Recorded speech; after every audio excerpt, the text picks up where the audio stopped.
What's going on, YouTube? Welcome to the land of reckless logic. Please make sure you guys pop that like button, hit the subscribe button, and please smack that notification bell so do not miss any of my posts from me. Let's get straight into this video. Alrighty, guys. So you guys already know why I am here. I'm going to be talking about the whole Megan Thee Stallion and Tory Lanez situation, the trial that's going on. Now, here's the thing. I've been talking about this situation on Conscious TV's platform for I'm going to say roughly around 5 days. This is going to make it the 6th. And then on Monday, it's going to make it the 7th, 8th, 9th, 10th, 11th, all of that. So I know for a fact I'm probably going to be cursing, or it may slip out. So with that being said, I'm going to run my fair use and also explicit content disclaimer. Then we're going to get straight into this video. Let's go, y'all.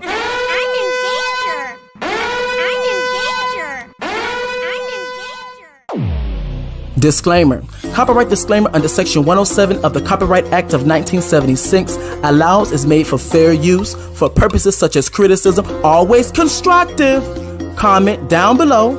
News reporting, I guess that's what we doing. Teaching, hopefully y'all learn something. Scholarship, we ain't got no money. Education and research so you can get a nasty piece of degree. Okay? Fair use is a use permitted by copyright statute that might otherwise be infringing.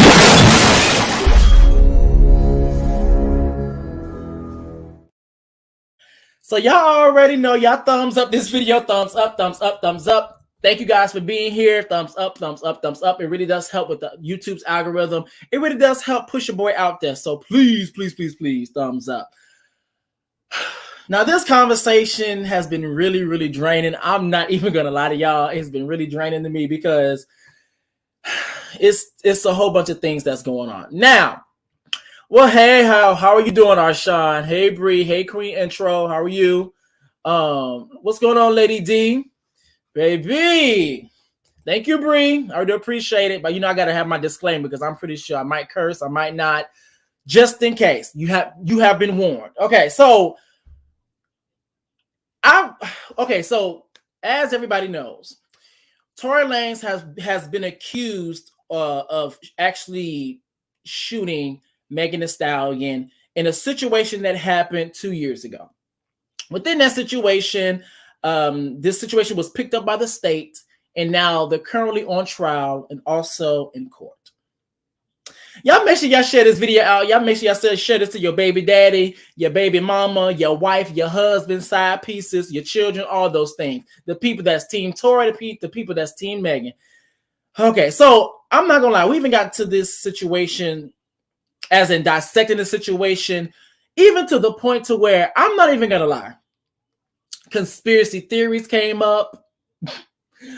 Other people's facts have came up. And when I say other people's facts, as in I haven't seen no proof of certain things, but people's facts have came up. Various people's opinions have came. At this point, I barely even know everything that even actually happened in the courtroom at this point. But we about to figure that out. So I put up this article to kind of give more of an accurate understanding, at least a reference point of what actually has happened in the courtrooms and what has actually happened so far. So let me get to reading. So just so you guys are aware, this article is from Complex. So let's get to doing it. The name of the article is called Megan Thee Stallion and Tory Lanez shooting trial. It says everything that's happened. Let's get into it. Now it says here, after months of updates leading up to its kickoff, not to mention multiple instances of misinformation making the rounds, and the trial centered on Tory Lanez's alleged shooting of Megan Thee Stallion began this week. Here we go. This is I'm gonna leave that up right here. No. Now it says, as revealed in the October 2020 news release form, the Los Angeles County District Attorney Office, Lane's real name Daystar. Now, who named him Daystar? I wonder, does that have a meaning? But I'm gonna continue. Come on, Nick Cannon, with these names. Daystar Peterson is accused of shooting several times at Megan's feet, wounding her. Ahead of the trial, as previously reported, Lanez was ordered to be placed on house arrest, albeit in connection Yeah, whatever. In connection with a separate incident involving August Alsina. Now it says below we break down everything we know about what led to this case, what has been said publicly since and in court proceedings as they unfold. All righty, y'all, let's get into it.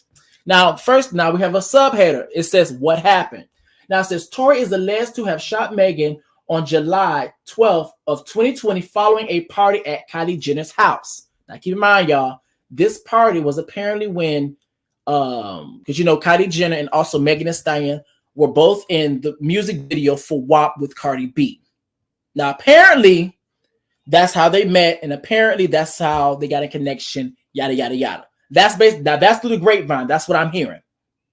Now it says here, the incident per the authorities went down on July 12th. Come on, July 12th in the Hollywood Hills area.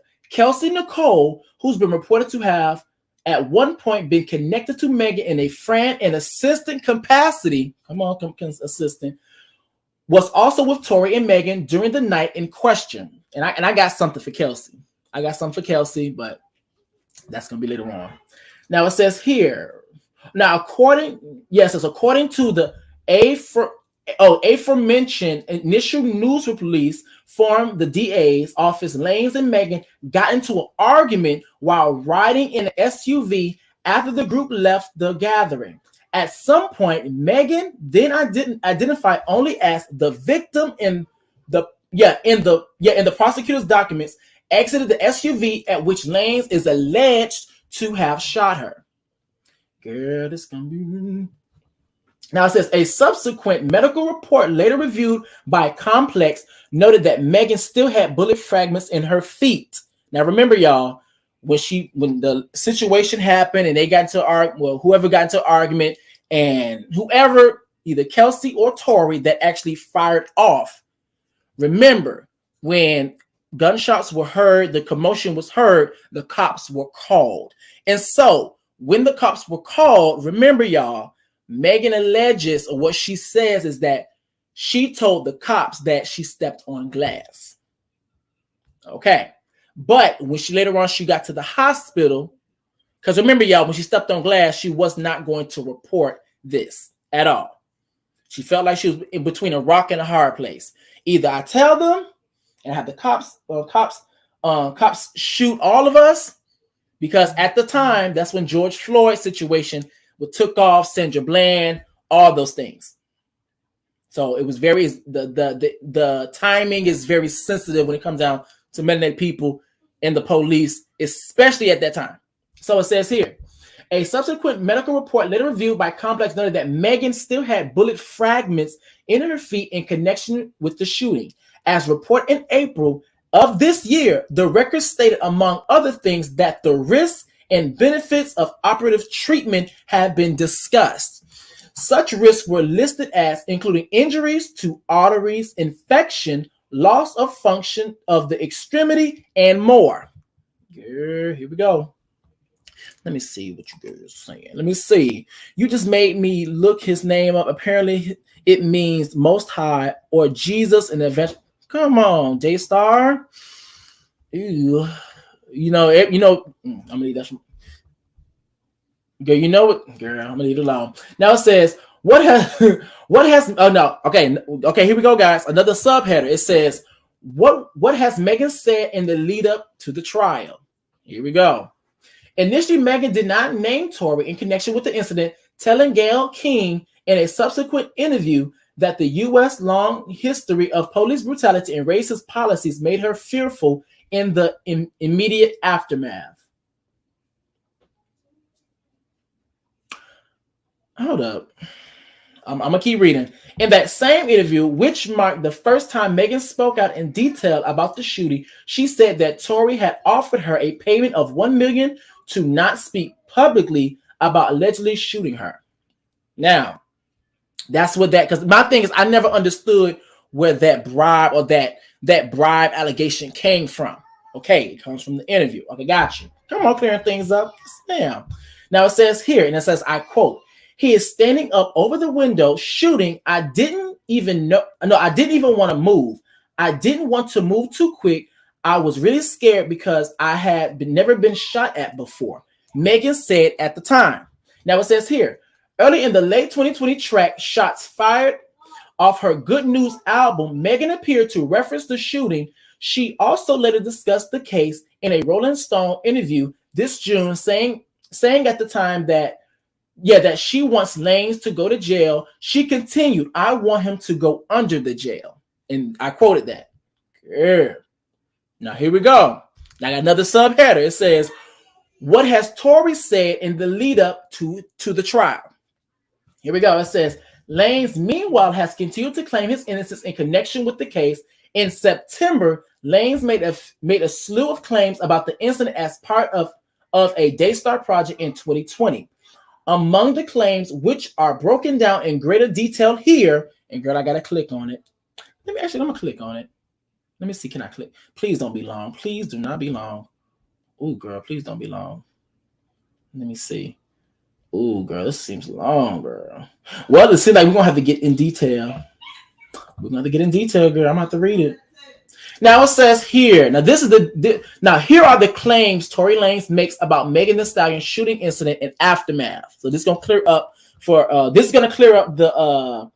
the claims that he made on his album mixtape. I don't know what it is, his project that people actually didn't listen to. It says, through his newly released and already much criticized self-titled project Daystar, Tory Lanez addressed the July 12th shooting incident that left Megan Thee Stallion injured in both of her feet from gunshot wounds and the resulting aftermath that played out in headlines and social media.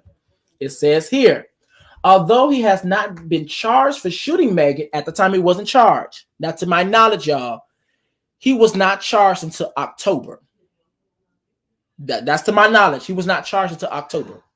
Now it says, well, that's what I'm hearing. Although he had not been charged for shooting Megan, the Houston, because remember, y'all, because here's the thing too, it's like a lot of people don't hold on to context. So a lot of times, especially when we get on these panels, a lot of context details may come and go.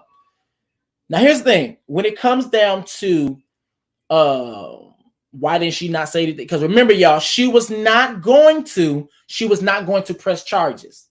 She was going to just sweep it up under the rug and go about her business. What's going on, y'all? Hey, how are you doing just here? What's going on? Hey. What's going on, Rainy? Here we go. Y'all make sure you guys thumbs up, thumbs up, thumbs up. Now it says, although he had not been charged for shooting Megan, the Houston rapper alleged that it was Tory that pulled the trigger following an argument. On the night of the shooting, Tory was charged with carrying a concealed weapon in his vehicle and later released on $35,000 bond. Here we go. On Daystar, Tory repeatedly suggests that he's innocent and he is being framed for the shooting. On the project's first track, Money Over Fallouts, which opens with clips of people talking about the shooting, Tory raps, Megan people trying to frame me for a shooting, but them boys ain't clean enough. It says, Tory paints himself as the victim of lies, says he's being plotted against, and calls into question Megan's accounts of what occurred, asking how you got shot in your foot, don't hit no bones or tendons. But here we go. Let me clear this up. Reason why she was able to get shot at or shot and not be able to hit no bones or tendons is because she was hit with bullet fragments, shrapnel. So it created very much a surface level, not really surface level, but surface level damage compared to what a full-fledged bullet actually entering her body would do. All right, guys, I'm about to break it down for people and break it down for myself. Make sure we hear. Okay.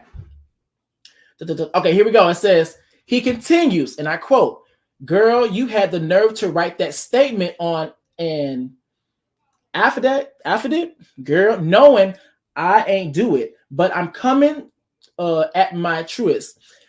And I thought you were solid too, but I look at how you doing me. Look at how you doing me. People trying to ruin me. He brings up his claim that he's being framed for the second time later on in the song, rapping. Okay, I'm gonna try to clean up this language. N-words, y'all can play me, y'all can frame me, but I'ma reach the top. I would never put you in no danger, and if I did, you would have said it when you seen the cops. Here we go. Now it says here, look how God works, sees Tory's rap. Then I quote, can't believe she played the witness trying to make them statements. And ... Grace of God, you know the truth. So I'ma beat them cases. I would never put my hands on a woman, dog. I would never let it bleam on a woman, dog. A blim on a woman. Now it says here, although the project is dedicated to the incident and the fallout from it, Tory doesn't get into detail about what exactly occurred on the morning of July 12th in regards to the shooting of Megan. On the song Sorry, But I Had To, Tory offers up his reasoning for not offering more concrete details rhyming. You in words playing Instagram, I'm playing real life. Think I'm finna talk about an open case just for some likes. Now it says here, despite this, Tory questions how Megan knew it was him who shot her when he rapped. Since the incident, you never called me, but you can't deny me. If you got shot from behind, how could you identify me? On Sorry, But I Had To. He also denies shooting her on in the air when he says, please don't listen to the rumors that they tried to elude him. I've never hit no woman. Why would I just do this? On Queen and Slim, a likely reference of girl directed. Okay, it says Tory takes it back to early in the night of the shooting and brings up hanging with Megan and Kylie Jenner in Hollywood Hills prior to things going south. He also raps about having a crush on Kylie, who he calls Heavenly. Now it says here, and I quote, it says, me and Kylie still off in the pool. We was chilling, kicking stuff. Girl, this freaking language was cool. Both of us didn't know you was tripping. Even though I got a crush on Kylie, I would have left with you if I knew you was dipping for a simple reason. You invited me, but I can't act like shorty didn't excite me. I had took a wrong turn that night. I wasn't the wrong one that night. You was just too drunk to even see it. Wasn't anticipating. I'll never put you in no situation. I've never seen I never even had an argument with y'all conversations. I'm all bargaining with y'all because you was my N-word for real. And if you can agree, then you owe me that. Girl. Now it says here. Now, of course, as you guys already seen from Megan and Stallion's from Twitter and stuff, they already showed the video of when Megan and Stallion and Kylie Jenner were both on, like, on, I really want to say Instagram on live, and then you see Tory Lanez come up, and then the expression on Megan's face, etc. Now it says here, let me see. Now it says, Tory also claims that he and Megan had a relationship that went beyond just being friends on money over fallouts. Now it says here, and I quote, it says, don't forget you was my B. I held it down and kept it real. I would not. I'm gonna hold off on that. Held it down and kept it real. I would never paint no fake picture of you just for some meals. And I thought you was solid too, but look at how you doing me. Look how you doing me. People trying to ruin me, and that's the worst of it. You think about you and me. Okay. Now, so despite the situation, Tory says he's open to a reconciliation with Megan. I wonder is this, well, if that's the case, would that still be the case now? But somehow I'm still down to renegotiate the unity. My heart is some foolery. Okay, there we go. This is here's the thing. It's too many cuss words, and I'm over here trying to exit this bad. I'm trying to y'all work with me. This is just confusing me. He raps on the opening track. He also simply addresses his relationship with Megan and how they bonded over both losing their mothers on Friends Become Strangers. I'm not gonna lie, he kind of eating with these titles. I'm not gonna lie. No shade. Hey, what's going on, y'all? Hey, JT. Hey, Power. Okay, so let me continue.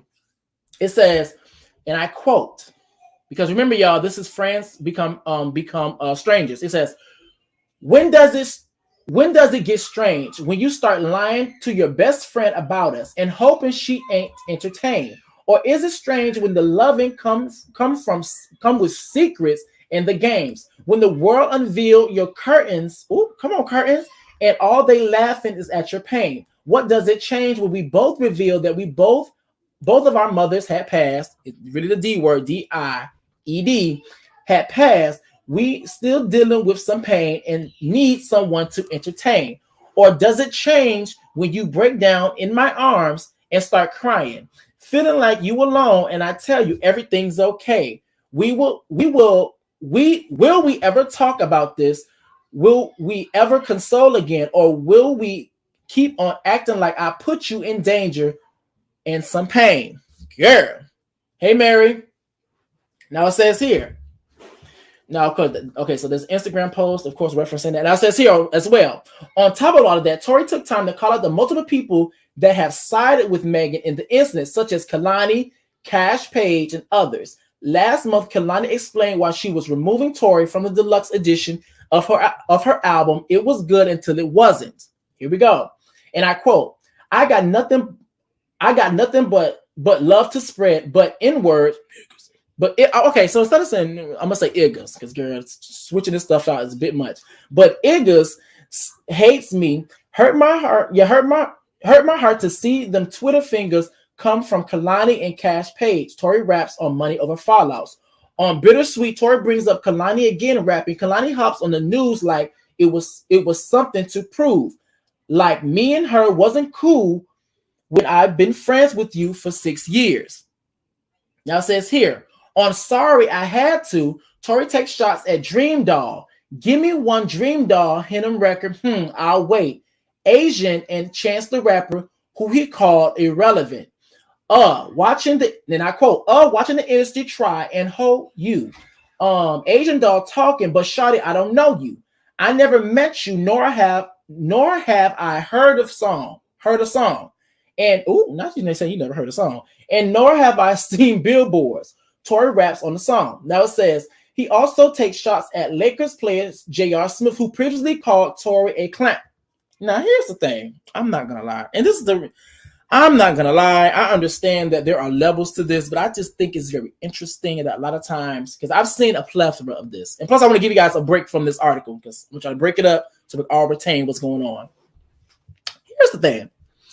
The very interesting thing I've seen when it comes down to this case is that a lot of people that are actually speaking out for or against either party, it's like people really don't have no self-awareness of knowing when certain conversations, they probably shouldn't say anything or they probably should bow out gracefully.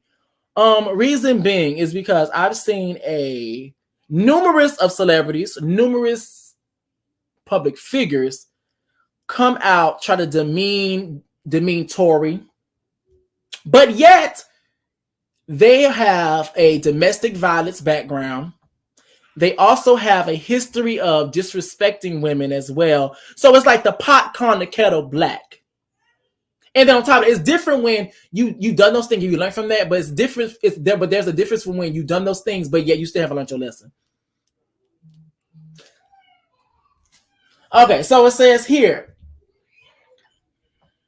It says, J.R. Smith is the pot that piss, and you the last cat that you should talk about some shots that hit, because your performance and percentage play a role in riding benches. Oh, come on.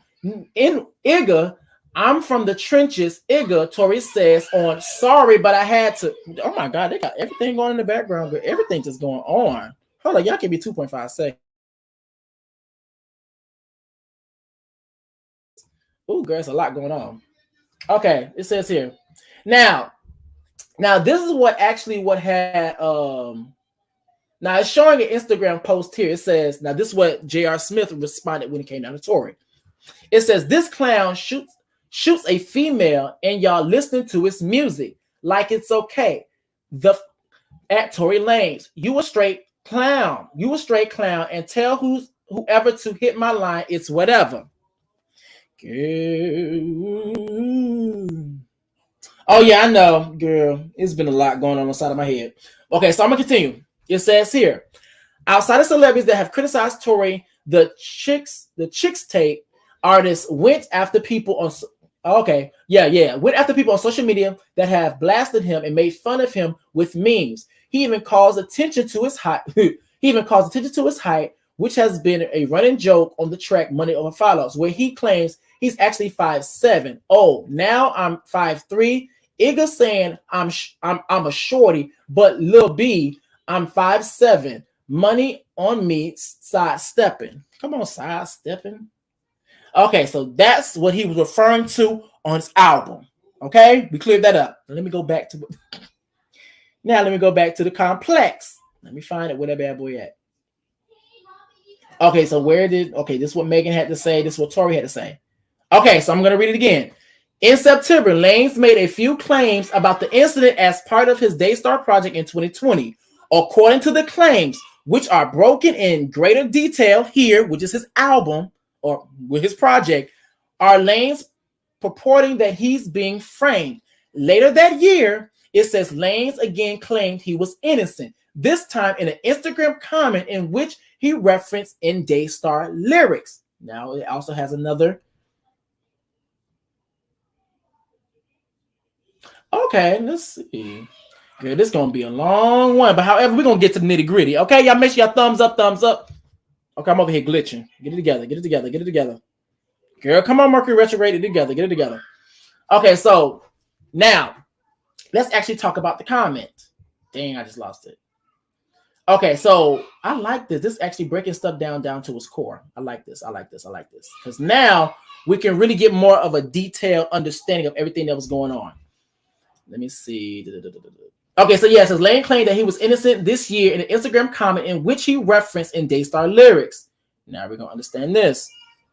Now it says, Tory Lanez speaks on why people mistook a black man expressing his innocence for insensitivity on his album. Here we go. Hey, what's going on, y'all? Now it says, on Friday night, the Canadian rapper responded to an Instagram comment that demanded him to provide a clear answer on whether or not he shot Megan over the summer. Now it says, Lanez has repeatedly denied the allegations in court, on social media, and on his latest project, Daystar, which he pointed out in his response, and I quote, it says, I realized that not everybody heard me say, no, I did not on my album, he wrote, because they mistaked a black man expressing his innocence for insensitivity, as we ain't all fighting the same fight, as if exiling a successful man is the answer to a problem bigger than him. You'll get more than you need to know when court resumes. Now here's the thing, and here is my thing. My thing is this: when it comes down to him trying, like, I understand the plight. I get it. I understand the plight. But here's my thing, Tory. And this it's okay. It's a couple of reasons why my pendulum always swings. Like, don't get me wrong. I'll be like, Kelsey, I think you did it, girl. I'm not gonna lie. But then at the same time, it's like, Tory, I'm not gonna lie, I think you did it as well. But here, this is one of the reasons why my pendulum of whether or not Tory did it or Kelsey did it always swings. It swings because you're using the plight of black men have been able to show his innocence, express his innocence. Okay, I get that plight, but also let's also take into account you're also the same black man that completely hit August Alsina upside his head, punched him dead in the mouth. You're also the same black man that jumped on that, I want to say that rapper Dax, to my knowledge, because of a diss track. You're also the same black man but like the thing is that with that plight, be consistent with it. And that's the reason why I'm like, okay, what you doing? Are you just saying it just to get out of this? Or are you just saying it because you actually mean it? Because from your actions specifically beforehand, and also before you even came on trial, you haven't shown no type of change. Because let's be very clear, you got charged in October. There has been months since we've actually made it to the point of now we're here actually in the trial. And ever since you've been tried in October, you have still assaulted and shown a character, or I'm going to say a pattern of violent behavior. So So it's not, it's like you still haven't fully got it in a sense. So for me, that's why my pendulum is like, it's like Kelsey, but Tory, but Kelsey, but Tory, but Kelsey, but Tory, no shade. So let's continue. It says, now it says down here. Okay, now it says here. Now DJ Academics posted a picture of Tory and someone commented under it. It says, he needs to say if he shot or not, LOL. Now, Tory Lanez actually responded. Now, when he responded, it says this.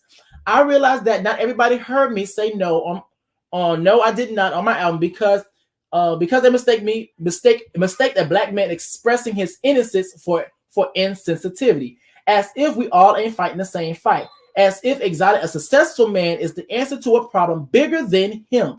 You'll get more than you need to know when court resumes. That's exactly what he said. I just repeated it. Now it says, more than a month after Lanez was arrested, girl, go back. Oh God, I keep pressing all the. Okay, so here's the thing. When it comes to this article, it has a whole bunch of little hype. I think it's called hyperlinks. Where you click on it, it takes to another article. Girl, let me see. Where is that? Right here. Where is it? Megan later on the nigga scene. Dang. Oh, because I clicked on this. There we go. Duh. Okay, now it says here, more than a month after Lanez was arrested on gun charges in the Hollywood Hills, Megan, who was with the rapper during the arrest, publicly accused him of shooting her in the foot on the night he was taken into custody. The Houston rapper seemingly addressed the incident in the Shots Fired track off her newly released album, Good News. Okay, I think I already read that part. Did I read that part? Oh, no. Okay, I'm good. Good News. And it says, you shot a 510B with a 22, talking about bones and tendons like them bullets weren't pellets. Megan raps, a pussy. I'm trying to be careful with these words. A P-igga, a nussy igga, girl, with a ussy gun in his feelings. Okay, he in the back seat and he kept calling me a itch. He a itch. We all know this itch-ish. I could have came back with lil at igga. Girl. Oh, the gymnastics of trying to completely substitute these words. Now it says here. My mouth even getting dry. Girl. Now it says, after authorities spent months investigating Megan's claims, the LA County DA office finally hit Lanez with one count of assault with a semi-automatic firearm, on top of one count of carrying a loaded, unregistered firearm in a vehicle. The rapper would face up to 22 years and 8 months in prison if convicted. He has pleaded not guilty in the felony assault charge. Whew, girl, let me go back to this. Oh, girl, all these hyperlinks, girl. But at least we're going to have a very clear understanding what the heck is going on. Now, where was I? Okay, I was almost done. Okay, so it says here. Now, it says later that year. Now I'm back. I'm back in the timeline. Yes. Please. Y'all make sure, y'all, because I'm over here struggling trying to do the gymnastics when it comes to these transitions and these words, baby. Now it says here. Now I'm back in the timeline. Now it says here. Later that year, Lanez again claimed he was innocent, this time in an Instagram comment in which he referenced his Daystar lyrics. At the top of 2021, Lanez, as seen in legal docs obtained by Complex, asked the court to modify a protection order that was then barring him from publicly speaking out against the case. Now, actually, I'm gonna finish and then I'm gonna say what I'm about to say. Earlier that month, Megan addressed the spread of false information regarding the case, namely the spread of a quickly proven to be false claim that charges had been dropped. So here's the thing. When it came down to it, y'all make sure y'all thumbs up. It really does helps out with YouTube's algorithm. Thank you. Now here's the thing. When it comes down to the timeline of what was going on, remember, Megan Thee Stallion put him on a gag order. She put him on a gag order.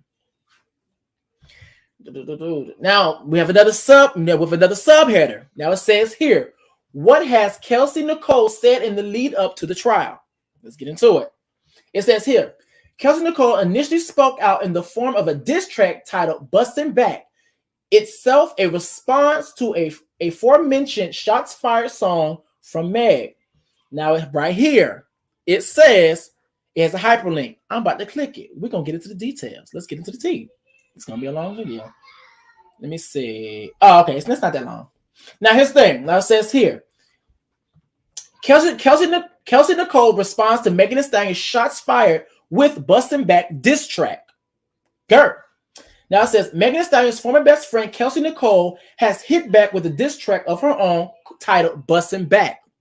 Now it says the song is in response to Megan's Shots Fired track from the rapper's recently released debut album Good News, in which she addresses the July shooting incident involving Tory Lanez. Now someone says here, it says the gag order didn't come until after a year later. I'm gonna get into that as well too. Now it says, okay, so now it says here, and I quote, y'all talked ish, let my shrimp ass talk my ish too. Okay, so Kelsey wrote in a post announcing Bustin' Back on Instagram. I was built for this. No weapon formed against me shall prosper. Hashtag Bustin' Back out now. Megan's Shots Fired samples Notorious B.I.G.'s Who Shot You, while Kelsey's diss tracks Tupac's Hit 'Em Up. Come on, Biggie and Pac. Now it says here, and I quote, who I'm taking shots at. Itch, I'm busting you. Oh, girl, I'm busting you. Girl, she can criminalize her. Kelsey opens the track. Couldn't control your little feelings. Look what dick is costing you. It was all good, yeah, about a week ago. Shout out Bobby Smurda. But this ish is really tweaking though. If I was the one with the gun, you would have heard about a murder. Said her back was turned, but the girl know who really hurt her. Kelsey goes on to deny every what? Hold up. I'm having a confliction. Y'all make sure y'all thumbs up this video. Hold up. Let me continue reading. Kelsey goes on to deny every talking hush money for Tory Lanez. Now, this is crazy because even this has a hyperlink. Now, here we go. Now let's get into this hush money conversation. Now it says, by Complex, hyperlink. Megan Thee Stallion says Tory Lanez tried to silence her with money following alleged shooting. Now it says Megan Thee Stallion has alleged Tory Lanez shot her twice in the feet after leaving a party back in July. And now she's opened up about the incident more in a new profile for GQ. Men of the Year issue ahead of her debut album, Good News. Dropping later this week, Meg claimed Lanez offered her money to stay quiet after he shot her. So basically she's alleging that he tried to buy her, essentially. Now it says here, and that says, I quote, like I never put my hands on nobody, she told writer Allison P. Davis. Now it says, I barely even said anything to the man who shot me when I was walking away. We were literally like 5 minutes away from the house. Meg added that after Lanez allegedly shot her, he offered her and her friend money to keep quiet about the incident. Now it says here, at this point, I'm really scared, she continued, because this like right in the middle of all this protesting, police are just terminating, because girl, I'm trying to get these words out, are just terminating everybody for no reason. And I'm thinking, I can't believe you even think I can take some money like you just shot me. When police did arrive at the scene, later arresting Lanez, they noticed Meg's feet were bleeding. When they asked her what happened, she simply responded, I got cut. Sources told Complex back in September, now keep in mind, y'all, back in September, that Lanez told Megan dance before firing 4 shots at her feet. Now, here's the thing. Now, there's been speculation whether it was 4 shots or 5 shots. Now, remember, y'all, on Conscious TV's panel, we literally have people that's actually going to the courtroom. Now, to my knowledge, it was 5 shots. Now, to my knowledge, it was 4 shots that was actually on the scene, but it was like the 5th shot, something along them lines. Some people have said they couldn't find it. Some people has also said that the bullet casing was in someone's yard, etc. Whether it was 4 shots or 5 shots, she was shot at. And also too, they remember, y'all, when God is Dawn, when God is Dawn speaks, that's another content creator. Y'all make sure y'all go follow her if you haven't, or go check out her content. When she went to the actual court case, and also as well when Poetic Flacco went to the court case, they also made it very clear and basically said that, hey, they made it very clear and said that while Kelsey or Tory was firing off, there was a pause. There was a pause. And so my thing is this. If there was a pause, I believe that it's far-fetched for me to believe that Megan wouldn't know who shot her if there was a pause. Because if you shoot at me and I get hit, I may fall and see what's going on my leg, but I also can probably see, who has the weapon. You get what I'm saying? So we're going to continue. Now it says, it says, it was also alleged. Okay, so yeah, it says here, it says, before firing 4 shots at her feet, it was also alleged that he offered hush money to her to cover it up. After she was shot, she was taken to a nearby hospital for surgery. Now it says, Lanez, meanwhile, has since released an album disputing her claims and claiming her a liar. Now it says here, let me bring this down. Make sure you guys thumbs up, thumbs up, thumbs up. Now it says here, as conversations regarding the shooting dominated the internet, Meg says she felt she needed a project strength despite being a victim. Like, dang, it's really damn, but like, dang, I have to be tough through all this, all the time. It was like, who really checks on us or who protected us? You just go your whole life with that mentality, she told GQ. And then, yes, and then when something actually happens to you, when you properly should have protected yourself, your first instinct was not to protect yourself, it was protecting other people. So it was like, what do I do? What do I say? Like, is somebody ever going to believe what I'm saying? Girl. Now it says here, elsewhere in the interview, Meg briefly touched upon the reaction of her #1 collaboration with Cardi B, WAP. I saw some Republican lady who know how they be. Some god dang Republican lady, like, this is a terrible example, she said, referring to the former congressional candidate, okay, Lorraine, who suggested American. Yeah. Now it says Lorraine was clowned for her take on Twitter, as were many other pearl-clutching Republicans. Come on, pearl-clutching Republicans. Yes, ma'am. Other pearl-clutching Republicans horrified by the idea that women enjoy sex too. And I quote, I like, girl, you literally had to go on YouTube or to Apple Music to go listen to this song in its entirety, added Meg. How are you in your Republican world even finding the way over here to talk about this? You must have got no WAP, and if you're mad at this song. Now, girl, it's a lot of reading. Now this article was talking about the alleged bribe hush money. Now, we're gonna have to go back to Kelsey and her busting back lyrics.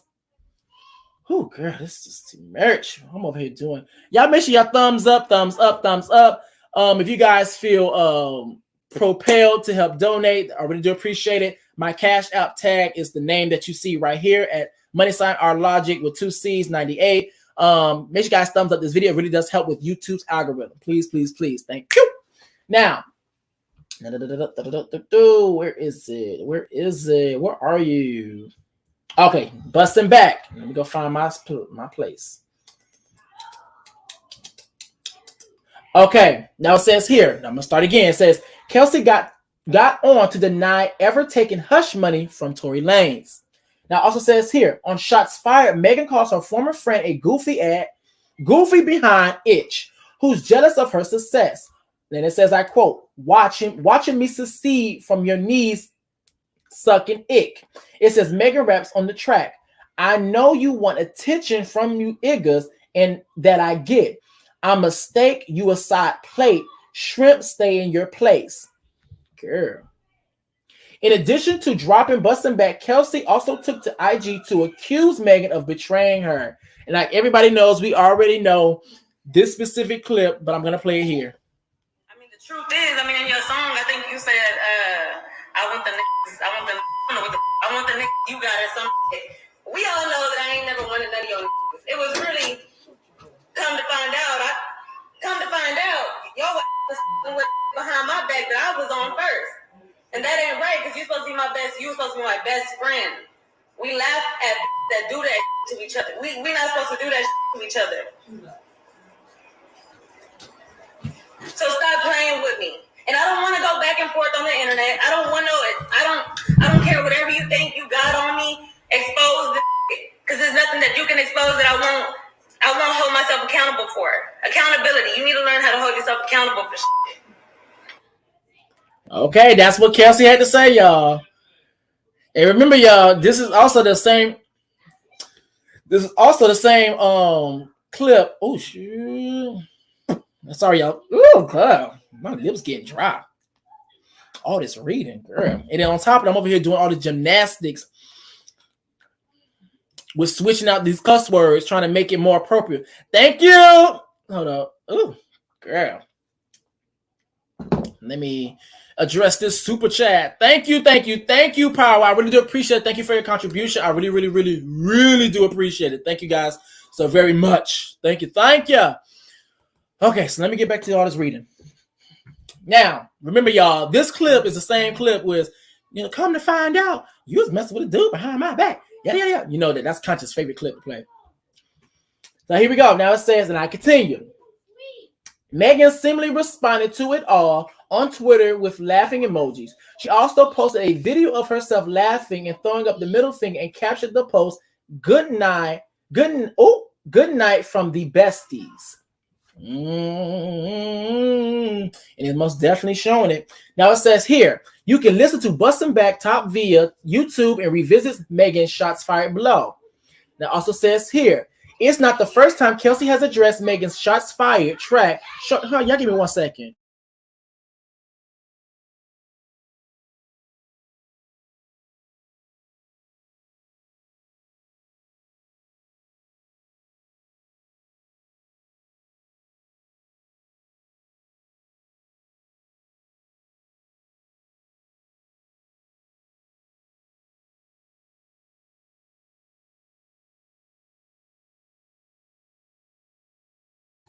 I will be right back. 2.5 seconds.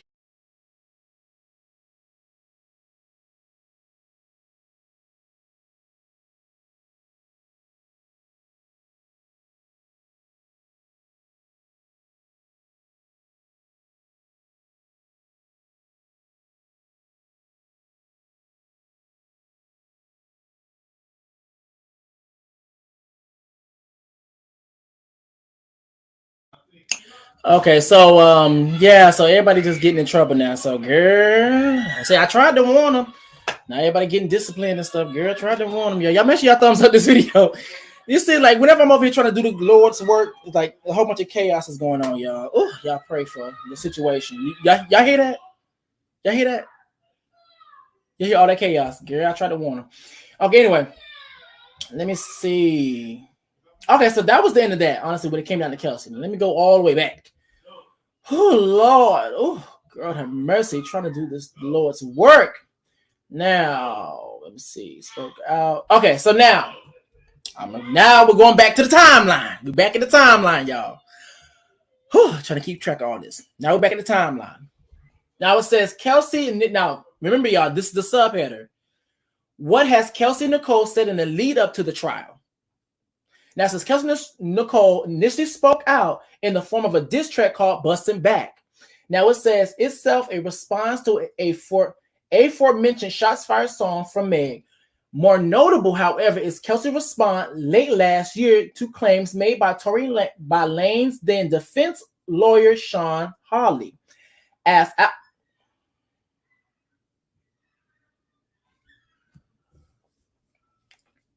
going to read that again. More notable, however, is Kelsey's response late last year to claims made by Lane's then defense lawyer Sean Harley, as outlined by Rolling Stone court reporter Nancy Dillon. At the time, Harley made claims believed to be about Nicole during a preliminary hearing in December 2021. Now, y'all remember, y'all. Oh my God, it's a lot of chaos going on, y'all.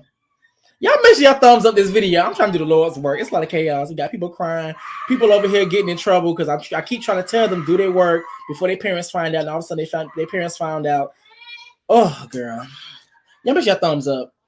Now it says, okay, that says, yes, as outlined by Rolling Stone court reporter Nancy Dillon at the time, Harley made claims believed to be about Nicole during a preliminary hearing in December 2021. Including that she and Megan had been at odds over Tory for romantic reasons. Girl. Now it says here, and I quote, "This is all cap," Nicole responds. This is all cap. So I want to make sure I get this right. I'm gonna read that one more time. We're praying for I know that's right, girl. I'm gonna read this one more time because I need to understand this. Okay, so let me go back. I'm gonna read this one more time. Make sure I'm getting a clear understanding. Make sure that we're here. More notable, however, is Kelsey's response late last year to claims made by Lane's then defense lawyer Sean Harley, as outlined by Rolling Stone court reporter Nancy Dillon at the time. Harley made claims believed to be about Nicole during a preliminary hearing in December 2021. Okay, now let's get to the next part, because girl, including that she and Megan had been at odds over Tory for romantic reasons. And then, and I quote, "This is all cap," Kelsey Nicole responded. So even Kelsey is denying that they have been at odds over Tory. I'm gonna let that sink in. Now it says, in a subsequent report on Nicole's response, it was further noted that a source had confirmed to Complex that an LAPD detective had testified during the hearing about a jail call Tory had with Megan's ex-assistant, which is Kelsey, y'all. Now it says, during the call, it was reported at the time Lanez was alleged to have apologized for the shooting. Now it says here, Kelsey Nicole steps into the shade room, denies claims by Tory Lanez's lawyer. Now it says here. Now this is, of course, brought to you guys by the Shade Room. Oh, girl, I've been reading my ass off, girl. And by the way, I will drop the link. Y'all let me know what your thoughts are, but let me get through this bad boy. Come on, you over here glitching. Get it together. Come on. There we go. Now it says, now this is what Nancy had to say. It says, Tory Lanez's defense lawyer, Sean Harley, questioned Stronger on dispute that led up to the shooting. She said argument in a car escalated when it was revealed Tory and Megan had been in some type of intimate relationship. Now that later on says this. Harley said the other woman in the car, Megan's former assistant / friend, which is Kelsey, y'all, who had a romantic interest in Tory, became jealous and claimed Megan backdoored her. Now it says here as well, Harley suggests that Tory later told police, "I was just trying to protect my girl." She asked Detective Stronger if he knew what the statement citing police body cam footage. And as you see, Kelsey's under said, "This is all cap," shaking my head. I wonder if they're going to bring that up in court. Because I just wonder. Let me see. Okay, so here we go. And also, Kelsey had a response to a commentator, and it says this. It says, "I'm not worried about no NDA. This is real life itch. NDA ain't stopping anyone. Trust me, my time to speak is coming. Girl, you ain't saying nothing on the stand. But ain't stopping anyone. Trust me, my time to speak is coming. Girl. It says, let's let them get all their stories out. I'm the one with nothing to hide or lie about. Difference between me and them, celebrities will do and say whatever to save face. And that's the thing. And let me just, because I want to give like a little break from the article and all this breakdown. And that's the thing. The thing is, y'all make sure y'all thumbs up this video. Thumbs up, thumbs up, thumbs up. Here's the thing. The thing is that when it comes down to this whole thing of her actually having to testify and her saying, I don't remember this, I don't remember that, I don't remember. I don't understand how people do not see this as a strategic tactic. Specifically when text messages, specifically when comment sections within the shade room that's posted, it lets it be known that you know a lot. You know a lot. You know a lot. Well, remember, to my understanding now, they said that the reason why Holly is not even on the case is because at the time of Tory's, I guess about the time the trial was about to begin, or etc., whatever the hell was about to begin, she had another, she had another case that she had to do, so it was like conflicting. What's going on, Conscious? That she is doing everything she claims celebrities doing and going against everything she stated. When she said time would come for her to speak, and she will. Yeah, the time came in on that September 2022 interview. And that's what I'm saying. The time did come. The time is now. And the thing about it is that you want to be completely honest, and let me say this because I just might forget. You want to be completely honest, she did commit perjury. In my personal opinion.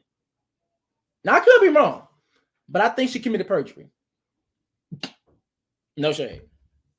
Just saying. Okay, so let me continue. Now, oh, girl, that was a lot. Okay, now it says the trial. Now it says, but keep in mind, yeah, this is a subheader. It says the trial. What is Tory charged with? It says just before the trial began, a new felony firearm charge was added against Lanez. All told, Lanez have been charged with the following: discharging a firearm with gross negligence, assault with a semi-automatic firearm, and carrying an unregistered firearm in a vehicle. Prior to the addition of a third felony charge this month, the DA office said that Lanez was facing a potential maximum sentence of more than 22 years behind bars if convicted as charged. Girl. Now I'm a bit, girl, let me see. Can I say, I'm gonna say this now. Yeah, I'm gonna say this now because, girl, I got a lot of other things. This breakdown is going to be very concise compared to this article. Here's the thing, because there's a whole bunch of hyperlinks, and you know we have to get into the stuff so we can really get this. Here's the thing. Do I believe that Megan knows who shot her? Yes. I believe her in the sense of, I don't give it, because keep in mind, yes, Megan lied about she stepped on glass. But keep in mind, the reason why she lied is because she was not trying to tell the police the truth. It was trying to brush everything up under the rug. Yes, Megan lied about quote unquote sleeping or being intimate with Tory. Reason being is because let's also keep in mind that's not a good look for her brand. That's not a good look for her brand. What is Megan's brand? Megan's brand is WAP, which is girl power. Megan brand is hot girl summer. Megan brand is we don't care for these iggas. We throw away these iggas. We don't get emotionally attached to these iggas. So it's not a good look for her brand that she allegedly slept with her friends other dude. And the thing is that's weird about it is like let's just say she did. Okay, but my thing is, okay. So my question, I wish I would have been that court. I would have so many questions. My thing is this: if that's the case, why weren't you? Maybe y'all can help me out. Why, Kelsey? Why weren't you upset if Tory was your dude or Tory was your person? And even then, from what I hear, from what I know, and I could be wrong about this specific part, from what I know, wasn't Kelsey talking to somebody else or no? Yeah, answer that for me in the chat. But I'm gonna continue. If Tory was your dude or somebody that you was interested in, why didn't you get mad that he was all up in Kylie Jenner's face? I would have loved for her to go more into detail about that. I would have loved for the prosecutors to press the gas on it and really ask those questions. Really ask those questions. Now it says, yes, brothers, I remember that, but I find it strange that Kelsey revealed that that recording when Tory bribed her. She said his attorney Holly told him how to word it to her. Let me see. It says she came out as a student of Pimp C's gang. Oh, girl, pimping it. So it's not good for her brand. So of course she's gonna try to deny. And then on top of that, the man you gave your vagina to is the one that your legend shot you. Who would want to admit that? Like, oh, I can't believe it. Like you ever like been with somebody and you kind of been like so disgusted with them to the point it's like, I can't believe I slept with you. Oh, I can't. And it goes for men too. You know, when tax time come around. The people that ain't got no jobs, when tax time come around, all of a sudden you all hugged up on her. And same thing for women, like, I can't believe I gave him something on her. Girl. So that's the reason why in these conversations I get confused. I get confused and I kind of get agitated that people literally in these conversations try to act like these things don't exist. Like these things don't exist. These things aren't a factor. Because think about it, you can lie about all those things, but you can be very clear about who the hell shot you. Now, I'm not gonna say Tory Lanez did. I'm not gonna say Megan did, or Kelsey did it, because I'm not gonna lie, my pendulum be swinging. It swings. Kelsey, Tory, it swings. So I don't know. Let me see. Conscious says, it goes to show you attorneys play dirty. His attorney schooled him on how to bribe Kelsey. Courts are about defense on both sides, not truth. And that's right. Now it says, sounds like they are dragging this story to me, baby. Dirt. All right. Now it says here. Trial. Now it says the trial. Day 1. Girl, this is going to get good. Oh, this is going to stress me out. Y'all see I got a whole bunch of stuff all in my... Oh, girl, I'm over here looking like somebody nanny. Come on, Nana. Oh, girl. It's just funny how everybody sitting up here was calling each other mammies and stuff. I'm over here dressed like, over here looking like somebody mammy. Girl. All right, so it says here, the trial, day 1. As the trial began, it was revealed during opening statements that Kelsey Nicole, also referred to in a legal proceeding as Kelsey Harris, would be testifying later on in the case that she... Per Dylan, saw her close friend get shot by the defendant, which is Tory Lanez. Now it says, now all of these, oh my God.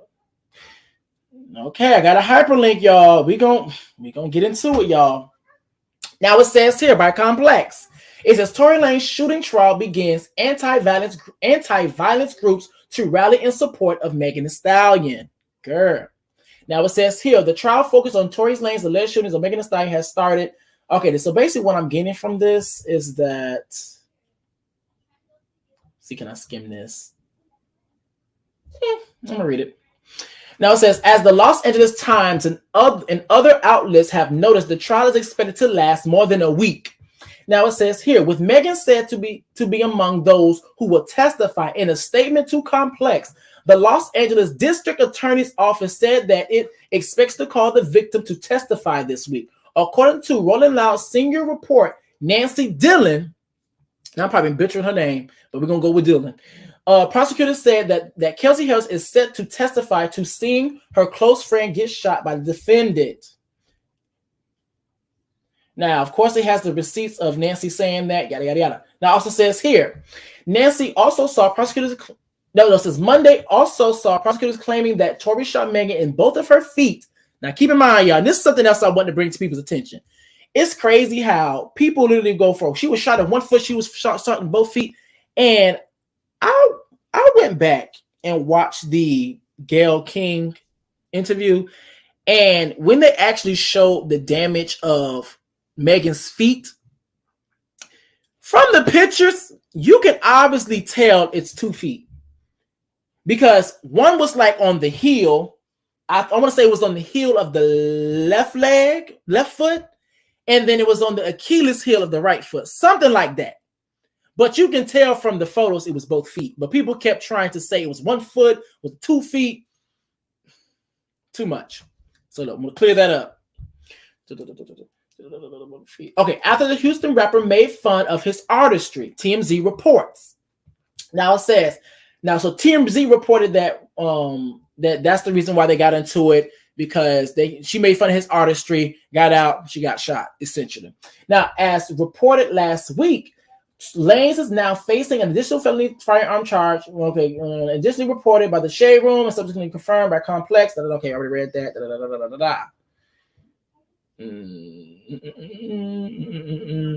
Okay, here we go. Now it says, in related court documents viewed by Complex last week, more specifically, a amended compliant. Where was I? Yeah, amended compliant from the state of California dated December 5th. It was alleged that in the commission and attempted commission of above offense, Tory Lanez personally inflicted great bodily injury upon Megan. Previously, Lanez was charged with assault with a semi-automatic firearm and carrying an unregistered firearm in a vehicle. All charges stem from an alleged shooting that's said to have occurred in the Hollywood Hills area in 2020. Now it says, meanwhile, the Gathering for Justice nonprofit has announced that it was teaming up for multiple women's violence. Okay, so basically what it's saying, because in a nutshell, anti-violence groups were just about on Megan's side. That's basically what was going on. So I'm gonna go back. Oh, girl, this article gives you gets very detailed, baby. I can tell you that much. So where was I? Trial 1. Okay, where was I?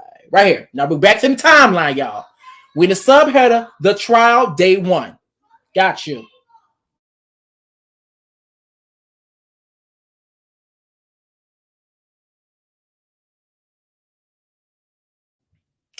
Okay, so the trial, day 1.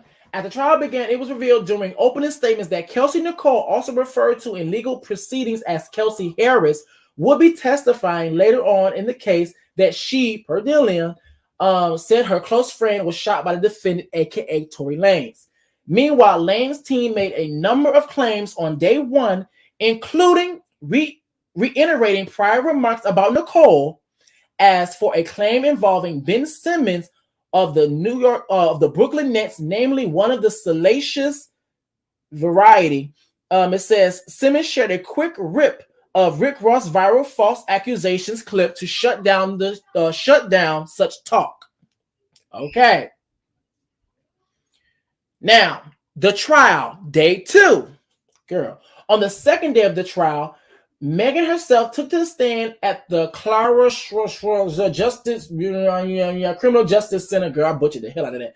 Criminal Justice Center in Los Angeles. While on the stand, Megan reiterated a number of her previous remarks about the shooting, including Lanez having allegedly offered her hush money. She also criticized how some artists have responded to the case, telling the court that, can't believe I have to come up here and do this, calling out for the male-focused aspect of the music industry. And I actually heard about that. Okay, I'm gonna continue because it actually talks about it right here. It says, and I quote, this show's situation in the industry is like a big boys club, Megan said per NPR. It says elsewhere, Megan reflected on how some have attempted to make her the villain in the case while propping up Lanez as the victim. Now it says here, I wish he would have just terminated me if I knew I would have to go through this. Megan also said, now here's the thing, because I've also seen some people on different panels I guess, have an issue with her saying that. It's like this. Now, this is where the empathy part typically comes in at. It's like this. Just imagine if, especially from your recollection, your perspective, the way you view things. Just imagine you're in court. I mean, you're in an SUV for whatever reason. Y'all have a disagreement. Y'all going back and forth. Yada yada yada. Cool. You make fun of somebody's artistry, and you don't get physical with them. So from what we know, you don't get physical with them, and then you walk out. You're like, girl, bye. You leave. Once you leave, you're the one actually being physically harmed, and also your life is on the line. So you best about almost lose your life. And so with that being said, in the incident where you're not, like, remember, y'all, she said she stepped on glass. That's what she was saying to the police officers because of George Floyd and the Black Lives and all the other stuff, the Matter movement, all those things. So she said she stepped on glass. So with her stepping on glass and all of that, and then when it actually comes up that, yo, you get to the hospital and you still trying to lie like, girl, you didn't step on no glass, you got bullet fragments in your feet, it forces her to actually now have to say something. Now, even though she's still, after the fact she left the hospital, after she got surgery, she never, and keep in mind, y'all, once doctors, nurses notice that a patient has been shot, they must report those things. Now, for clarity reasons, on Conscious TV's panel, it was very clear, and some nurses came up and let it be known that the hospital does not have to let the general public know that these things were reported. Okay? So with those things not being public, it made a gray area for a lot of people, as in, okay, the timeline was this, what happened right here? And so it created a gray area. But legally, they don't have to let it be known. Okay. Now it says here, and yeah, and so just imagine when that situation go happen or whatever, and then the state picks it up, and then not only that, people, even though you're the one that's actually hurt, you're the one that's actually damn near missing your toes, people looking at you as if you did something wrong. I ain't sure about it. What happened? And I'm not gonna lie, with this case, it's like this. This is really a two different plights going against each other. Protect Black women and protect Black men. That's really the plights that's really happening right now. So, third. Okay. Oh my God. I'll be right back. 2.5 seconds, y'all. Oh, girl, I got stuff coming. Y'all make sure y'all thumbs up. Girl, I got stuff popping up. What is this? Okay, there we go. Y'all make sure y'all thumbs up. I'll be right back. 2.5 seconds.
Oh Lord. Y'all thumbs up this video, y'all.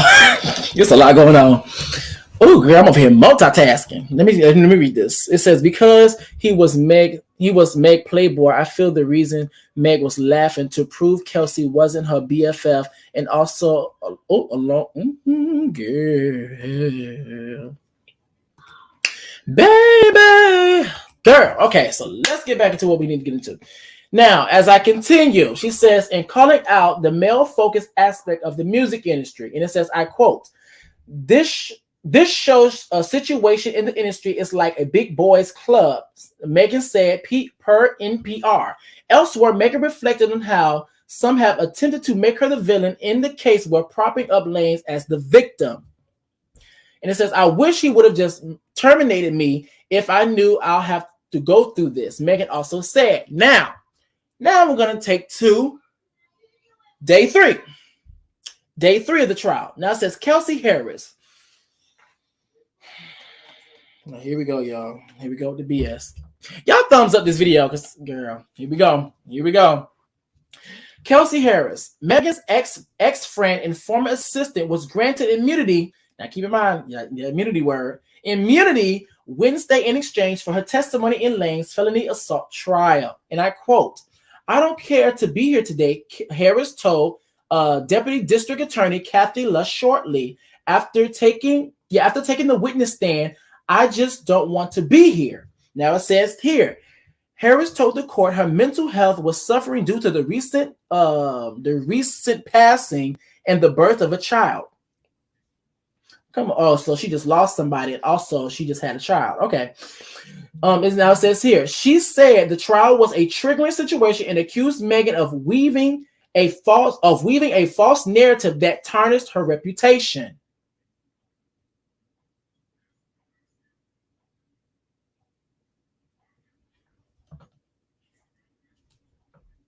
And I quote, Megan painted the picture that I betrayed her. She's painted the picture that I'm this bad person, bad friend, that I took hush money, she said in court, as reported by Rolling Stone. And I quote, there are so many lies. Girl. Now it says here, the witness was then asked about the defense suggestion that it was she, not Lanez, who shot Megan. That's the thing, girl. They're literally sitting up there. Even though you have immunity, they're literally sitting up there pointing you as the murderer.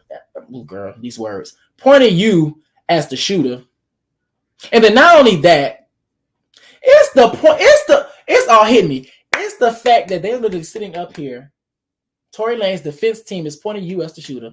Yes, you have immunity, but however, they're going to make sure that even though you have immunity, you have to answer questions. And if you lie on that stand, you're going to commit perjury and go to jail. And if in fact, and I'm going to say this, and if in fact Tory is the shooter, he gets away scot-free, you lock the hell up, and Megan don't get no justice. I'm going to proceed.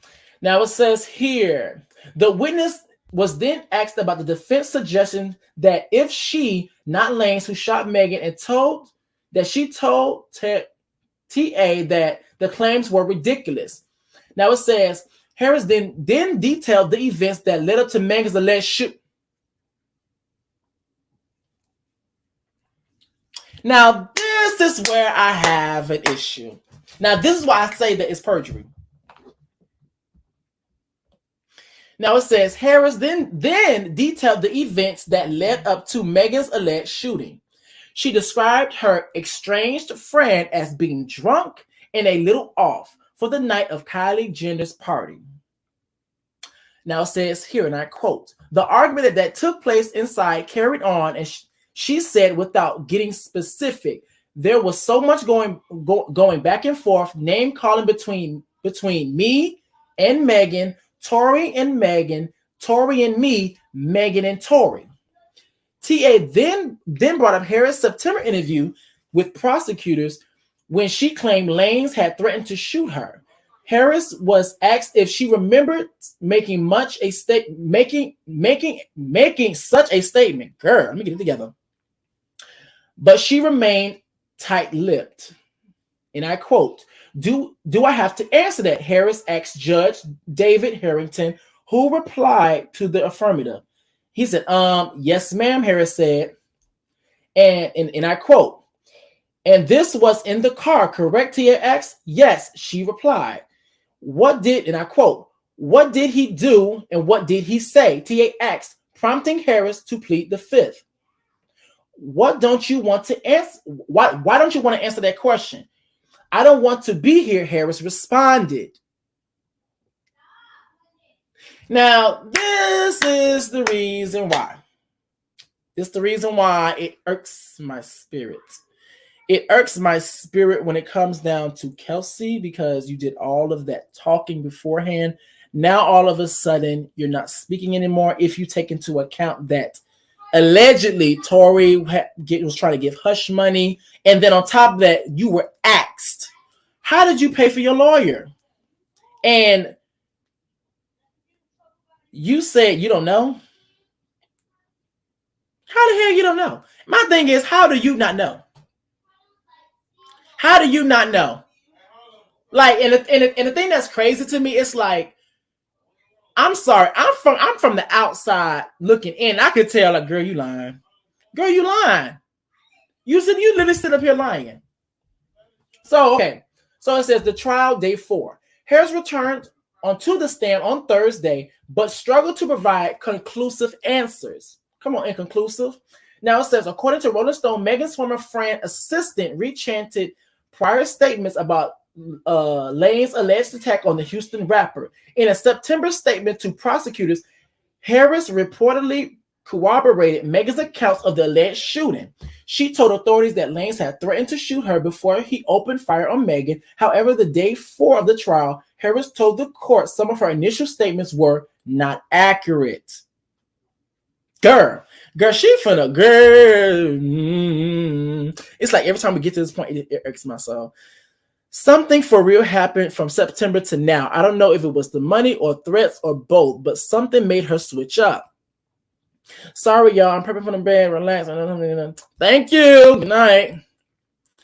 And she's up and married and married the man in front of the girl. Here's the thing.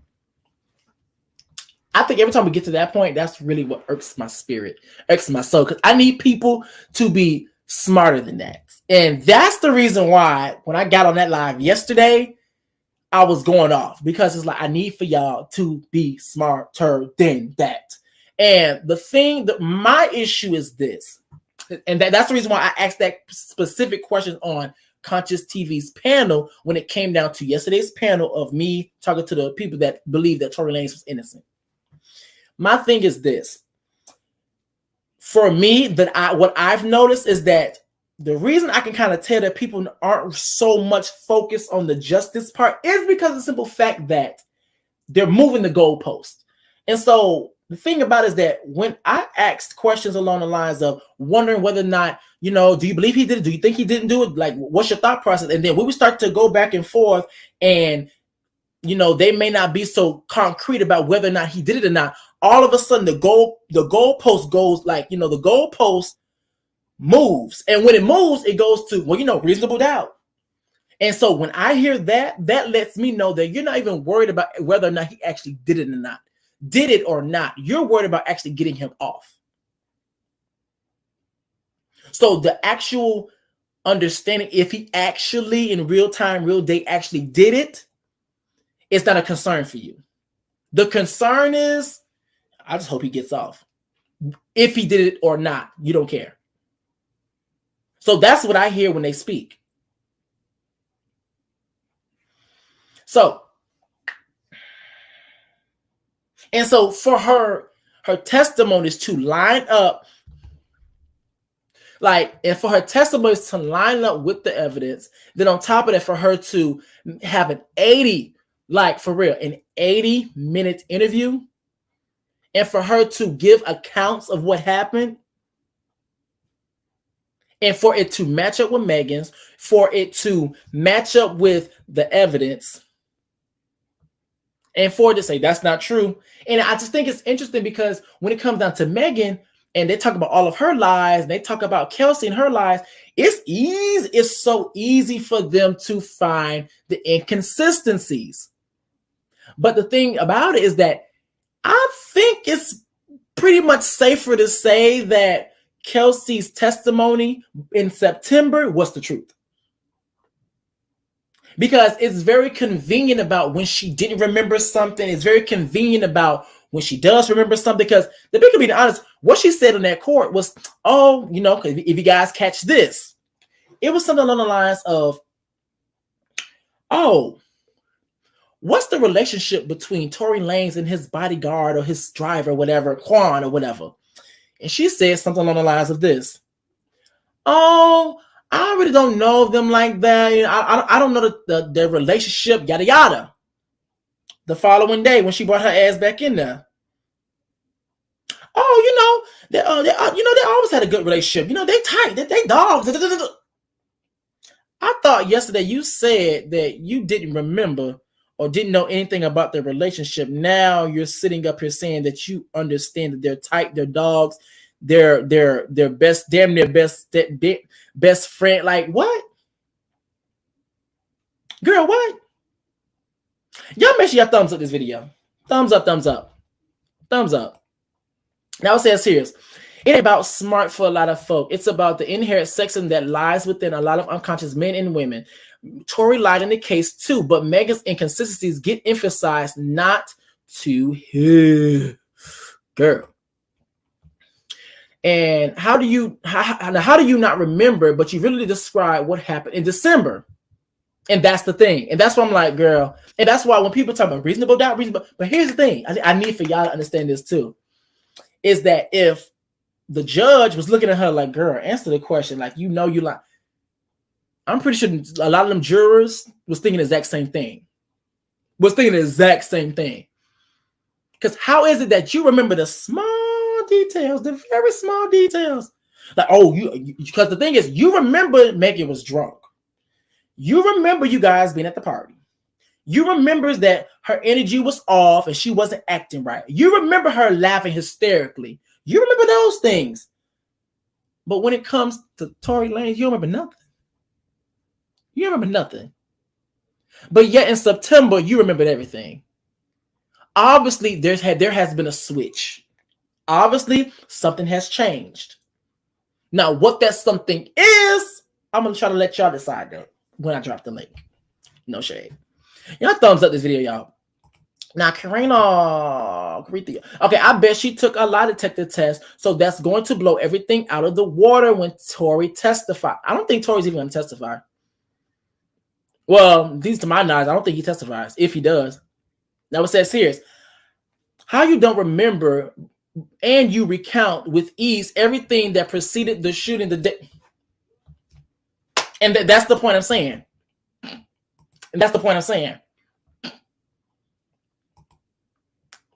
Right, Content, the girl is lying, so go to the like, and that's the thing. That's what I'm saying. Like, how do you not remember that? And that's what I'm saying. And this is the metaphor, the example I gave that kind of like really illustrate my point. That's like me walking down the street and I see a quarter. I see a quarter somewhere in the road. And I can walk down 4 or 5 miles.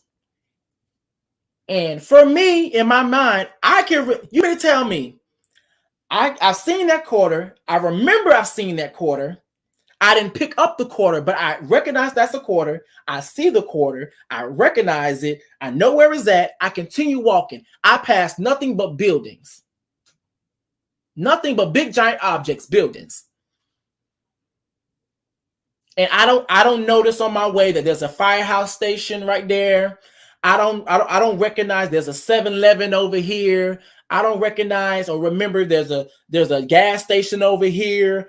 I don't recognize that there's a courthouse right down there. So you can remember the small details of something like a quarter, but you cannot remember the details about a shooting. And then on top, when you take into account, in September, your confession testimony matched up with Megan's. And also, not only did it match up with Megan's, it matched up with the evidence. Because what someone else also clarified on Conscious TV's Live is that when it comes down to the evidence, when it comes down to the immunity, when you give your testimony, the prosecutors have to investigate those things to make sure that it matches up with what you said. It also matches up with what Megan said, which also matches up with the evidence that they have. So I'm confused. Obviously, there was a switch. Obviously. Okay. Where was I? Okay, no. And it says here, Harris told the court some of her initial statements were, and I quote, not accurate. Now it says, and I quote, the night was a blur. She told TA when pressed about the nature of Lane's alleged threat. And it says here, we were under the influence. We were under the influence. Okay, I'm going to continue.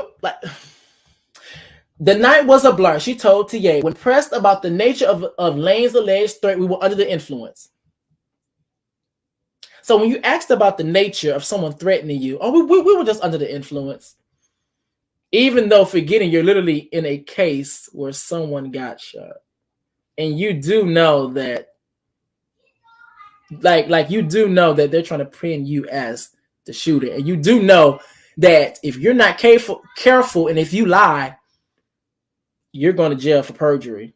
And you do know that if you're trying to protect Tory, that's probably going to put you in that situation.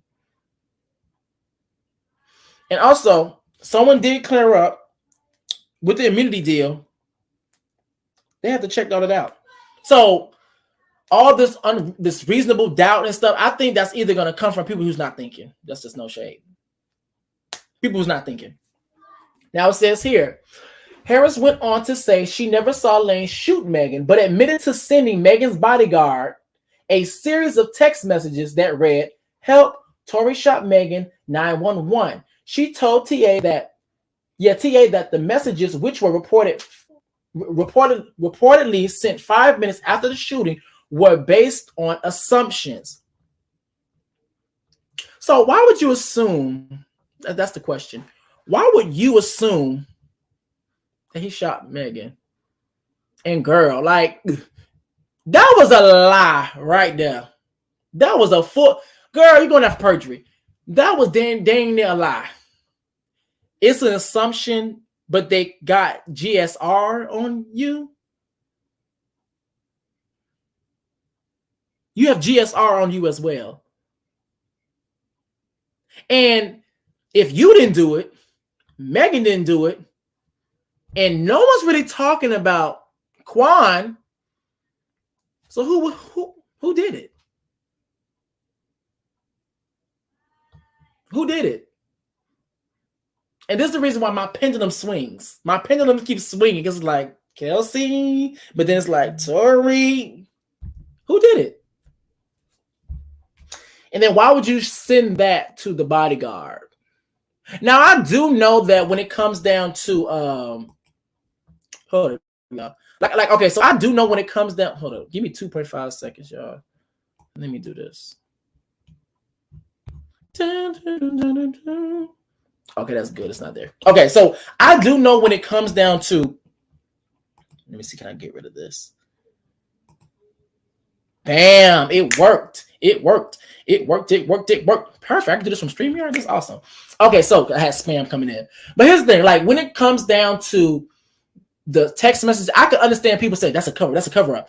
But you also have to take into account you're sending that, you're literally sending that to somebody in confidence, behind closed doors, in privacy. And to be completely honest, most people who's obviously people who have committed a crime and most definitely not trying to get caught, they're going to tell the truth behind closed doors compared to in a witness stand. or especially in compared to in public.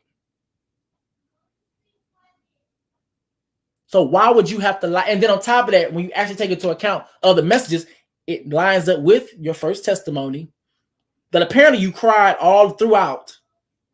You cried all throughout. Unless you're a really good actress and you got the waterworks, you cried throughout. Through phases of that interview. So it matches up with your interview. It matches up with the evidence. It matches up with what Megan said. And it paints an actual picture of what actually happened. I think honestly, if it gets like, if we have like no reason to put out, people just stupid, no shade. That's just me being honest. There's people just stupid, no shade. Let's just call a spade a spade. You're just probably just stupid, no shade. I'm gonna continue. Told TA with the messages, which were repeatedly sent 5 minutes after the shooting, were based on assumptions. And I quote, "What's going on with you today?" The TA asked Harris. "What happened between September and today? In September, when you spoke with us, you gave us a lot of detailed statements about what happened, right? What happened between September and today that you forgot everything? I told you that I'm going through what I'm going through," Harris replied. According to TMZ, Lanez's attorney asked Harris if the Canadian rapper had paid for her silence, as many have suspected. "No, I want to make it very clear. Tory didn't pay me anything," she responded. Now here's the thing. I guess people just got to be so damn stupid. He doesn't have to pay you, girl. He doesn't have to pay you. It's other ways of being able to get around that. And don't get like, I'm about to keep saying, my pendulum has really been swinging all over the place. But here's the thing. It's like, it's one thing for, like, for real, it's one thing for us to be like, it could be both. But if everything beforehand matched up so perfectly, then all of a sudden you get here. It's one thing if you could probably just like change the story up and say, change it. But to say you forgot all of those things that was very much detailed in the past, back there, you forgot all of those things. But yet you remember the very small details, but you forget all the obvious stuff. And then on top of that, it's like this. It's also like, how do people rationalize, it's also trauma as well. How do people rationalize that you remember all those things that happened up to the event, up to the incident? You remember all those things. Kylie Jenner's house, inside the vehicle, everybody's arguing, y'all talk about all these things. Apparently y'all stopped, people fighting, whatever. You remember all those things. But yet when it comes down to who actually did it, all of a sudden you don't remember or you don't know anything. Girl, you're lying. You do know. You do know. You're very much, Now it says, no one forced Kelsey to text that to the bodyguard after the incident. Now it says, Tory believes he shouldn't be penalized at all, and Meg wants the maximum penalty for an incident. Girl, it's the polarities. Now, it says here, don't have to pay me anything. She responded. Now, we're at the trial, day 5. I think it's clear that everyone, including the courts, knows she's lying about lying. The real question, can the prosecution recover? That's the thing. I don't know. And that's the thing about it. Like, I've actually been in court cases, not me. I haven't. But I've seen and witnessed court cases where them lawyers, they are theatrical. Like, they are theatrical. Lies, jealousy, like they're theatrical like that. Like before, I never would have thought a lawyer would be like that from the movies, but they're theatrical. And the thing about it, and the crazy thing, and the thing about it is that jury, general public, and people who are content creators, people who actually work in media, people who actually create videos, talk about commentary, all this, one of the things that we always say, I don't know if you guys noticed or not, and this is probably gonna hurt your feelings, but I'm gonna be honest. The things that a well-known thing is that the general public is stupid.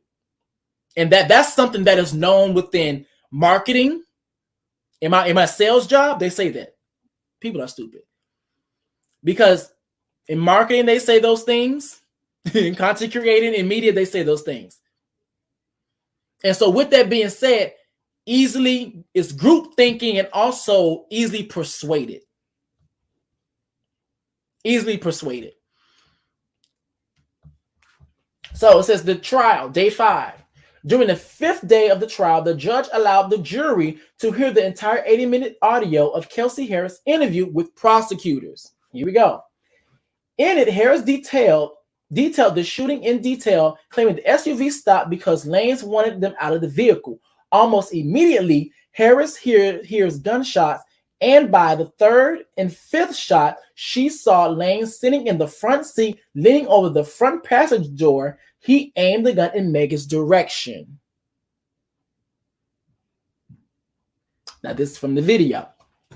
Now, this is what Nancy was saying. Smith is a music manager in Houston, affiliated with the Carl Carlton. In 1501, the label battling Megan in court over the contract she said was okay, girl. Okay, that's something else. Now it says here, jurors just heard most of Kelsey's statement. It's intense and incredibly detailed. And the reason why we can kind of oh, come on, stop glitching. There we go. For some reason, when I do this, it stopped glitching. But it was intense and very detailed. And here's the thing. The thing is this. It's like, only reason why I can say that I believe that it's actually, I guess it's actually detailed and intense the way that people say that it is, because Goddess Dawn Speaks has been going to the court and said the exact same thing. Poetic Flacco has been going to the court and said the exact same thing. Now says here, Kelsey carefully describes the shooting blow by blow, alleging it happened immediately after Tory ordered his driver to stop the SUV because he wanted Megan and Kelsey ejected from the vehicle. Now it says here. Now Nancy also said this. Jurors just heard most of Kelsey's statement was intense and in the vehicle. Okay, she also said this. Kelsey, and I quote, "I get out my side, and no sooner do you know, you start hearing gunshots going off. I looked up maybe about the 2nd or 3rd gunshot. You see Tory, he's now in the front seat. I guess he just jumped over this in a smooth transition, and he's leaning over the door." Now it says here, Kelsey, he's shooting over the top. Yeah, he's shooting over the top of the door. He was leaning over the front passenger door. He was shooting the gun. Megan was walking away when this happened, but by the 3rd or 4th shot, she was facing towards us. And I would describe it as like a deer in headlights. And let's just use a little bit more common sense, y'all. Like if say someone was walking away, right? If you hear bow, bow, you're probably gonna stop, especially if you're worried about, especially if you was hit. Like, just imagine, because keep in mind too, possibly if you get hit in your leg, hit in your foot, especially if it's like shrapnel or something, I'm pretty sure it hurts. But let's also be very clear. You're gonna look down. You're gonna be like, what the? You're gonna be like, what the? You're gonna look down, and then when you look down, that's when the other pain is gonna kick in. And then so let's just say if she did turn around or fall or whatever, she still can look and see who's shooting at her. You can still do that. And the thing that's crazy as well is that, Kelsey, you know this. For real, you know this.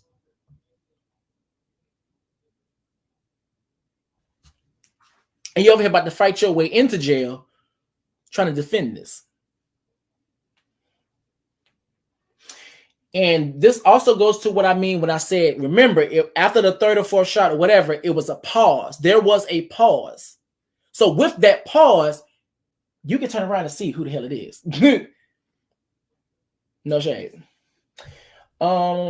Facing towards us, and I would describe it as like a deer in headlights.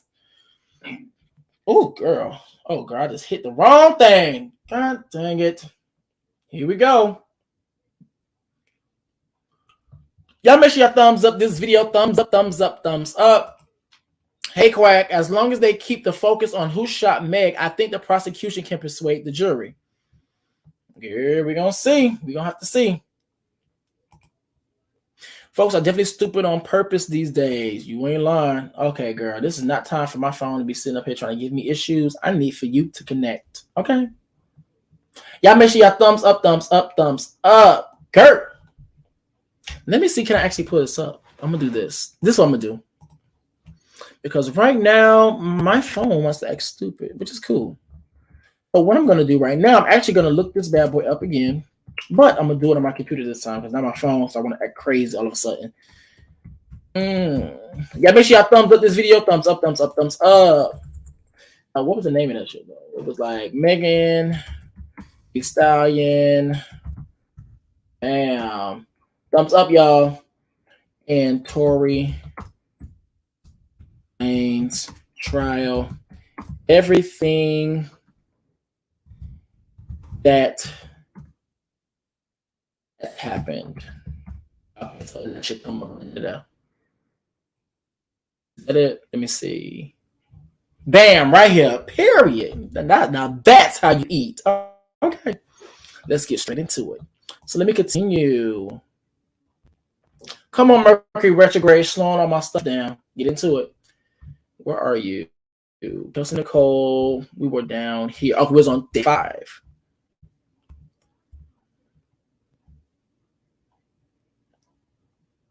Okay, here we go. No, the door. Okay, here we go. That says here. It says Kelsey. The way Tory was angling the gun, it wasn't like straight. It was like down, definitely in her direction. That's what Kelsey said. Now it says here she didn't hear him say anything. Okay, so she didn't hear him say anything. She told prosecutors September 14th. 2022 interview that she disavowed during her live testimony this week. Now it says here, the September audio reveals Harris echoed the statements of Megan confirming that she was shot by Tory. However, when she was on the stand yesterday, it seemed like her testimony couldn't recall a lot of things.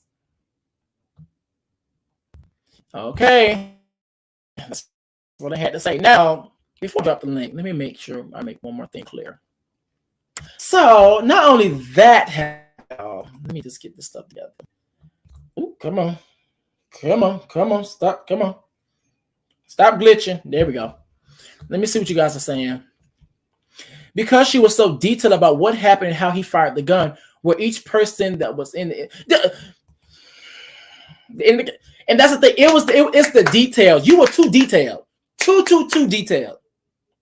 But on a most recent update, let me actually bring this up. Where is that? Right here. Bam. Where you at? Oh, wrong one. Right here. Right here. The bodyguard. Actually, I got 2 things. We got Joe Budden and we also have the bodyguard. So we're going to get into 2 things.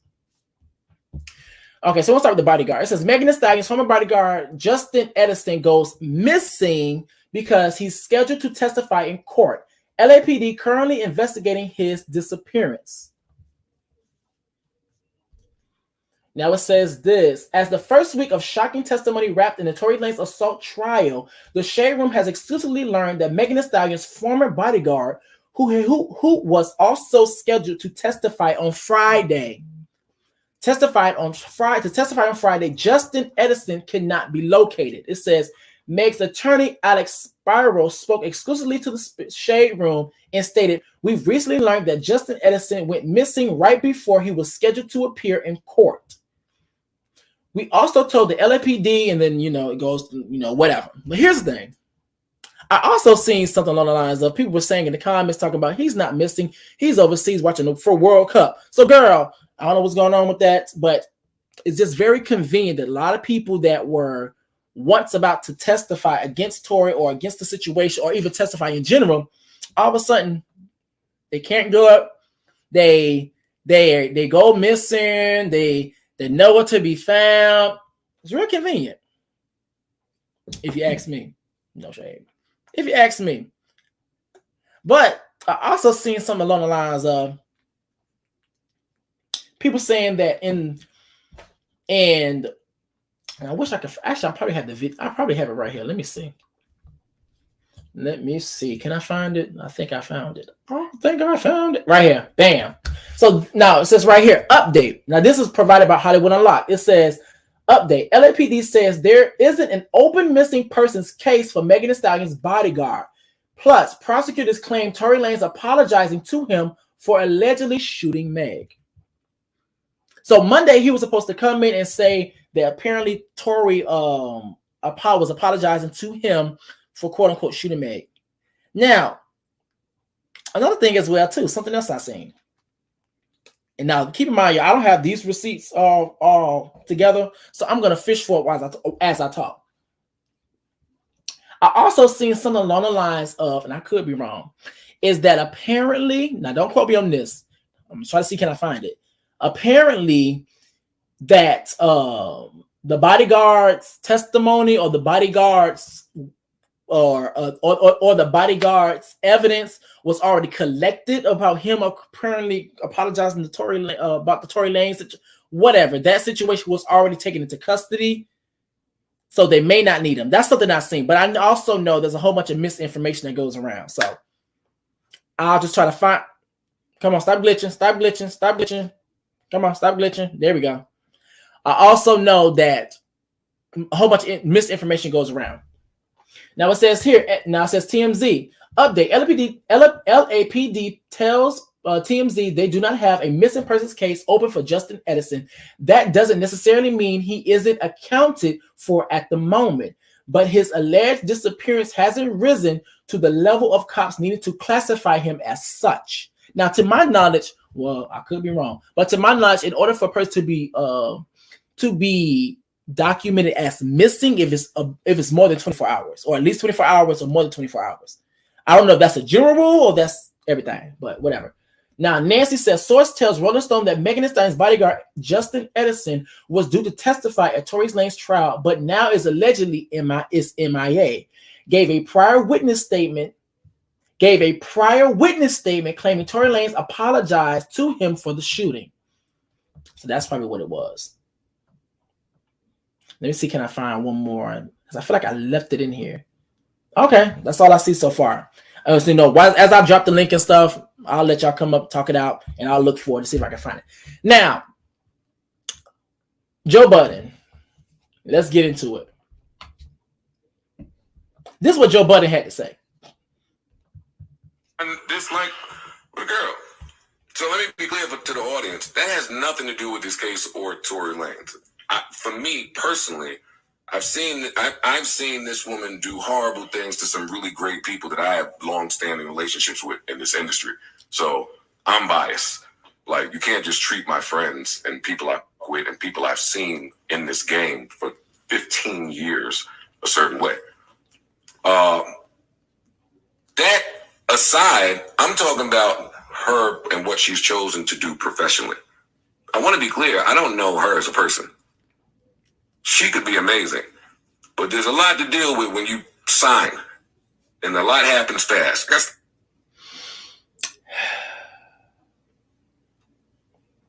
We're going to play it again. I stand in this like with a girl. So let me be clear to the audience. That has nothing to do with this case or Tory Lanez. For me personally, I've seen this woman do horrible things to some really great people that I have long-standing relationships with in this industry. So I'm biased. Like, you can't just treat my friends and people I with and people I've seen in this game for 15 years a certain way. That aside, I'm talking about her and what she's chosen to do professionally. I want to be clear. I don't know her as a person. She could be amazing, but there's a lot to deal with when you sign, and a lot happens fast. I stand in my dislike. Here we go. Girl, do you not know they was tearing him up in the comments? And this is what I meant when I said earlier. Let me drop the link. This is what I meant when I said earlier. Let me drop the link. I'm about to drop the link, y'all. Yep. And 50 Cent did tweet some BS earlier. Because then it went from Megan and Stallion, then she transferred to Jussie Smollett. And this is what I mean when I say these niggas. I gotta find a better word because these niggas don't. It sound lame, but for purposes, these niggas, these knuckles, it work. These knuckles, they stick together. That's why I be like, y'all really be.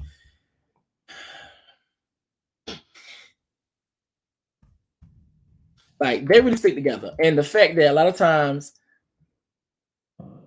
Let me draw the line. Let me copy that bad boy. Where is a copy? Bam. Okay, just drop the link. And so I'm gonna read some of these comments. Let's get into it. Now, Rodney the Voice says, it's given she's told me no. Another person said, what you seen her do, Joe, because you bash women all day 24/7. Unwind with Tasha K. She said he is talking about EJ and Tiana Taylor and Nikki. As we spoke on my live with Queen Nikki. Girl, shut the fuck. She irks my soul. She really does. She irks my spirit. What's going on, Presley? I'm just gonna read a few more comments. Then I'm gonna let y'all let you just go. Another person says, didn't he beat up a baby out of one of his exes, and broke Tahiri's ribs before? Yes, sir. This one out, Joey. Another person says, but Joe has done a lot of questionable things. Hey, Queen Intro. Another person says, didn't he beat up a baby? No, it says, but Joe has done a lot of questionable things to good women. Please stop with this. It says, I've seen this woman do horrible things. Also, I don't know her personally, child. And here's the thing: it's like, Joe, you're really saying you've seen this woman do a lot of horrible things to your friends. And the thing about it is that, what do you think Tory has done? And the thing about it is that what you're talking about is literally talking about professional job wise, professional wise. You've seen her do horrible things. And don't get me wrong, from what I've heard, they most definitely say that Megan is an opportunist. No shade. They say she is. But the thing is that there's a difference between doing stuff personally, as in for their job, and also committing crimes. There's a distinction. Y'all bet your thumbs up this video. So y'all sound off. What's going on, Presley? So what you got to say? A lot. I was actually coming back and forth between you reading the article, but you know what I was wondering? Have they already brought up the fact that Tory's restraining order was increased like 3 times throughout these 2 years? Like, I have no idea. Because I'm like, that would kind of, like, when people are talking about his violent past, I'm like, he couldn't even stop harassing her while he was waiting for trial for her. They had to literally up his bail like 3 times. That I don't know, but I do remember there was like something going on with Tory's, something along the lines of going on with Tory and something about the bail, but I never really got that detail into it, so I really don't know personally. Yeah, he because Megan has a restraining order against him since the thing happened, and since the restraining order has been placed throughout the whole time of him pushing back this trial, he's violated it 3 times. Yeah, because the baby, right? The baby and something else, something about the performance at a award show and her concert, like, and they've raised his bail, and so I'm just like, how does that not come up? I don't know. what has they seen? What has they called it out though? He want to go there, take it all the way there. That may be the closing argument. The prosecution hasn't rested yet. I don't know. We're gonna see. I don't know. Queen Intro. Hey. So what do you have to say? How do you feel about the situation? How do you feel about everything that's transpired? I'm in a like you say, your pendulum swinging. I'm back and forth as well. On the situation, meaning between Kelsey and Tory on the actual shooting. Because Kelsey seems to be a person that is protecting herself, but in my opinion, feels guilty for what she has done. So she can't outright just say yeah, Tory, but she has, as far as in testimony, the statements in September or what have you. And I wanted to know, was that September statement actually this year or following the shooting? Because I've gotten confused. Some people say either one of them. This molested. When she made the statement, when she made, the testifying statement that it was the 80-minute thing that was played. Was that September of this year or was that September of 2020? This year. Okay, so that's clarity enough. And Kelsey seems to put in play what's gonna protect her, but I'm still not saying nothing type moves to me. So that's where I keep swinging back and forth with her on the situation. She's accused Tory, Meg's accused Tory. So I'm feeling like, yeah, Tory, we definitely know that she was shot. So all those elements are in place for me. But where Kelsey steps in and out of the situation, her back and forthness, her memory lapse rather, that's what's confusing me. And if we go from the time it happened up until, I'm going to say this September, Kelsey has made accusations along the way of, in court, you're going to find out what the real deal is. Like she's insinuating that Meg was lying because that's who her beef was with, her strife was with. And I can remember for myself that Kelsey became angered in the moments of why you not saying I didn't shoot you? This is where she decided to become angry with, because even recently I found out that it was said that Megan paid her rent at one point in time. And people could say loyalty to a certain extent on Meg's behalf, but just imagine you getting shot. If she had not spoke at that time and said, okay, Tory did this, or Tory didn't do this, who and we beefing? When did that come in? Because how you gonna beef with me? How your mom and sister gonna get online and come at me like, oh yeah, because my sister didn't shoot nobody. Okay, so, and then you want me to pay your rent? It's like the nerve. People like not looking at the game. They're talking about a loyalty thing. Okay, you feel justified that I slept with him and you got an issue with that, but then you come back and ask me for rent. Yeah, I feel, some kind of way because you done slept with my man, but I feel like you should still be holding my hand and walking me through this here. When we gonna level out on this here? You either you're mad because I done slept with him and it's to the degree that it's the issue all the way around, the anger and all the way around, or you really don't have no problem with it. You can't keep coming back and swinging in my direction and feeling a way toward me and put it up. And I think Megan did absolutely right by cutting everybody off.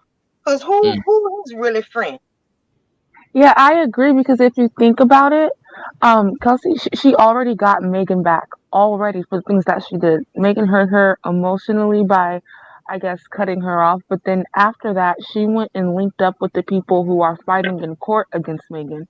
So it's like Right. you already got her back. So why are you trying to still get her back and harm yourself in court? It doesn't make any sense. Yeah.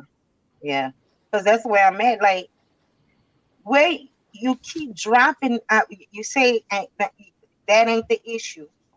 But why are you performing the way you performing? And either that's the issue, or you actually shot this girl, and you need to play a certain kind of role amongst her and Megan. Yeah. I say it in conscience when he was reading the transcripts. I say, I'm almost tempted to say, are they working in cahoots together against Tory, and to pretend that we so mad with each other? Because the actions say you're not that mad. Exactly. And what kills me and knocks Kelsey out the boat is Tory is the one that said that Kelsey did not shoot her. So that leads me to believe you. But if I'm looking at everything else, it almost seems as if maybe them two are pretending to be angered at each other. And then both of them pointing at Tory. But then I'm going to get on stand and I know I did this here. So I'm not going to just flat out say, yeah, he shot her. Knowing I shot her type thing. Well, and let me go in here and pretend it's what you call them, because a lot of the text messages to me seem to be staged. They seem to be staged in my mind frames. When you, like Conscious was saying, you speaking like as if you're speaking of two different entities, two different situations. Oh yeah. In the text messaging, and because that was kind of detailed in a sense. And if Meg Bodyguard wasn't present, what could he do at that moment if he had shot her? Well, that text message made no sense. I don't think it's pretend, because if it was pretend, she wouldn't be working with the people who are against Megan right now. But if you're looking at a person that, like y'all everybody say cloud chasing, then to a certain extent it's like you're going in a spiteful manner. You're going toward 1501, with this, that, and another, and then for Tory to be also entertaining 1501. Yeah, they're both with 1501. So I really don't think it's a her and Megan and she shot Megan thing, because she's literally with the people who are trying to take her money and stop her career right now. Okay, wait. 1 second, and then I'm gonna let Quack go. Step right in. All right. So what I do want to say, thank you so very much, Nikki. Thank you for your donation. I really do appreciate it. Thank you, and thank you, L. Thank you. All right. So Quack, what you got to say? Come on, stepping right on in. I think everybody be like, remember the defense said the first thing was jealousy, right? Like they're trying to prove a jealousy rage, but they're constantly focusing on Meg's jealousy and not Kelsey. And if they were to focus on Kelsey's jealousy, where was Kelsey's jealousy when she saw Tory flirting with Kylie? It wasn't present, right? So how is she jealous of Meg? I would think if you saw Kylie and Tory flirting with Kylie, you would be jealous of Kylie. There would be a response to that, right? But then all of a sudden you're jealous in the car, and you're so upset that Meg is fucking with Tory after you just finished watching Kylie and Tory's flirtatious ways, according to her statement. So I know that Kelsey's not really jealous. And I could tell that Kelsey is not like confrontational at all, judging by the consistency of behavior with the whole fact that when she was on the stand and she's like, do I really have to do this? And all that. So it's like, who are you trying to prove is jealous? Because I see a lot of focus on Meg's jealousy. But the person, Meg didn't shoot herself out of jealousy. If you're trying to prove that Kelsey was the jealous one, how come Kelsey didn't respond to Kylie and Tory's flirting? And that's where it's like, we know who shot Meg. Yeah, that's right. Well, he has something to say. TS. Hi, how are you? I'm doing well. Hi, how's everyone in the room? Hello, how you doing? Pretty good. Cool. I'm good, thank you. So what are your thoughts? My thoughts are that Chelsea has been playing this hand like a chess game. Chelsea is she is prepared for every and anything. Okay. And she got prepared. My feelings is she got prepared around the time when Megan got a lot of people to so-called bully her, as she said, on the internet. Because when Megan first got shot, she didn't say Tory shot her. She didn't say anyone shot her. We all know that story about the glass, right? So after people started making fun of her, according to Kelsey, saying, oh, she's just a drunk. She probably did this to herself. From the beginning, they were saying that. And so Megan, that bothered her. So she started saying, according to Kelsey, she started saying Tory shot her. And then that's when Tory shot her, because they never thought there'd be no charges. So Kelsey, after that happened and she started getting bullied on the internet, she decided she would have some sort of foundation for that bully. And that's where Prince Jr. comes in. Her husband comes in.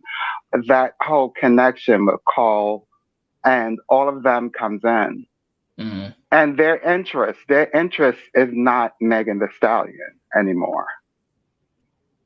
No, I think it is. Okay, I'm sorry. No, you're good. I was going to say, I think it is because Kelsey's husband is actually the manager of Erica Banks. Remember the girl that they signed to try to like replace Megan and be the next Megan and did that whole TikTok thing? He literally manages Erica Banks. It's literally right there. Right there. Yeah, but she hasn't gotten as far as Megan. Exactly. And I think Megan has, we're dealing with people with a lot of pride here. Kelsey, Megan, Tory, Prince Jr., all of them, they all have pride. They all have this super pride. And so this is where all of this comes in. This is where we won't get the truth. We will get what they're feeling. Outcome. Go ahead, I'm sorry. I was going to say, I also agree it's about pride because it's not even a I want to continue to make money off you thing. It's a I want to smash your career type of thing because she's had to go to court over and over to release songs, to do collabs with people that would have been big songs that they would have been released earlier. Like, it's not a thing of they just want to keep like draining her for money. They want to smash her career because all of them are the same as Kelsey. They'd rather hurt themselves just to get back at her. I'm just like, it's crazy. Okay, so I have a question. Someone asked this. It's Reckless. Ask her why did 1501 IG post about Meg today if that's true? Because they hear us now. They're hearing what the crowd is saying now. So we gotta handle this here if we don't want their narrative.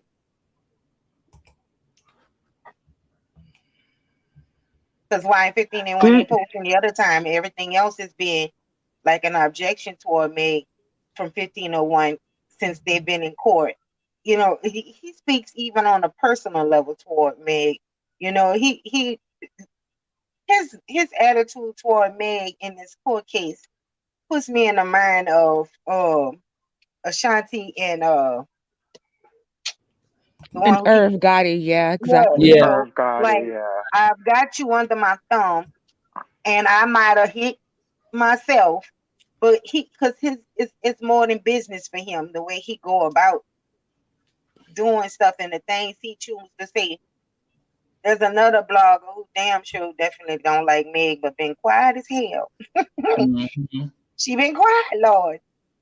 They all Mhm. rather You know, cut their nose she to points spite their out the face. things that Carl says toward me, and he has an issue with women all the way around himself. To me, he got a nasty demeanor when it comes to that comes out when he's speaking against Meg and he's saying things, you know. And I want to know who gathered the list of the men that they were supposed to both have slept with. And I think my accent might have played a role when I was saying Ben. I wasn't saying it like in past reference. I was saying it to the guy. I think he's a basketball player. Ben Simmons. Yeah, he's the one saying that he hasn't slept with either girl. And I knew that he had said he hadn't slept with Kelsey, but now it's being said that he hasn't slept with either or. So who compiled this list? He denies everybody though. That's like his thing. Who he does? Yeah. Well, he didn't say them two. Yeah. I mean, talking about what they're promoting Megan today. If you put value into something and you want to get your profit off of that, you don't tear that thing down now, do you? Yeah, but that's what makes it seem personal. Right. They've been tearing her down, saying she's a drunk, saying she's this, she's that.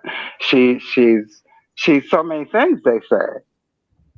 And today I'm supposed to believe that they value her talent, her. But that's not what she's in court for. That's the thing. Like, no, she's not in court for that.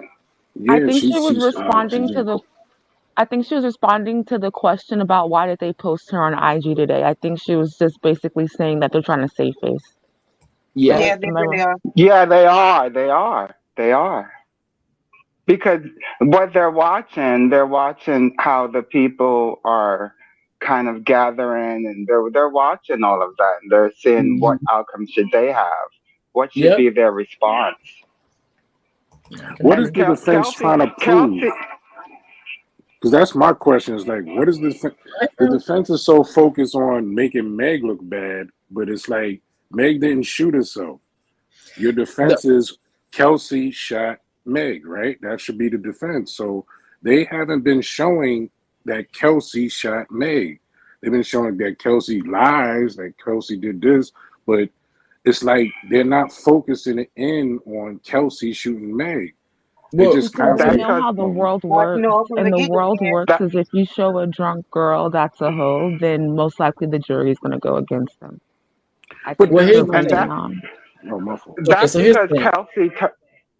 Okay, so the thing is that when it comes down to prosecutors and stuff, they have to be the one to pitch the story, make it make sense, because they're the one prosecuting the other side. The defense, their main job, which is why I was literally in a lawyer's live and stuff, and she was breaking this stuff down. She said, really, the defense, their job is to defend, poke holes in the story, and their job is to create different motives. Because what I learned is that she said, with motives, you're not like it's not required for you to prove a motive.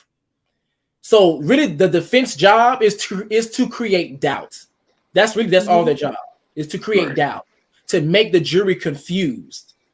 But however, with the prosecutors, their job is to pitch the story, say how it went down. This is what happened. This is the evidence. Yada yada yada. And the defense supposed to come behind it, like, you really think this did happen? Because this has us, it could have went this way, to create confusion. So now you have different jurors thinking different things, and now the defense is successful, or they kind of don't think different things, and then the prosecutors are successful. So I think question.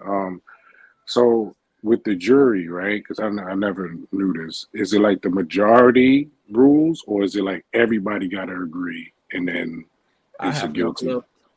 I have no clue. Everybody has to agree, or unless it'll be a hung jury. So if one person doesn't agree, it's a hung jury, it's a mistrial. It's a mistrial, it's a hung jury. Wow. Wow. Damn. You're talking about someone's life here. You're talking about 23 years. Yeah, and that's one of the Yeah. things that, they're going against Meg in the sense of they're defaming her character is what the Yeah. defense is trying to do. Hey, if we make this person look bad, think about in an R case. You know what I'm saying? This person has been done this by another person, and we're going to take that victim and we're going to bring up the victim's past, their history. Oh, they've been this, they've been that before, and this and that. And they may have bore this, and they do everything they can to defame that person's character. So Yeah. I just want to go ahead. I'm sorry. I just wanted to clarify. There's a difference between a hung juror and a mistrial. A mistrial is decided by the judge. Like if the judge is like, "Oh, this is too messy. It's a mistrial. We have to do it over." A hung juror, they'll make them keep going into meetings together to get everyone to agree. And then if they don't agree, sometimes the judge has the power to just make the decision. So I just wanted I to didn't know that. I thought when it's jury, it's based on the jurors. When it's like a bench trial, what they call a bench trial, and it's based on the judge. Well, opinion. Yeah, they'll Lady did say that I was on a jury before, and we all had to agree. Yeah, that's what I'm saying. You do have to all agree. So if one person disagrees, they'll keep sending you back to keep on doing meetings to get that one person or however many people to agree. And then if it goes on for too long, then it's called a hung juror, and that doesn't a hung jury. That doesn't necessarily mean a mistrial. Sometimes when there's a hung jury, the judge just decides. Okay, so that might be a good or bad thing. We don't know. Forever, let's get you up in here. How do you feel? What's going on? What's your thoughts? Hi, good evening, Reckless. You've been putting in at work today, so per the usual, I have to tell everybody I'm giving honor to the panel. I'm giving honor to the platform. Make sure you guys are donating to recklesslogicc. He's been putting in at work today. He was putting in at work this morning. He was putting in at work last night. Yeah. I don't know if y'all have been privy, but the armor bearer has been armor bearing, okay, all night long, and is still giving us that work. So I really just wanted to come up here and give you my appreciation more than my opinion, because I've been also giving my opinion for the last 2 days. And I just wanted to come up here and tell you, did you find out the color of the cape? And inconclusive. And that's all I have to say. Oh my gosh. Well, I want to say thank you so very much. It's just that when it came down to this case and stuff, I've been on contest panel every single day. About from beginning to end, but if not, just about I'll start somewhere in the middle, the front, the middle, beginning, all the way to the end, just about getting passionate, spitting, screaming all over I was like, you know what? Because at first I was like, I don't know if I'm even gonna go live about this, because I'm like, at first I was right. I was trained. I was like, ugh, I don't even know. I'm like, got disgusted. I was like, I don't know if I want to do this. But then I started doing my first live. I asked them, I said, you guys want to go live? He was like, why not? Why not? And I was like, okay. Now we here. I appreciate it. You already know my views based on the evidence. Yes. And I'm very particular on using that word. Yes. Based on the evidence that has been presented. I believe that he shot Meg. And because of that, he is just due, outside of his karmatic debt, which Conscious spoke of in the last, in one of the last lives, because I was with you for your last live as well. But based on his karmatic debt as well, but based on the evidence alone and what we have gathered of the evidence, what's actually been proven, the actual data, the empirical data, the irrefutable evidence, I believe that if the jury is going based on the evidence that's been proven and that 80-minute interview that Kelsey did, then he's definitely going down. And I'm sorry for everybody who doesn't agree with that and who wants for something different than that to happen. But the interview itself was pretty damning. and it was really detailed and it was really voluntary. There was like really no pressure and no duress. So, you know, I wouldn't be surprised if the jury was able to corroborate the evidence with the testimony that was given. And I'm not going to be surprised if he goes to jail. I'm just not. I'm gonna be honest with you. I wouldn't be surprised if he goes, and I also wouldn't be surprised if he walks. To be completely honest with you, and the reason why I say that is just so like, it just the reason why I say that is because it's like the defense they haven't even touched, like actually went up and actually said this is what we have, this is what we think, and to my knowledge, I could be wrong now, but to my knowledge as well is that with the defense. I think they're coming in on Monday. I forgot what day it is. Just about, I think, a forensic expert or something like that. It was something I was seeing. And it's supposed to explain the gunshot residue about who's supposed to have, who's going to have more, who's going to have less, all the other things. So they got stuff in store. So if they have stuff in store, their job is just to create doubt. So I gather that. And I agree with you that there is absolutely a possibility that he walks. Just if we're dealing with the basis of humanity itself, and the fact that there are 12 different people with 12 different backgrounds and 12 different upbringings that are on this jury. All it takes is one person to really just drag it out to be like, nah, I don't really get it. So there's absolutely the possibility that he's going to walk. And I don't argue with that. I don't have any argument with that at all whatsoever. Yeah. I just want to acknowledge that the evidence itself, at least as far as where we are today, matches. It points to Tory. Yeah. Exactly. Yeah. And I agree with you. And I agree. I don't think that he'll walk. Although there's a possibility because of whoever's on the jury, but also he wasn't supposed to have a gun because and because of the gun charge, that alone could get him deported. Maybe not locked up, but deported. Oh, he's gonna have some charges. Yeah, that's why they were trying to tack on as many charges as they can all the way up until trial date. They're trying to get him on something.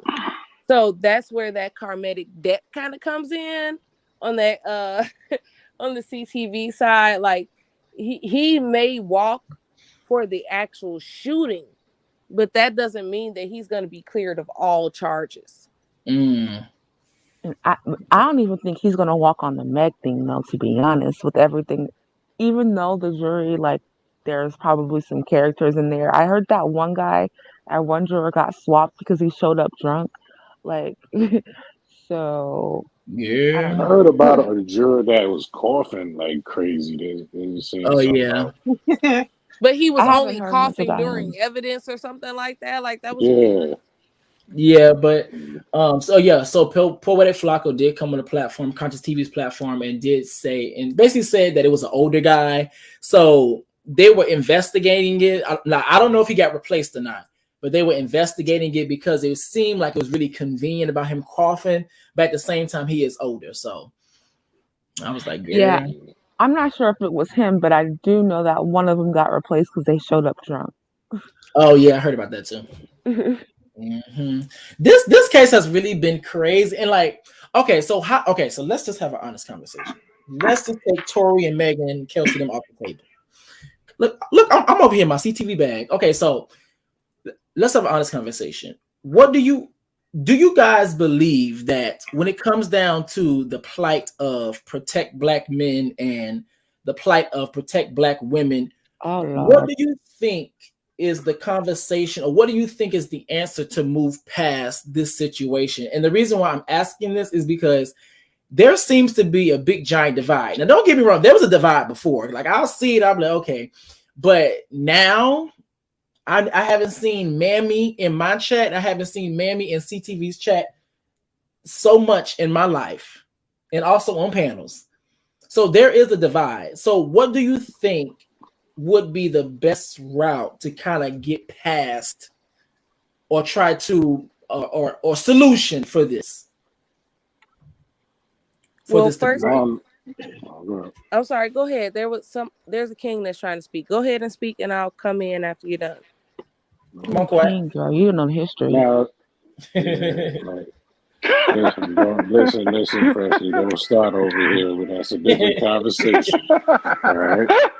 Anyway, thank you, Queen. I'm trying to be respectful. Thank you, Queen. Thank you. Go ahead. I just think that I try to be fair. Like, I don't like Meg. I'm just saying straight. Me personally, I don't like who she is, but I'm a fair person. And I can hear. I don't like Tory neither. I think I don't like them both the same. Like, I just don't like both of them. I like their music, and I could separate, but just character. Like, Meg seemed foul, Tory seemed super foul, and this sounds like Tory. This is like consistency in behavior. It's like it's gradually increasing. Like with Tory's behavior, 1 week he's punching a dude.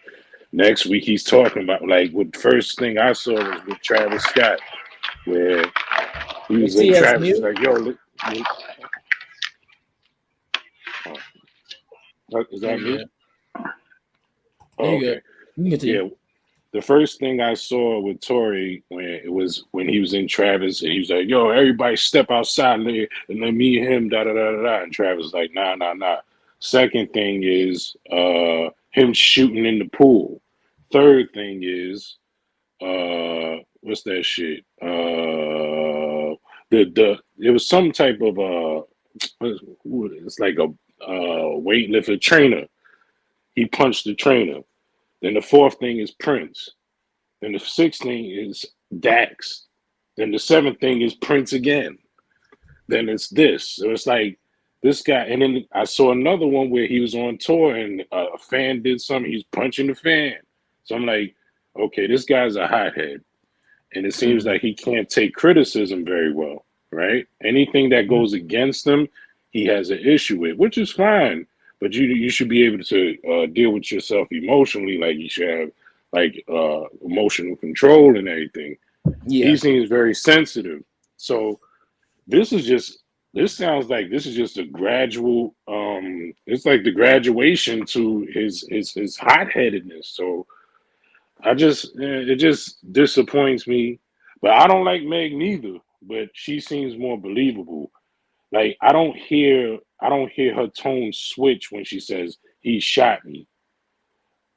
With Tory, it just sounds like the story sounds believable, and that's the thing that you're saying. Like, for guys, a lot of guys been through like women lying on them and everything, so they kind of gather together with that, but then it's like his story seems believable. Oh, she's jealous, you know what I'm saying? So, and Kelsey, I try to stop them from fighting each other.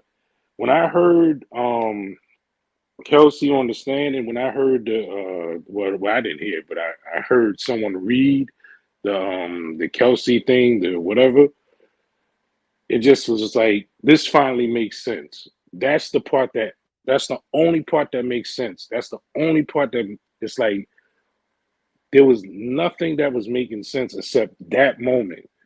So I don't understand how guys or girls could say, and it just makes me think like, oh, they're just super fans and they like his music, they like him. That's it. So that's why they vouching for him. But to me, I'm like, nah, I like his music too. I like Meg, she's all right too, but that doesn't mean that he didn't shoot her. And I think he shot her. And I'm a dude, so it's like, that's just me. Sorry to be long-winded. You are good. I think he's also pressing on points to attract certain kind of men who are super aggressive towards women who have been abused. Like throughout this whole trial, he's brought up Kylie. Even when you were reading the article earlier, when you were reading his lyrics, he was talking about Kylie, and everybody was just like, "Oh, Megan's jealous of Kylie. Megan is jealous of Kylie," fueling this whole thing that Black women are jealous of the Kardashians. So that got a bunch of people on.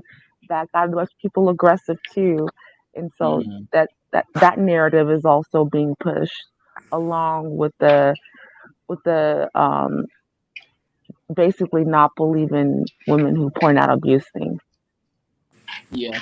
Absolutely. I agree. And I also want to add that, how we get past this and what originally Reckless was speaking on is how do we deal with this is, we have to first stop looking at accountability as vilification. And it goes on both sides, but we also have to look at the measurement of what we're talking about. Because people will measure someone lying about their sexual history in the same respect as they will measure someone shooting somebody. And it's not the same. It's not the same at all. And I was trying to get this point across on the last show that I was on, but if Megan's story, let's look objective. If Megan's story is that Tory shot me, then it doesn't matter who I slept with because I didn't get shot based upon who I was sleeping with. It's not important and it's not relevant to the case who I slept with if Tory shot me, because Tory didn't shoot me based on the fact that Tory slept with me. So it makes sense and it stands to reason why Megan would not tell anybody that she slept with Tory. Whether or not she fought with Kelsey is irrelevant if Tory is the person that shot her. Bringing everything into perspective. If Tory is the person that shot her, her interaction with Kelsey means nothing. The fight about who slept with who means nothing. Being kicked out of the Kardashian house means nothing, because none of that has anything to do with why she was actually shot. That's right. She does not owe her sexual history to the public based on what she feels like is the reason that she was shot. Absolutely. If she feels like she was shot, if her truth and the evidence points to her truth as being shot because he had an ego moment where he was unable to handle the strong words of an African-American woman that is throwing shots at him drunk, then it has absolutely nothing to do with her sexual history or a disagreement that she had with her best friend. None of that has to do with any of the reason why she got shot. Correct. So that explains why she did not dispose that or explain that to the public, because that had nothing to do with why she was shot. And can I? Kelsey is definitely lying. Who said that? Did I read that right? Kelsey. You got people in the world where it keep bouncing on the men's side, the women's side, who protect, who should be protected. There's a lot of people in the world that go around believing that, okay, she got bad in the mouth. That's how I'm gonna use it. She got bad in the mouth because she asked for it. You know what I'm saying? When people don't realize you're supposed to keep your hands to yourself. People can say what they want to say, but you got people who live off of that belief that, oh, there's justification because she pushed it, or there's justification because she demeaned him. It's like they throw that element in there is the reason why it should be okay for something to take place, especially toward a Black woman, is what I'm gonna say. Is they find justification like, oh, she see her mouth got her in trouble. See, if she wouldn't have said this, that, and other, it wouldn't have been all that. That you still supposed to keep your hands to yourself. You still supposed to not even, I don't care what she mouth off, I don't care what she say, I don't care how hard that pained you for her to say that. And I'm gonna tell you the honest to God truth. I'm a fair person all the way around the board. I don't care if it's mine. If he wrong, he's wrong, and that's all the way. That's all it is to it. It doesn't matter what the whatever, nothing. That don't go in the book for me. It's the right of the situation, and you know what's truth, what rings true. That's where I go from in this situation. But you have people who live by those beliefs that there's reasons for certain things to take place in life. No, you're not supposed to put your hands on anyone. You know what I'm saying? I don't care because he's not gonna fight me back. That's all the reason I need. I could slap him around. I could hit him. I could push on him and shove on him because he's not gonna fight me back because he a man. He ain't supposed to hit me. No, I'm supposed to keep my hands to myself. And look at who we're talking about here. Tory Lanez loved the spotlight more than anybody I've ever seen. Do you think if Kelsey shot Meg that he wouldn't have said it the first thing? He would have linked arms with Meg. They would have went on every talk show. Instead of her and the baby being a duo, it would have been Meg and Tory doing all the tours. They'd have been superstars, and Kelsey would be in prison. It's common sense. He even said that Kelsey didn't shoot Meg. I mean, it's obvious he was in the front seat with the gun when the police got there. It's in the police report. Kelsey said he jumped over the seat and started shooting at Meg, and then Meg turned around and looked at him shoot her. I don't understand why everybody is trying to make this violent beast innocent. They're going out of their way to Harry Potter the situation and make him innocent. It's ridiculous. I'm not. And there's one more thing I wanted to point out is that you know how they show him with his son every day. His son was only actually inside the courtroom for one day, and that was the day that Meg testified. And he knows that Meg has a soft spot for his son, so I think that he was trying to throw her off, her testifying. So that was pretty messed up, I think, in my opinion. Mm-hmm. I would also like to throw in the fact that he was unable to control his face and the way that he was reacting to Megan's testimony, that there were several people that were able to divulge the fact that he was visibly upset as they were going over the testimony of Megan attacking his career. Yeah, that part too. Out of the panel, right? My fault. Out of the panel, right? Do anybody feel sympathy for Tory bringing his son? Because I think that's the most amateur tactic to try to convince us to feel bad for him. Oh, he's a father. You wasn't thinking you was a father when you was busting that gun. Wasn't thinking about being a father when you was pulling hair and doing all that extra shit that you was doing. So it's I don't understand how stupid he thinks the jury is or people are, but we can see that from a mile away, and that's what I'm saying. It's he got some type of egotistical narcissism that he is dealing with, that he thinks he's above everybody else, that we are just so stupid to believe that, look at his son, oh my God, he's a father, I'm going to vote for him now. Why would you? The smart thing... if he was trying, I'm so sorry. I felt that interrupted you. I was gonna say the thing is, if he was gonna play that card, if he was gonna be smart about it, he should have had his son show up with his baby mama to show that he can get along with women he no longer has a relationship with. So why didn't she show up? Oh, because she accused you of abusing her? Oh, that's probably why. I mean, let's be realistic here. Why would you bring your toddler child to the courthouse on a weekday to listen to testimony about you shooting at and abusing Black women? Well, from my understanding, he wasn't in the courtroom. Subject your child to listening to the testimony of what you have done to effectively harm women that look like him. The same man who show up in disguise to a concert and then know he's not supposed to be around that woman. That's the same man. That's the same. He wasn't in the courtroom. Yes. Well, okay. So I do want to clarify. courtroom. I do want to clarify. His son was not, well, to my understanding, I was told that his son was actually not inside of the courtroom.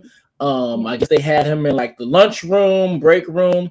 Because the children are not allowed in the courtroom for criminal cases. Yeah, that's for the public eye. Around for the publicity. Yeah, for the public eye. You guys, I agree.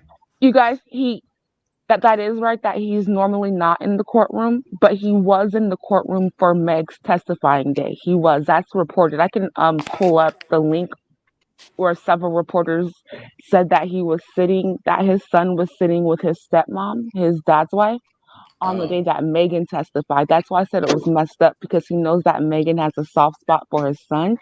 And I think that he had his son in the courtroom the day that Megan testified to try to get her to not say everything in front of his son. But all of the other days he wasn't in the courtroom, but he was on the day that Megan testified. Because Black women don't play about the babies. We love the kids. Don't nobody want to say nothing bad about their daddy in front of the kids. You know, but like you got supporters outside. That's not to say that there are not women that are out there trashing their baby daddies in front of their kids. We are not saying that. We are not here to speak on behalf of trash baby mamas. Yeah. We are here to talk about the fact that women who actually love children and have a heart for children do not want to subject children to trauma. And he played on that in the people's face, in the public. Yep. But no one's falling for it. That's what I'm saying. Like, nobody, I don't think anybody is like, oh my God. You should have called us at 5 o'clock in the morning, baby. It's a couple of people falling for it. What? Yeah, they did. They pulled on for people with common sense know that's a public play. But you know, for there are some people who fell into that. Oh, the baby. Well, why you ain't never seen the baby before? Come on now. Never. So conscious. I would like to remind people that half of Georgia voted for Herschel Walker, and that's why we in the situation that we in right now. That's an excellent point. That's an excellent point. Yes, ma'am. So let me get conscious up in here. So what are your thoughts? What's your thought process? How you feel? How do you feel today? Because my pendulum has been swinging, and then like I'll get on live. I'll be like, maybe Tory, maybe Kelsey. Get off live. Like, I think that's Tory. So how do you feel? How is your pendulum swinging currently? Well, I spoke to some of my attorneys over the weekend, and I am pretty convinced that Tory, in my personal opinion, definitely shot Meg, and it's really tied up in the language, as somebody was kind of hinting to here today about the lawyers. For one, I learned that lawyers can represent someone who they know is in fact guilty of the crime that they're being accused of committing, and that they legally are bound to zealously represent that person with the same level of depth and passion that they would represent an innocent person. Yeah. So what the lawyer can't do if they're representing someone who is guilty of the crime is they can't lie, but what they do have the right to do is supernaturally and profoundly deflect. And that's exactly what his lawyers are doing, which is why they have yet to emphatically state our client didn't do this. They can't say that because 9 times out of 10, Tory has already divulged to them he in fact did do this. And this is why now they went into the strategy of pinning all of this stuff on Kelsey. And it's just interesting to me that his lawyers will not say he didn't do it. What they will say is Kelsey did it. What they will do is pull on all of the secondary information like the GSR, etc., all of that stuff to pin it on Kelsey. But they will not say their client is innocent. And that's a dead giveaway that they are aware that this man did in fact commit this crime, and they've practically been hired to, because I think that there's like factual guilt and then like legal guilt. And so he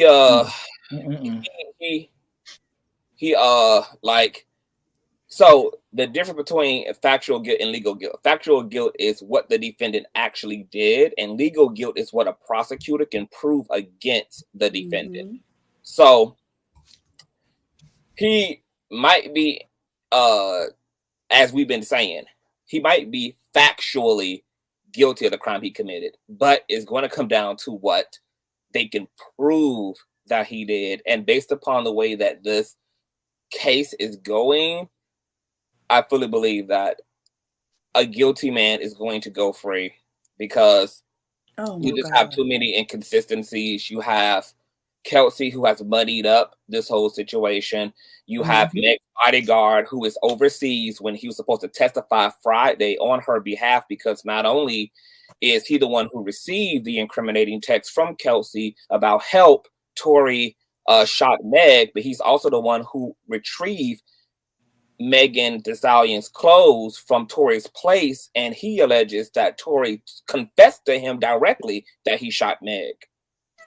So he wasn't available, and also apparently they can't find the driver as well, who more than likely is going to hopscotch on this thing. So I don't believe that they're going to be able to prove beyond a reasonable doubt that Tory shot Meg, unless what they have on surveillance is literally this nigga dangling out of a window and discharging that gun, which I don't believe that they have, because if they had something that concrete, I don't believe that they would need all the rest of the stuff, because that's like the dead giveaway. But who knows? We still have almost another week of evidence to pile through, audio to pile through, from surveillance footage. We have Detective Stogner and all these other people, but I don't know. It's just in my heart, it's not giving beyond a reasonable doubt. Like it's not saying that the prosecutors can prove that. So yeah, I think he's gonna walk, but I absolutely believe that he did it. Well, okay. So someone else says he has multiple charges, though. Do you think he's just gonna walk like scot-free, or think he's gonna have something, but it just won't be for the actual shooting? Yeah, he'll probably take like the gun charge and all of that. Now how that'll play out, I don't know whether he'll end up deported or probation, or he'll do time for any of that. But more than likely, he'll take some charges. He'll be guilty of something, maybe. But like the most important thing that he need to be held accountable for doesn't seem like he's going to be, actually held accountable for. So I'm going to be honest, I wouldn't feel satisfied with those other charges. He needs to be charged for pulling that trigger. No shade. Right. I agree. I have a question. Do you think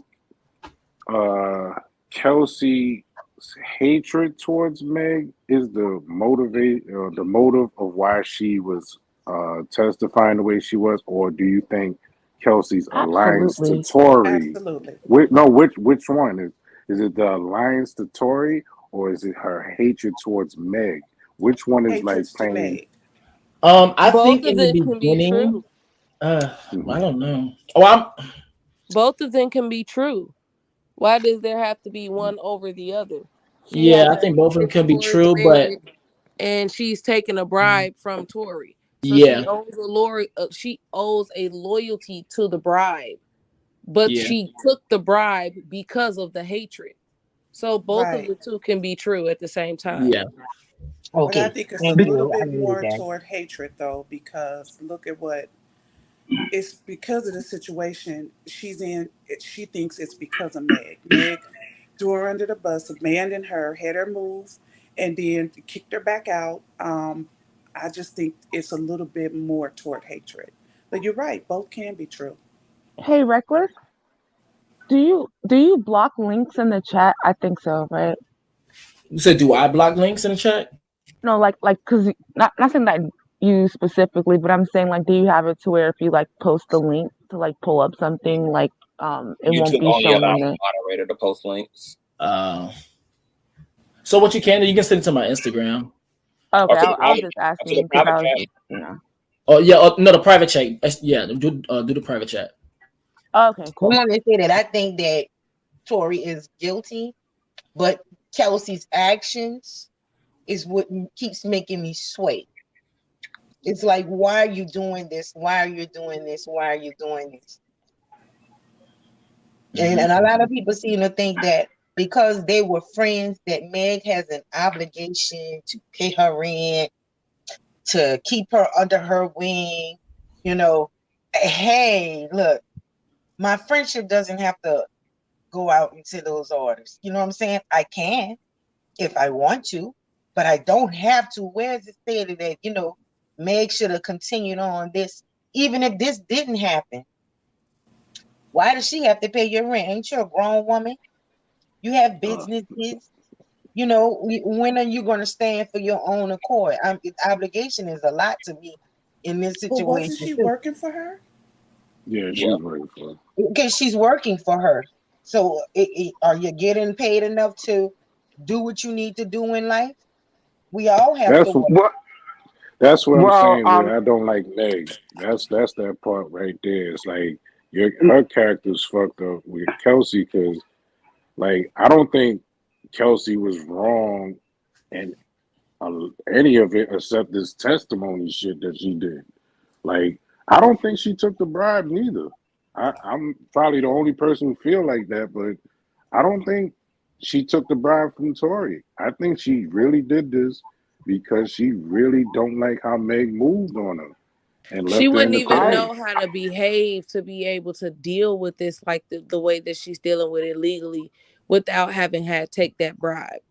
She has the lawyer that she has to advise her the way that she's being advised because of that bribe. Tory is paying for her lawyer. She sat on that stand and said he offered. She sat on that stand and said he offered to pay for my lawyer. Well, is he paying for your lawyer? Oh, I don't know. You don't know who's paying for your lawyer, girl? Well, actually, I could have sworn in the article I just read, it said that she said, so the lawyer part is true, but I think when it comes to the bribing part, she was like, no, he never bribed me anything. And I think the thing is that, and this is why now, since people start talking about 1501, he doesn't have to bribe you like that. Like he has connections with you. No, what she said was they asked her if Tory offered to bribe her, and her response was, I wasn't the only one, not just me. It wasn't just me that he bribed. But that's then offering. They asked her about whether or not he offered to pay for her lawyer, at which time she discussed the fact that she didn't know why she would need a lawyer to be paid for it. And then the prosecution asked her if he paid for the lawyer she has now, to which she responded, I don't know. Which is the dead giveaway, because any answer aside from a yes or a no to a question is one of those answers. It's no, I don't know. Because why would you leave doubt for that? Why would you leave doubt for the speculation that, okay, he could have, because you're not saying emphatically that he did or didn't. That's weird. And she also said that he bribed her through offering her a job. Like he probably was going to give her some BS job and give her $1 million salary so that it didn't look like a bribe. And I believe that's because Kelsey is an opportunist. When you listen to her, when you listen to everything she says, she waits for the opportunity to present itself and whether or not she will take it and what her options are and what position she's in that very moment. Clout chaser, like CTV said. Clout chaser. Like when you look at the fact when they was attacking her online, who did she go get? Her mother and sister. When you look at anything that she does, I was looking at the video today where her, Megan, and Tory was being lined up, and I saw her in the handcuffs. I saw Tory in handcuffs, and both of them were so comfortable in handcuffs. They were both so comfortable. And Megan is facing the gate, looked terrified. She's facing the gate, and Kelsey shaking her handcuffs. Megan, you okay? You okay, Megan? Because she's so comfortable with. Go ahead. My fault. I'm sorry. Okay, so guys, what I'm showing right now is basically what Presley put into the back chat. This is actually the tweet of Tory Lanez actually having his son inside the courtroom when Megan Thee Stallion was actually giving out her testimony. Well, it says, while I didn't see Lane's son in the courtroom yesterday, the 5-year-old boy was absolutely seated in the courtroom today to listen to testimony from the woman his father is accused of shooting. He left the courtroom hand in hand with Lane's a few minutes ago. Megan's not stupid neither. That is some privilege. That is some privileged shit for someone who's such a narc like Tory. That's what I'm saying. That is some dirty midget play. He was trying to mess with Megan because he knows that she has to have fought for his son. So he was like, well, maybe if I put my son behind me while she's testifying, she won't, go so hard on me. Oh, that is some dirty hobbit play. That is some dirty. I don't think she's stupid. Hobbit dicketry that he had going on. Because women, we don't like to do that type of stuff in front of kids. Real women, real secure black women who are secure in what they believe in and what they stand on, do not like to bring drama around children. So to make her stand in her truth around a child, that's some dirty leprechaun hobbit 7 rings Lord of the Rings, bald-headed, black hair trick, fucking shoe polish on the hairline as bullshit. That is terrible.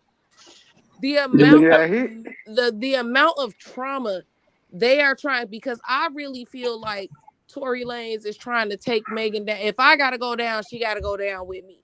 That's the type of energy I feel like he's bringing to the table. If I gotta go down in physical jail, it's gonna cost her career. It's gonna cost her character. It's gonna cost her credibility. It's gonna cost her music. It's gonna cost her life. I'm gonna make sure that this is the hardest thing that she has ever had to do. A narcissistic move, very narcissistic, absolutely. He's such a narc. He's such a narc. It involves the punishment of the victim, but this is a man who also deeply understands female psychology, because not only did he know to play off of a woman's empathy by bringing his son there, a son that Megan has met and been around, but also he also knew. That's how he also knew how to gaslight the women in the SUV by exposing the fact he was sleeping with them. So this man understands psychology well. I believe that's where he got upset. I believe that he exposed that, and they was like, "Boy, so what? Don't be calling us bitches and hoes. Don't nobody care that they fucked your little ass." And he knew exactly he was going to be to deflect from the moment, and it worked. CTV, he knew which one. He knew which one was going to have his back in that car. He knew which person was going to have his back. He knew who to turn to, and so far that person still have his back. I mean, but she's also married she's also married to the CEO of 1501. So there's a whole other loyalty that is being involved at this point, because that's right. Because the lawsuit that Megan has against 1501 could ruin 1501, because Megan is 1501's greatest star. She is the biggest star that 1501 has been able to produce. So if she wins this lawsuit, she can effectively damage 1501 in a way that would crush Kelsey's husband's lifestyle. And let's not forget it's only that. And let's not forget it's only that. Also remember that her husband is the manager of the Megan Thee Stallion Great Value, Erica Banks. Right, that's why I think they call Crawford, because Carl disrespect Erica Banks just because of this situation. I'm not gonna call her that was wrong. That was wrong. I'm just, but she kind of is. I'm just saying, but that was I agree. She kind of is, though. Don't be petty. Don't be petty. Because that's who is Joe Budden talking about that 15-year relationship? Is it Nikki he's trying to imply? I don't even want to talk about Joe Budden, and he done beat his girlfriend into a miscarriage. We're not even gonna discuss he gonna have to. He got a little more therapy to be doing before we even allow him into the discussion right now. We gonna deal with the person that's on trial. Let's talk about the man that's on trial so that we don't muddy the waters with we already getting secondhand information. We already, if you're not in the courtroom, everybody is getting telephone information. We're all getting our information from Twitter and from news sources and from bloggers. So let's not add Joe. I just do want to say this. The jury be able to. Oh, I'm sorry. Go ahead. I was going to say that I do think that Kelsey, I do think if Meg would have played her cards differently with Kelsey, that Kelsey would be Team Meg.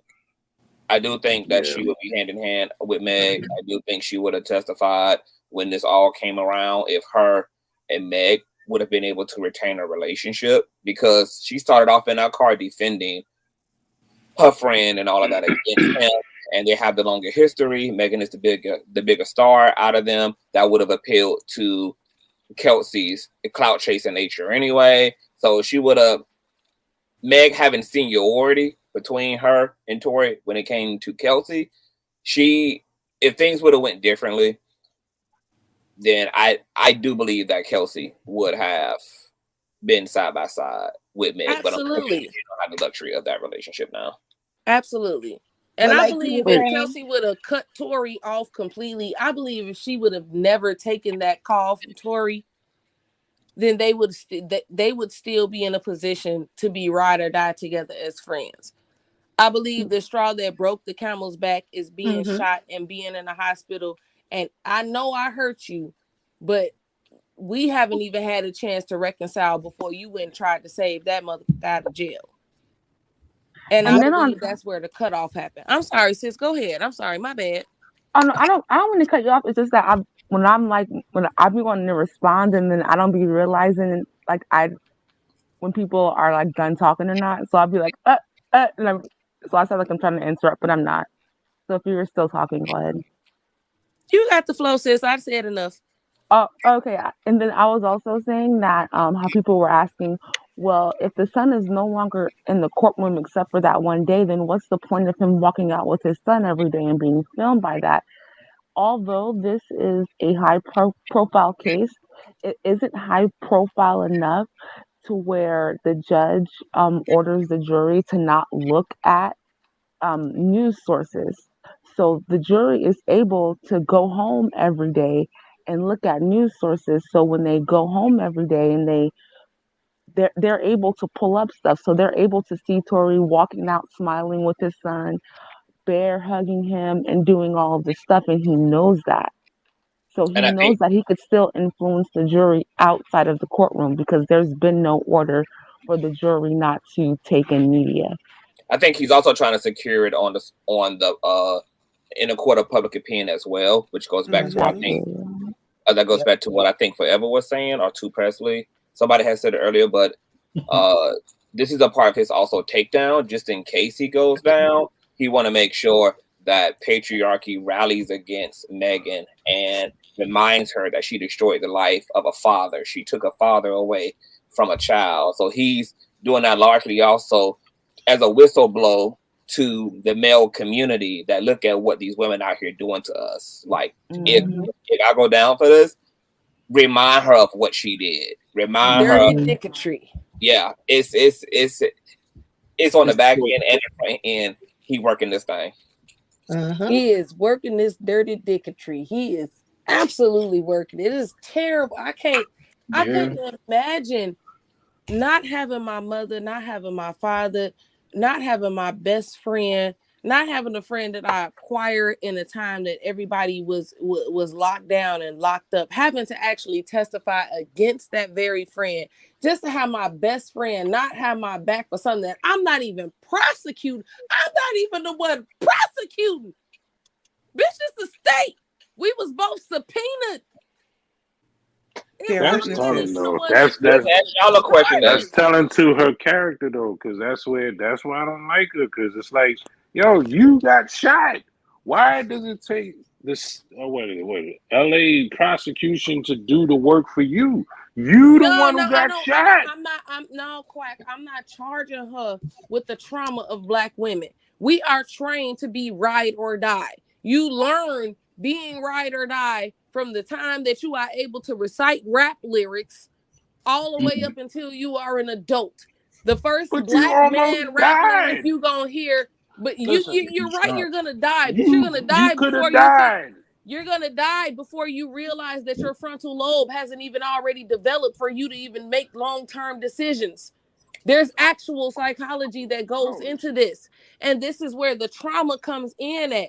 This is why they try to get people young, because the trauma has such an effect and takes such a root and has such a seed and such a good field of land in your life that it can directly affect the way you make decisions. The way that you guys feel like women should make decisions is not the way that women are trained through society to make decisions. That is not how society trains women and raises women to make decisions. You're talking about what you would do, but you're also at a different free will as a Black man to be able to make those decisions without repercussions.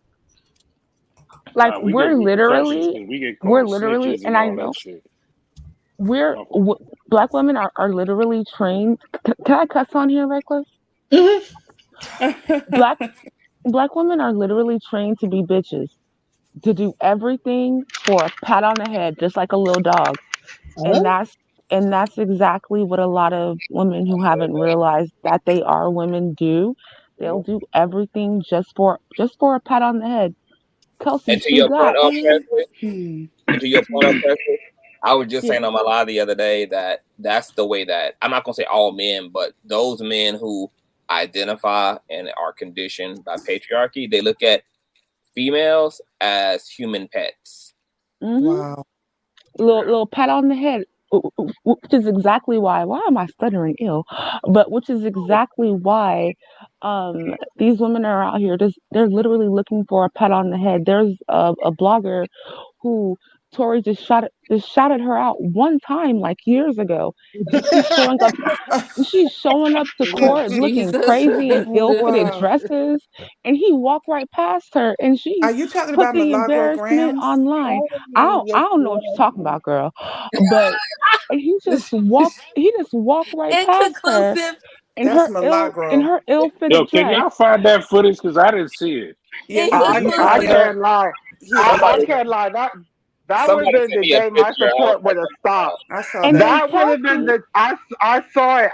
That would have been the day my support would have stopped. And then on top of that, and then on top of that, since Black men know that we've been raised up to be literal bitches, Tory literally was like, "Oh, you know what? I'll pay you. I'm so sorry."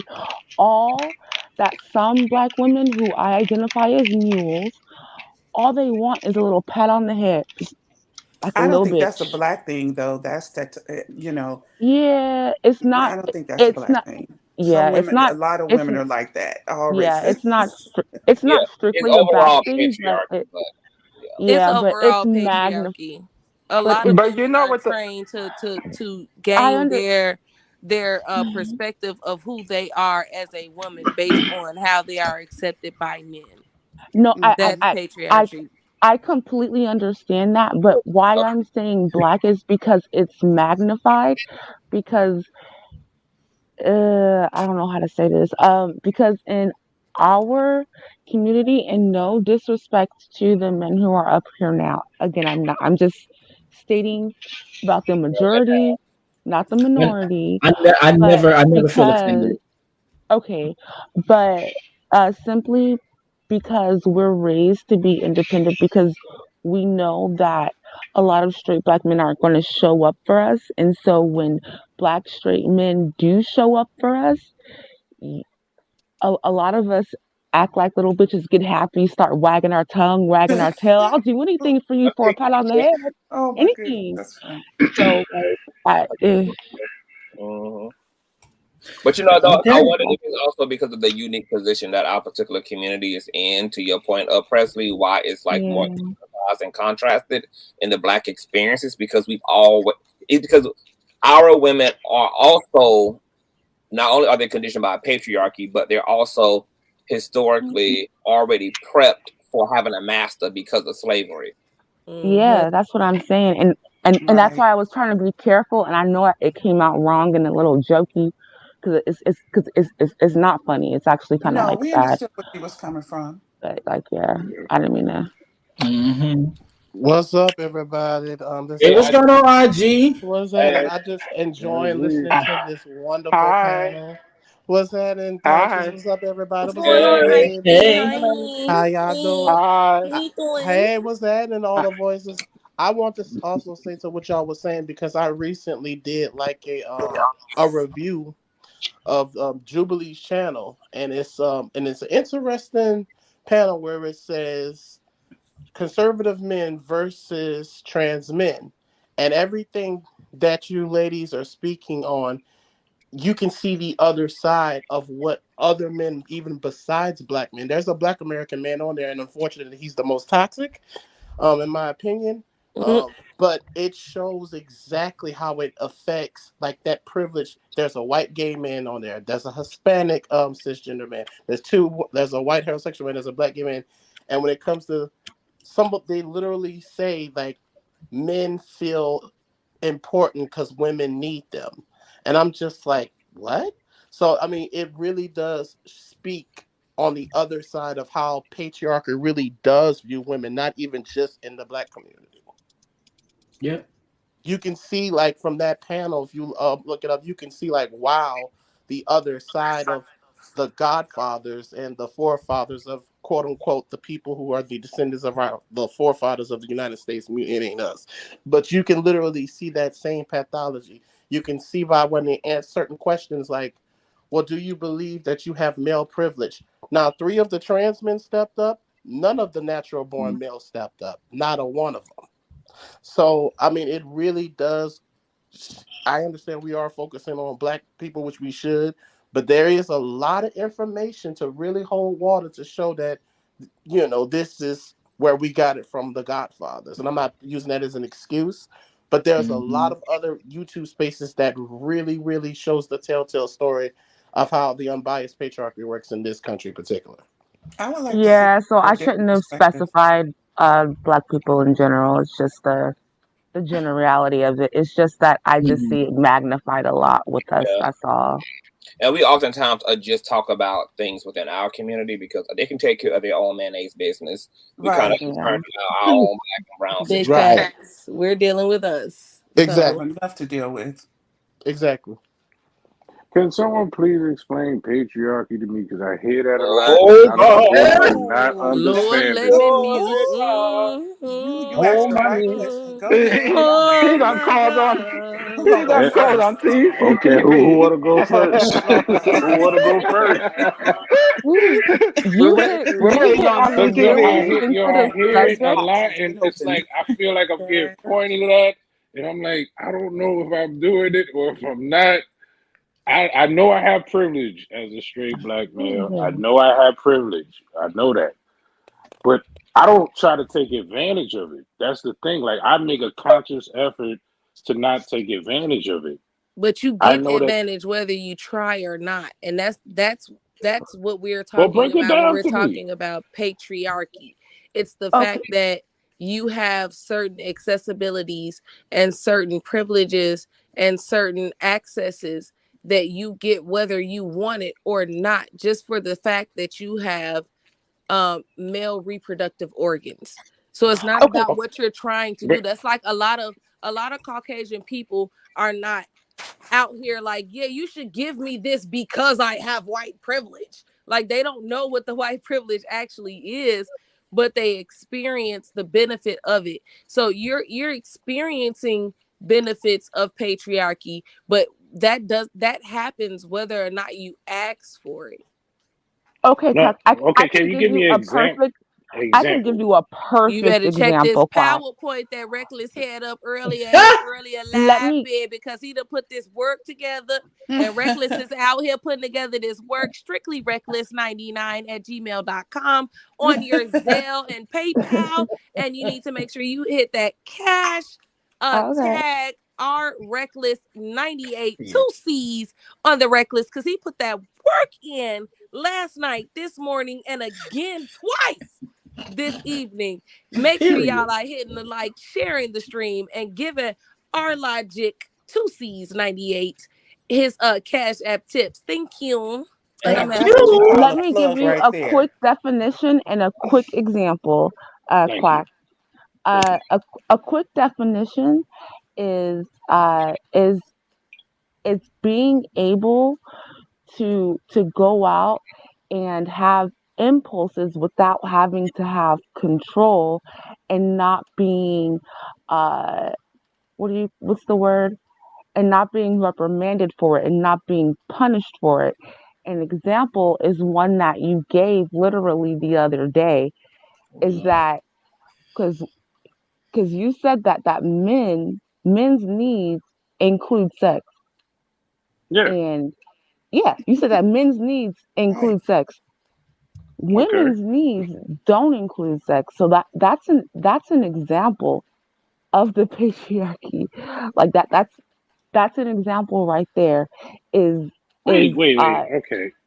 I'm sorry. It's having is things that are not used, is things that are not needed to survive, being implemented as things that you need to survive. Mm-hmm.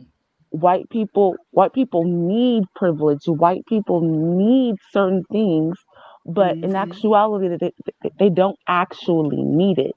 And then men need certain things, and in actuality, they don't actually need it to survive, like sex. Wait, you saying sex? Wait, hold on, because this is going back to that conversation. And it seems like you want to bring it back, so. No, I'm just giving you an example that I think you'll understand. Oh wait, actually, wait. Actually, everybody just put a pause in it, because I already know. Because even when I go, I'm gonna go back to that conversation. But let me just break it down real quick. Okay, so patriarchy is a system of society or government in which men hold the power and women are largely excluded from it. Now, here's the thing. Even though we're talking about men and women in this book, but as we all know, anything that represents the feminine, so that can be women, that also means queer people as well. Yeah, right. Now, okay, that makes sense. That sounds like, like men making decisions about the A word. I don't know if I could say that, but the A word. Like, yeah, I don't agree with men having to make that decision. No, you're talking about Roe v. Wade. Okay. Yeah. I'm sorry. Reproductive rights. Sorry. Right. Carry on. Right. So okay, so but I don't see what's wrong. Okay, so it says here on the graph, it says patriarchy is a system of social structures and practices in which men dominate, oppress, and exploit women through paid work. Now in terms of paid work, it's talking about in terms of where you also see there is a distinction between what men may get paid, which means it's more on the higher aspect compared to what women may actually receive and pay, and also take into account the gap, the racial gap as well. So the gap between men and women, the sexist gap, but also the racial gap of also taking into account what black men and black women are paid compared to white men and white women. You get what I'm saying? So it's talking about the paid work, the family household. Now, this is where the language of the man is the head of household. He's the leader. The woman's supposed to submission. Now, that's where that language comes from. So with these power systems like patriarchy, you can showcase these power systems in a explicit way, as in your face, like all up in your face, but also you can be very subtle with with the behavior as well. But in addition to that, every single power system also has language that's also associated with that power system. So the language can also be explicit, as in I, in so many words, I hate women, or women are less than, or the perfect one, men and women are not equal. But however, it can also be subtle in terms of saying something along the lines of, I don't think a woman should be a leader. So in terms of the household, that's where that language starts to come into effect. Now, in terms of the state, Now, I literally just said it, Roe v. Wade. That's where those things can also play a part. Now, male violence. The male violence is what the conversation we was having on the other panel. So I'm gonna hold off on that. I'm gonna come back to that. Now, the cultural institutions. Now, the cultural institutions for us as melanated people would traditionally be churches, education, and like probably community centers or whatever. But however, in terms of the church, yes, black men are in present day are not really in the church. It's mostly women, and probably some men. But here's the thing: within those churches, we also know that black men, because it is a patriarchal construct, a patriarchal religious space, is that black men were the only ones really in power. That's the reason why at one point in time we didn't have female preachers, we didn't have female ministers. They always acted as being in the audience or always playing the background. But however, now in present day, the reason why, it's funny because I was literally saying all this stuff on my last live. The reason why in present day you're going to see mostly women and also queer people within churches, because that is just a direct sign that that's oppression. So let me explain it like this. So you see how the dynamics between non-melanated communities, white people, and then you have the dynamics of black community, right?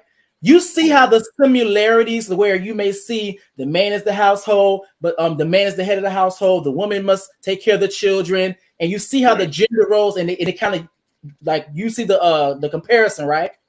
The similarities, right? That's a sign of oppression, because the marginalized group are there. The marginalized group has no other choice but to mirror or mock their oppressor.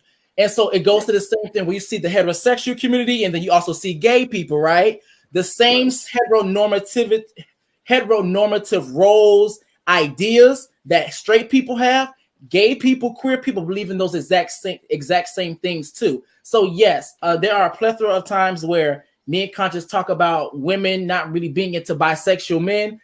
There's also queer people that are really not into bisexual men as well. That's also a sign of oppression. So now in terms of the church, now in terms of the church, since I said that the church is a very patriarchal religious building, sanction or whatever, patriarchy for the most part affects the feminine the most. So since queer people and women are the divine feminine for the most part, especially in this society, they are the most affected under this umbrella of patriarchy. And so with you seeing them in churches that feast nothing but patriarchy, that's a sign of oppression. Finally get it now. I get it. Thank you for that, Reckless. Because I never on my phone. Okay. No. I just want to answer that too. That the spirituality largely is attractive to women and queer people because of empathy. And I guess you can argue that empathy is an attribute of the divine feminine, but also, like a lot of people are saying, the feminine is conditioned to be empathetic on top of already being naturally oriented toward empathy. So empathetic roles in cultures appeal to those on a feminine spectrum, whether that's community occupations like social work, nursing, whether it's that spiritual work or roles like being parents and guardians, etc.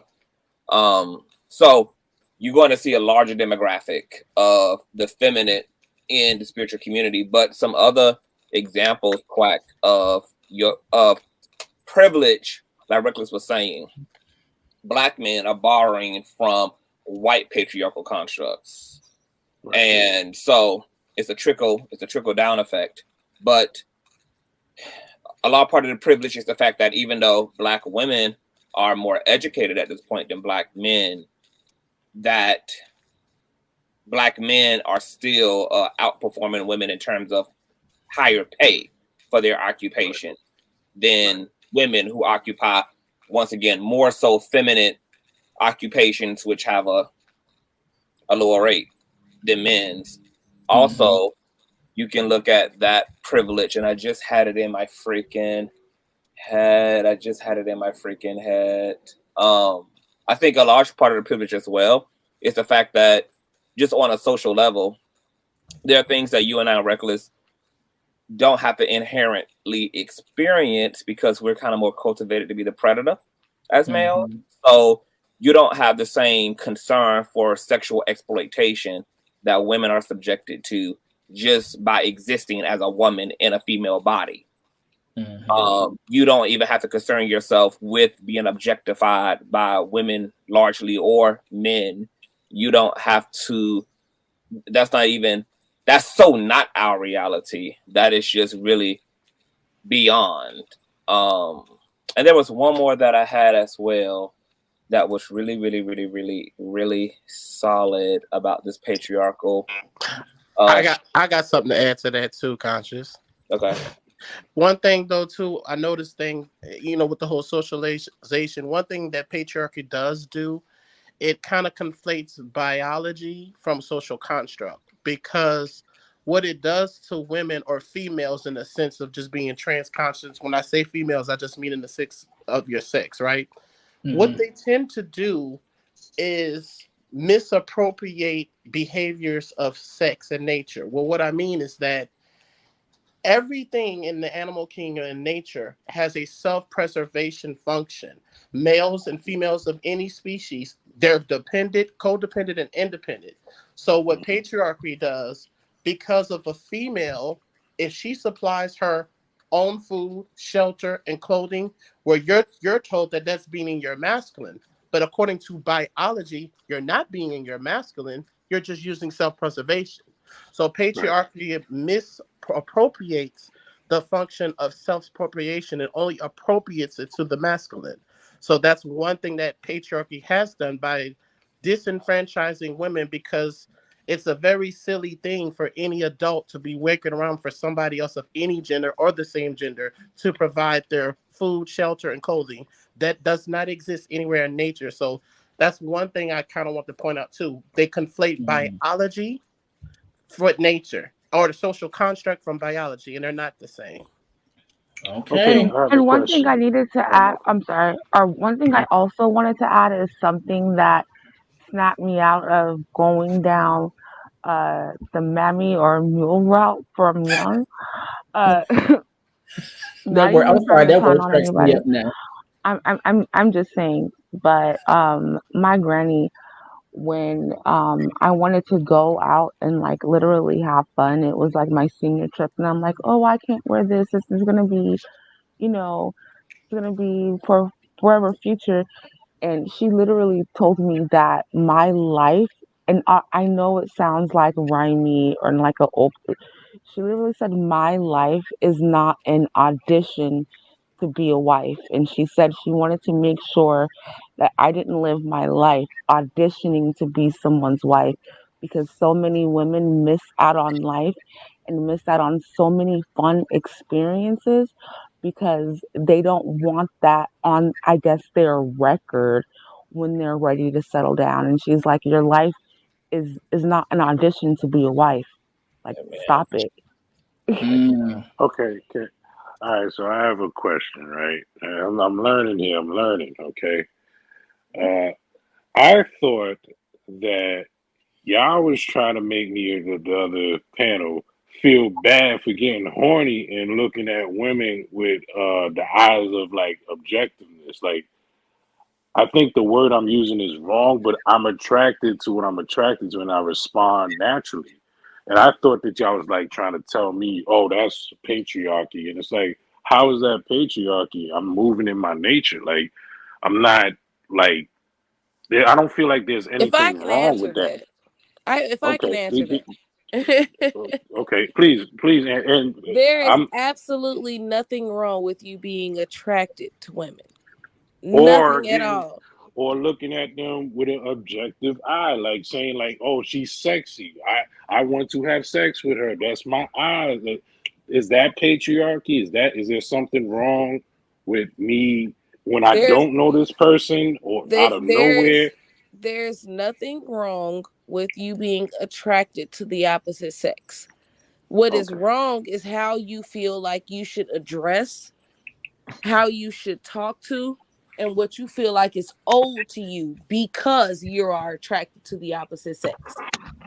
If you are attracted to the opposite sex, and because you feel like you're a good man, you think that when you reach out to this woman, that she is obligated to respond to you because you think you're a good man. That is the problem with patriarchy. Okay. I'm not that.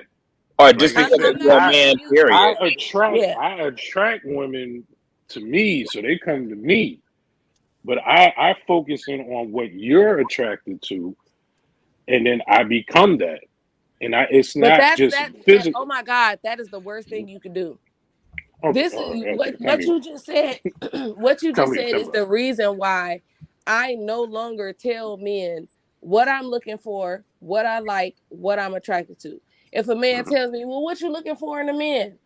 What are you looking for in a man? Then that's the difference between no. See, I'm not that dude that asks you anything.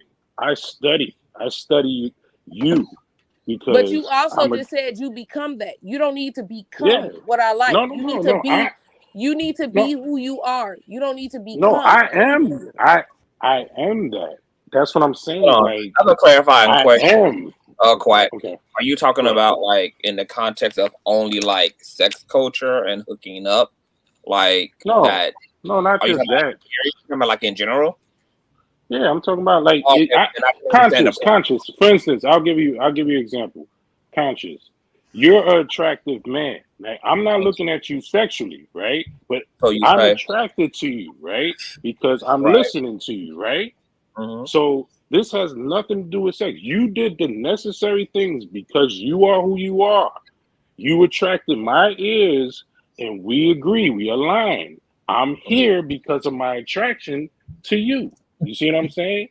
Mm-hmm. So that's what I'm saying. Like, it's not a sexual thing. I'm not looking at you. I think you're gorgeous. Like, I understand why you're pulling the dudes. I can tell why you're pulling them, but it's not because, like, I can see it. No, I can see outside of my own attraction, like my sexual attraction. I can see. I have eyes. No, like I know what you're saying, because it's exactly how like a gay man are able to rate women. Like, we're not sexist, right? A woman's attractiveness and understand why straight men would be attracted to women, because women are beautiful. So yeah, no, I totally understand. Yes, indeed. That's what I'm saying. So I say, like, with me, I focus in on what the attraction is. It's outside of just the sexual attraction. There's so many levels to attraction. Like the way I talk. If I talk confidence, you see what I'm saying? Talent, I focus in on that. And I pay attention, be like, oh, she's into this, so let me try to do that. It's not like, oh, I'm pandering. Like, no, it's like, I find her attractive. Let me do the necessary things so she finds me attractive. And then she comes to me. That's what I'm saying. Okay. But I think also what she's saying is that, like, I mean, while there may be people who like really enjoy that, I think she's also kind of saying, like, don't change yourself. A fine balance between like the compromise of making yourself appealing, but also like making sure you also have a identity, a authentic self. As you can hear, I have an identity. I'm not going to agree with everything people are saying, and that's me. And I don't have to agree with that. But it doesn't mean that because we disagree, we don't get along, or we're not compatible. It's just we disagree. Like, then it moves on. Overall, it's like, let me ask you this question then, Quack. So what if you're courting a woman, everything's going good, you know what she likes, you're making sure to kind of appeal to that, but then she discovers something about you that she don't like. Are you going to change that? Or are you no, I ain't going to change. I'm stuck. He said, hell no, change for. You ain't going to get 100% of that. That's me being your slave. Hell fucking no. And that's patriarchy. Oh. Wait, what? I'm supposed to change? No. Oh, that was a joke? That was sarcasm. Well, okay. I'm not joking at all. Wait, I not think saying about that. that I'll be you're like, yo, you saying. gotta cut it out, yo. I just found She this. said but that's Crack, the patriarchy. Yeah, because she's okay, but not Crack, saying that I there's do some you're want to truth say in saying, this. that. but she is saying that women are taught that. You don't think that way, Right, and that's the right way to think. right, But we're right. taught that. That's what I'm saying. That's why I'm glad that my grandma got to me when I was 17. Yeah, because it's like setting you up to look for the customer service representative instead of the actual Yeah, person. yeah. And to a Come certain on, customer service representative. How may I help you? okay, man. Sure.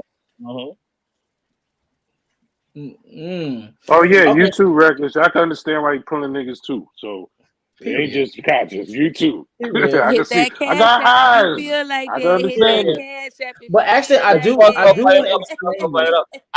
I just want to add this part.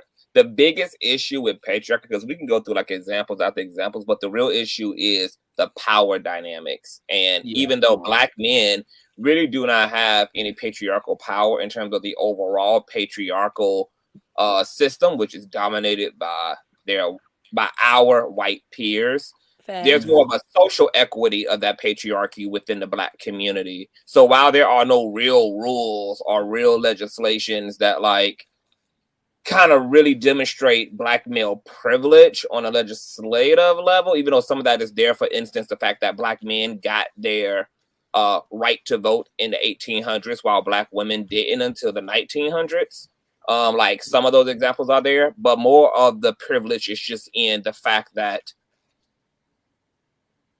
it's in the sociology and the way that we've just socialized. So this privilege is adhered to kind of by free will, but it's just a system that we've created more so from our minds than something that's actually there. And a lot of Black men and Black women either intentionally or unconsciously uphold those philosophical ideas, to Reckless's point, like men being the head of the household, men being the providers, women being the nurturers, women existing behind men and following, etc.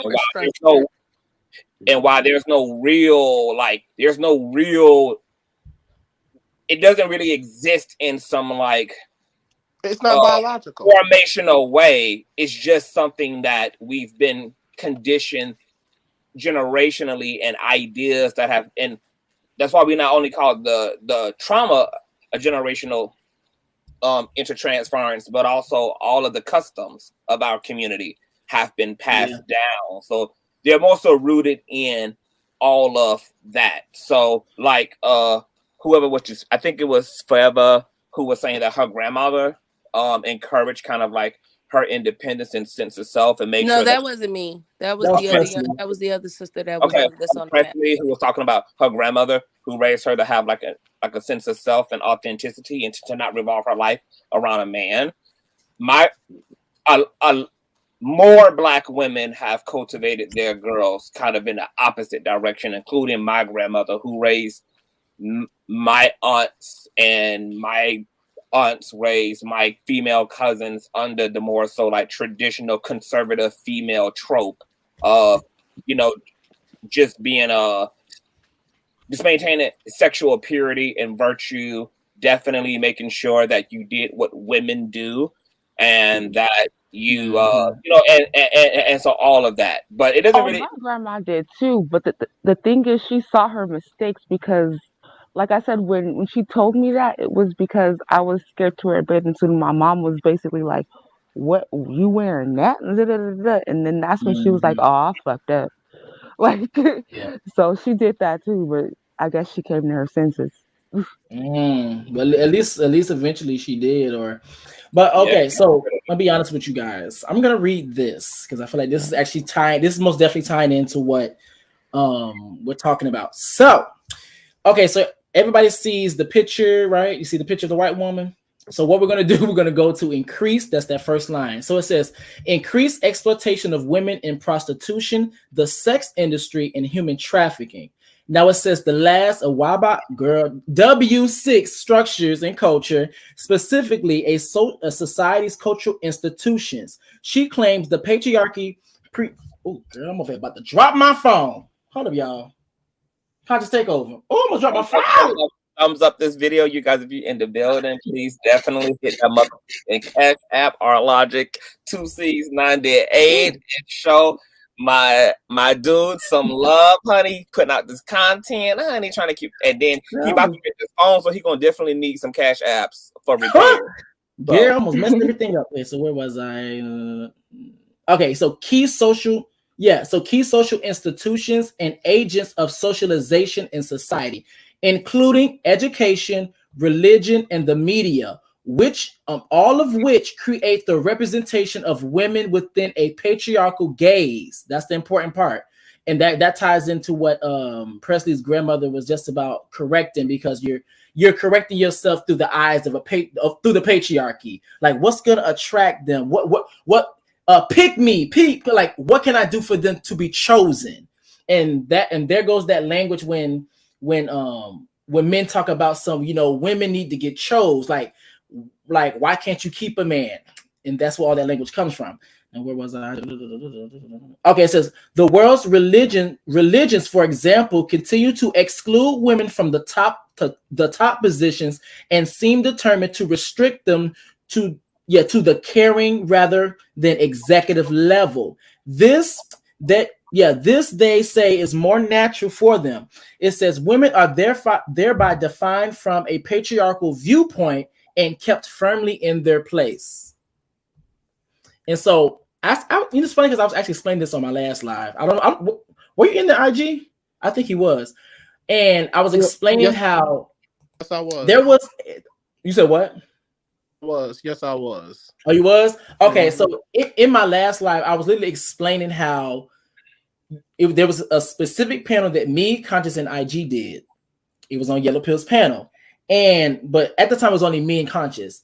And we were explaining to them some of the things they were saying about women being in certain positions and women aren't natural leaders, is because they're looking at women from a patriarchal viewpoint.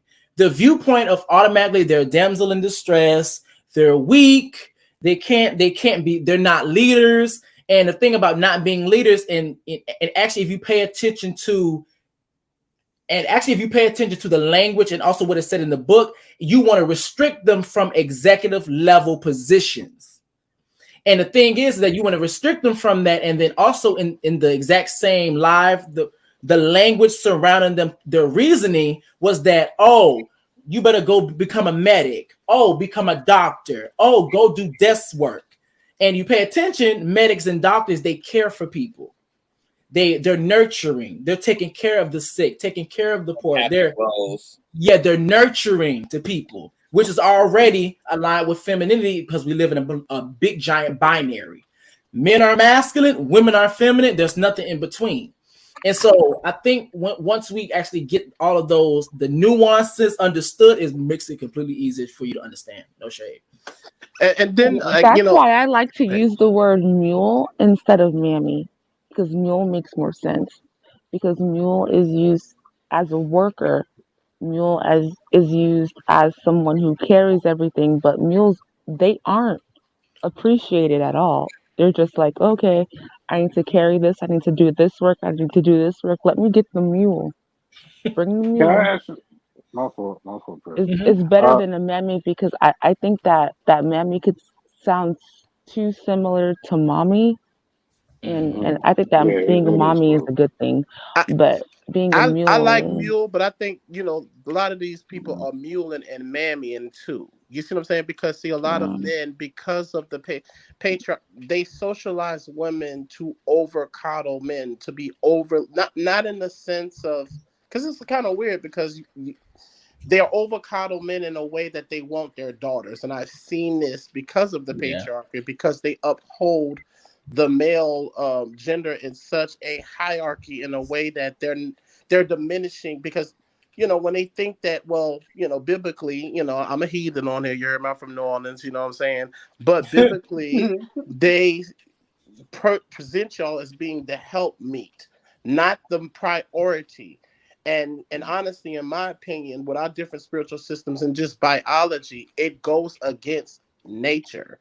Like it really does go, because if you pay attention to, because when people say Mondrell in the other panel when we were with Yellow Pill, he mentioned that about the gay dude who you could see this, you know, queer expressing and feminine, and at the same time, when it was time for combat, he said he was the best of the best. But here's the thing, that's not a maleness thing. That is a masculine and feminine assertion. That is a masculine feminine aggression. Nothing in nature. You think that motherfucking lioness give a fuck that wildebeest have nuts? No, she gonna eat that nigga. Do you think that cheetah is going to care that its prey is the opposite gender? Absolutely not. So it's not a thing where in nature where something holds autonomy because your gender. You're either going to be the prey or the predator, or you're going to be a harm, or you don't eat meat. It's not like this thing where, oh my God, a feminine entity, just because a feminine entity is assertive, aggressive, doesn't mean that it's become masculine. No, it's just become assertive and aggressive. I have a question. All right, so I'm learning this, and so this is also patriarchy too, right? It's like the man proposing to the woman. That's patriarchy also, right? I would say, well, that's more tradition, but I would say yes, because the man is choosing. The man is choosing the relationship, and yeah, like I don't think it's a dangerous form of patriarchy if you just like do it like that. But it's the power that makes the patriarchy structure. It's the social equity that come with that. So I mean, like, and that's why this Tory Lanez, Megan and Stallion shit is so explosive, because right there in all of this you can see black male privilege relative to the lack of that in the black female community, where you literally have two women entering into court. Not only are they subjected to the catcalling of men, which you can hear men telling Kelsey and telling Megan, "Oh, you look good in that purple," da da da da da, but also assaulting them at the same time. Like, why you lying on that man, Megan? Or why you shot that girl, Kelsey? That but you so fucking hurtful. But you I'm see sorry. largely those same men. It's like Jesus walking through when it's time for Tory to enter and exit the court. He has yet to be subjected to any public scrutiny. He's been yet to be held accountable, or to be investigated, or to be speculated upon by both female present and men present as well. You also see the fact that even though we can line up several different punches that Tory has landed on various men, including the fact that his own ex came forward and also talked about the way that he abused her, and yet you have men largely rallying behind the one domestic incident that Megan had in 2015 with her ex. And you also see the way that the community is generally holding on to whatever they feel Megan has lied about, despite all of the consistent lying and publicity stunts and non-truth telling and the abusive nature of Tory Lanez that has been consistent even outside of the Megan and Stallion situation. And this is also largely demonstrated within the data. Like, you can see this all wrapped up in the domestic violence and who makes up the bigger portion of victims and those who are subjected to violence sexually, physically, emotionally, etc. So it's men, us needing to be aware that we have generationally trained men to be on top and women to submit to the bottom, and then intentionally going out of our way to destroy that power. Now, I wouldn't even say to use that power, but because I think the goal now needs to be the destruction of power altogether. I think that power doesn't even need to be a thing for anybody. I don't think that, like, as far as I'm concerned, there's only two alternatives. Everybody either gonna have to have it or nobody has to have it. But there's no in between. But it's really that power that makes patriarchy, and the same power would also make matriarchy dangerous as well. Absolutely.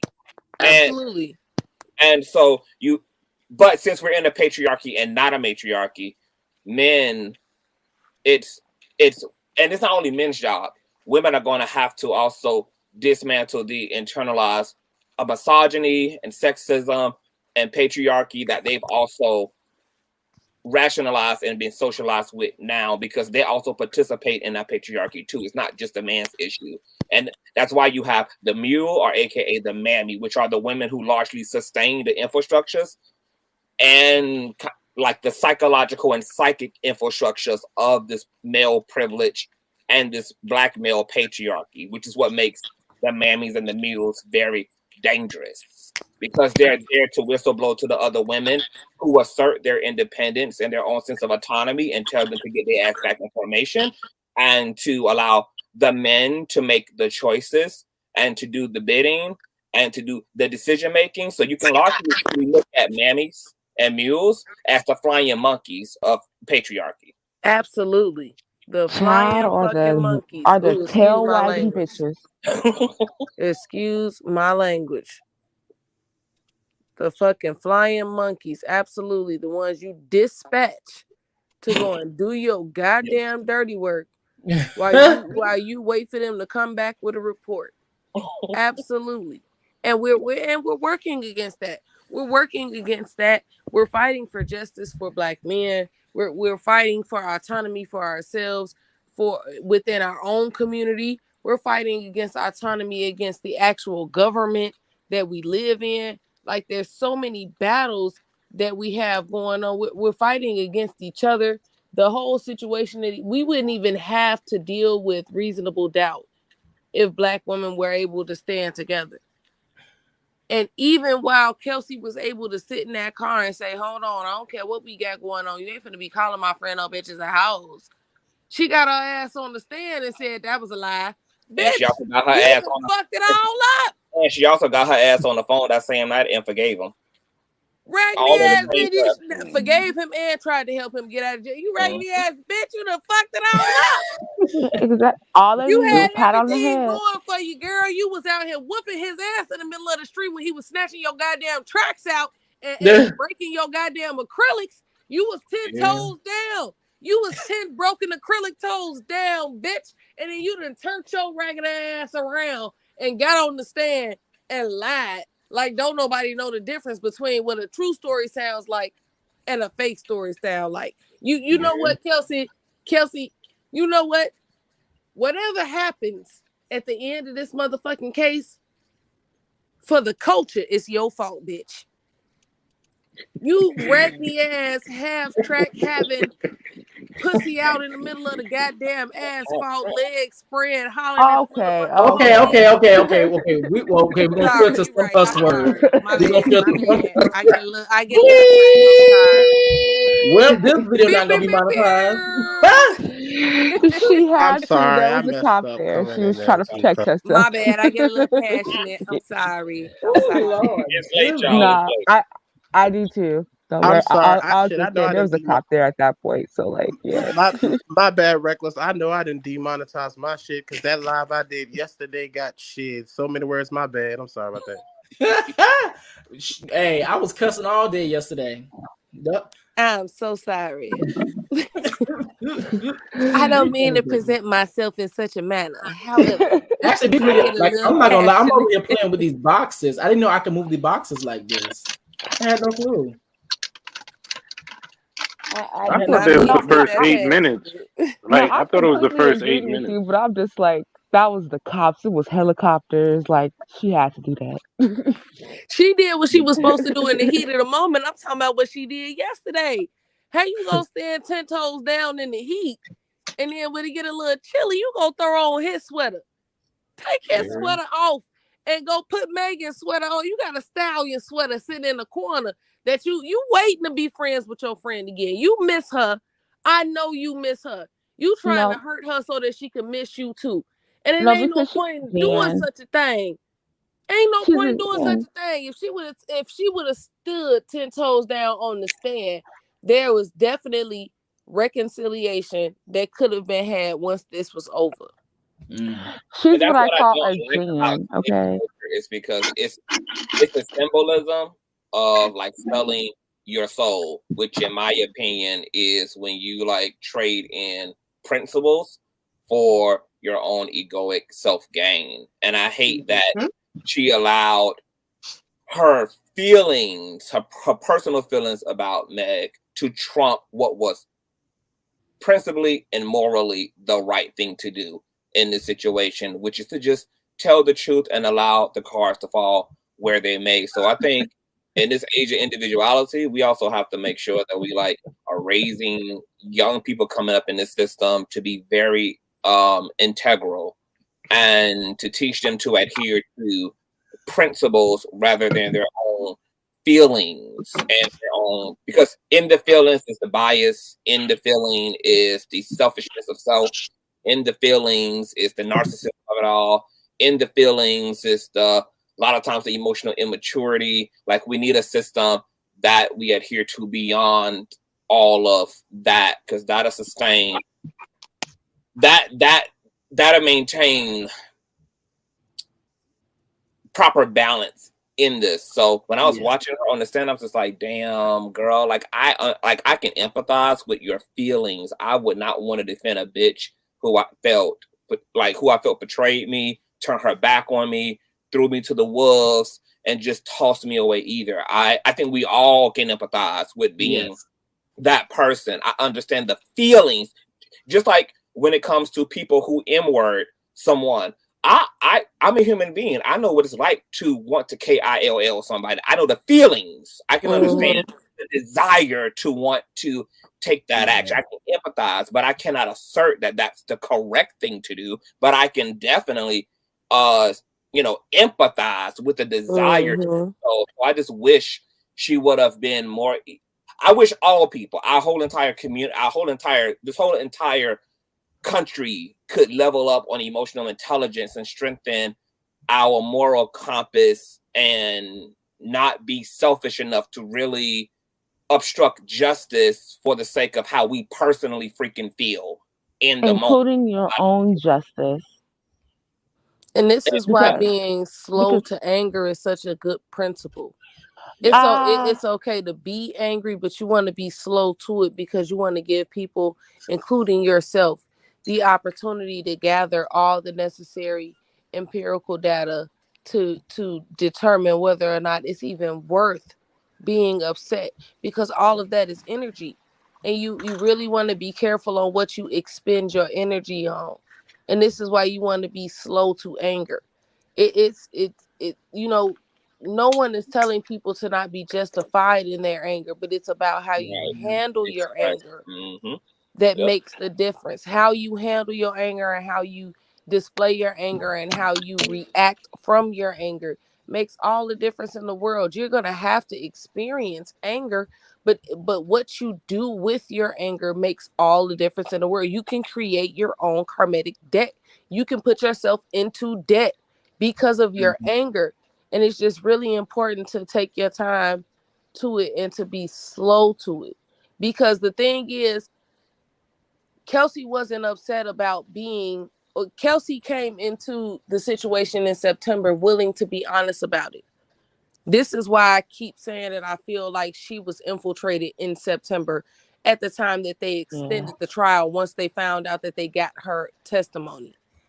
Because Kelsey didn't have a problem with being honest until after the trial got postponed until now, where somebody had the opportunity to get to her and say, well, this is the plan and this is all you got to do and this is all you got to say, and this can create the reasonable doubt. And again, the only reason why that 80-minute interview was invited or put into evidence was because the defense was pressing her on the fact that they felt like the prosecution was pressing her or trying to make her story corroborate with the prosecution.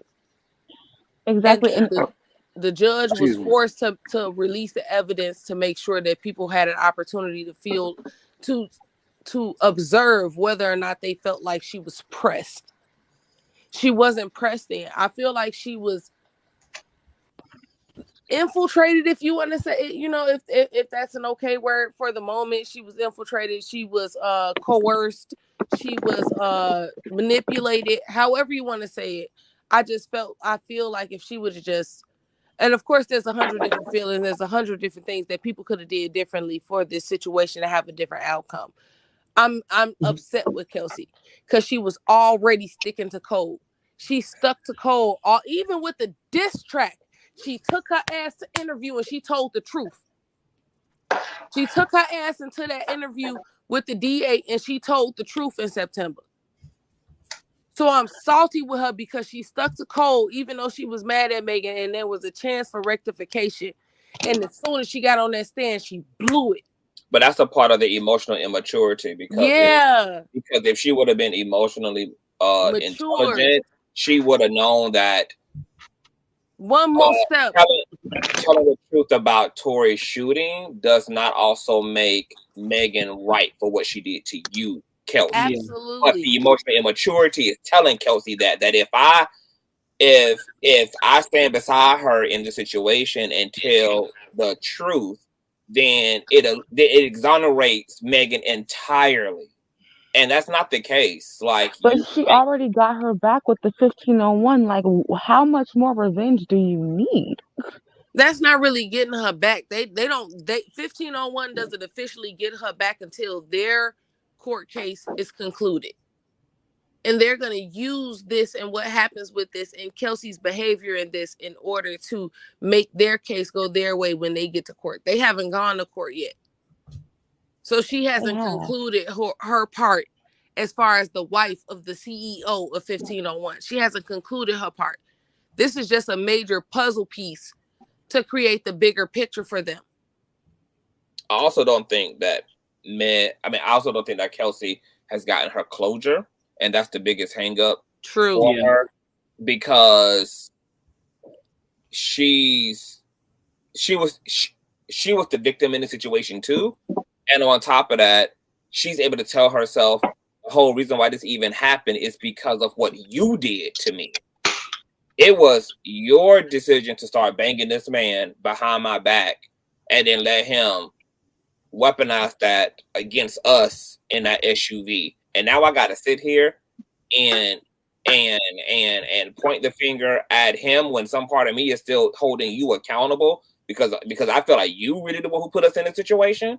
Like you, my homegirl, like you should have made better decisions. You should have told me. I don't even think we wouldn't have been here. I think that this is the conversation that Kelsey is having inside of herself, like every other emotionally idiotic individual is, because I listen to idiotic people every freaking day who literally cannot navigate their emotions. They literally, don't even see themselves trading out their morality for their personal grievance. And it's just like, oh my God, this stuff really does go over people's heads, like grown as people's heads. This navigating your feelings and anger and depression and sadness and feeling personally violated, etc. I mean, this is largely part of our community as well, where we see crime committed against people. We hear crimes committed against a woman living next door at the hands of her husband. We see children neglected in our community,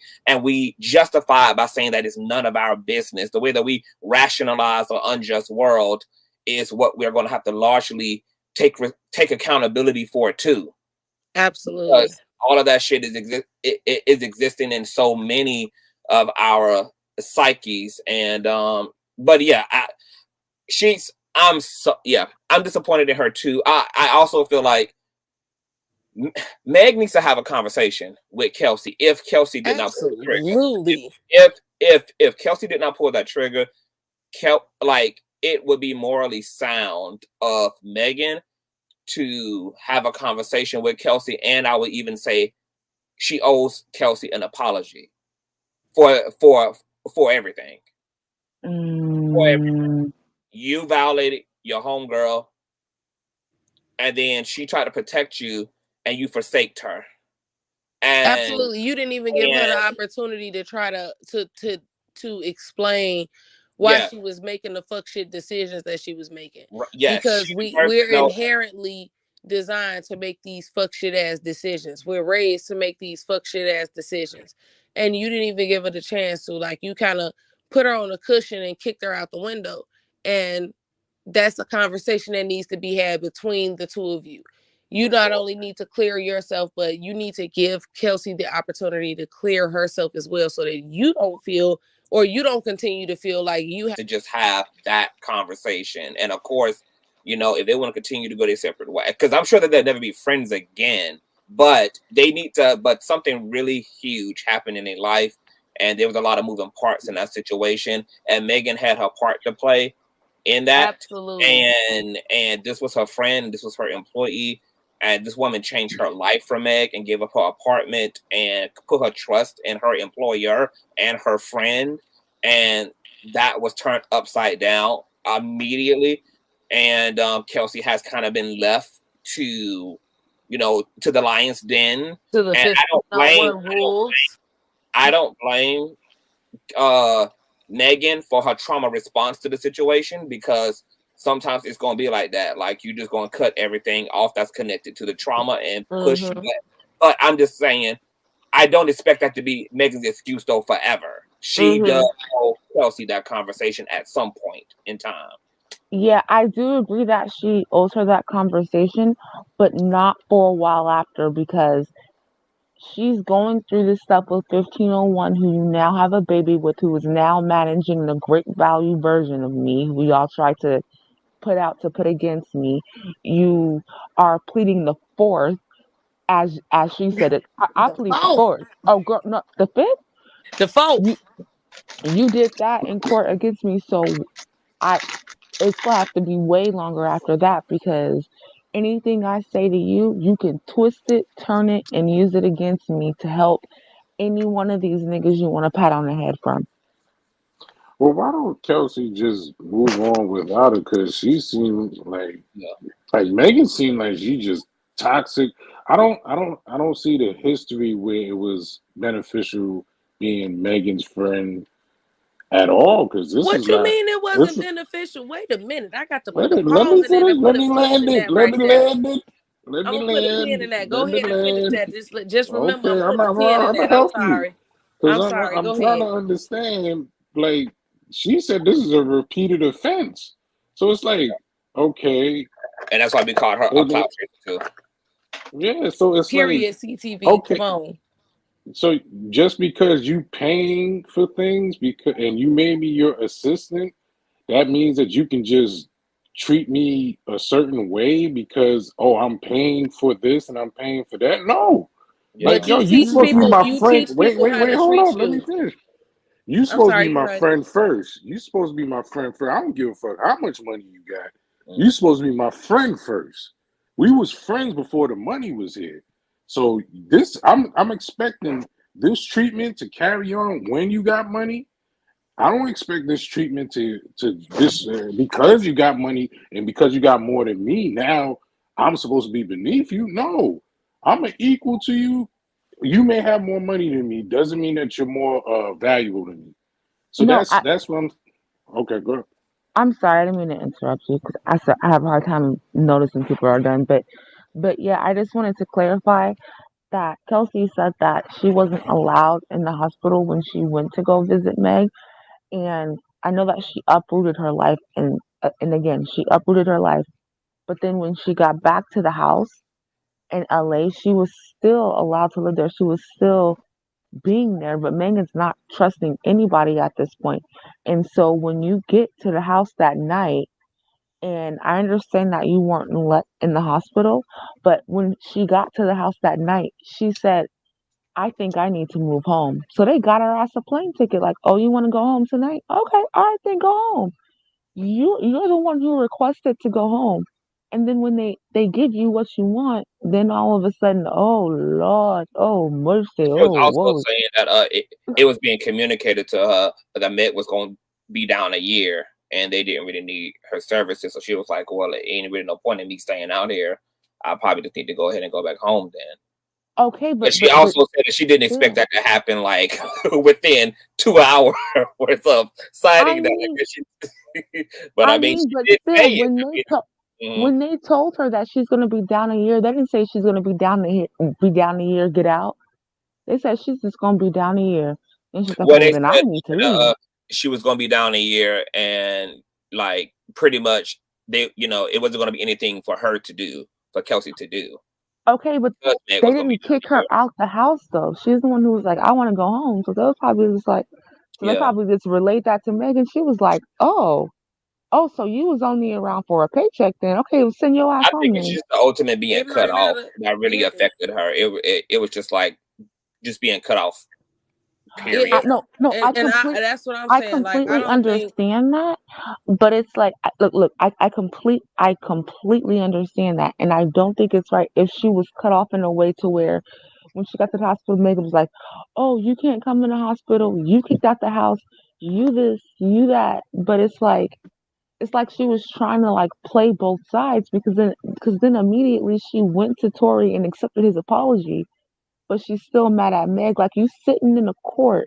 But I can also understand though, like how in that moment, Presley, how Megan's behavior was like it was muddying up the waters too. Because on one end, I leave the police precinct under the impression that we're still friends, but I get to the hospital and I can't even come into the hospital at your request, and then on top of that, you are not turning Tory in.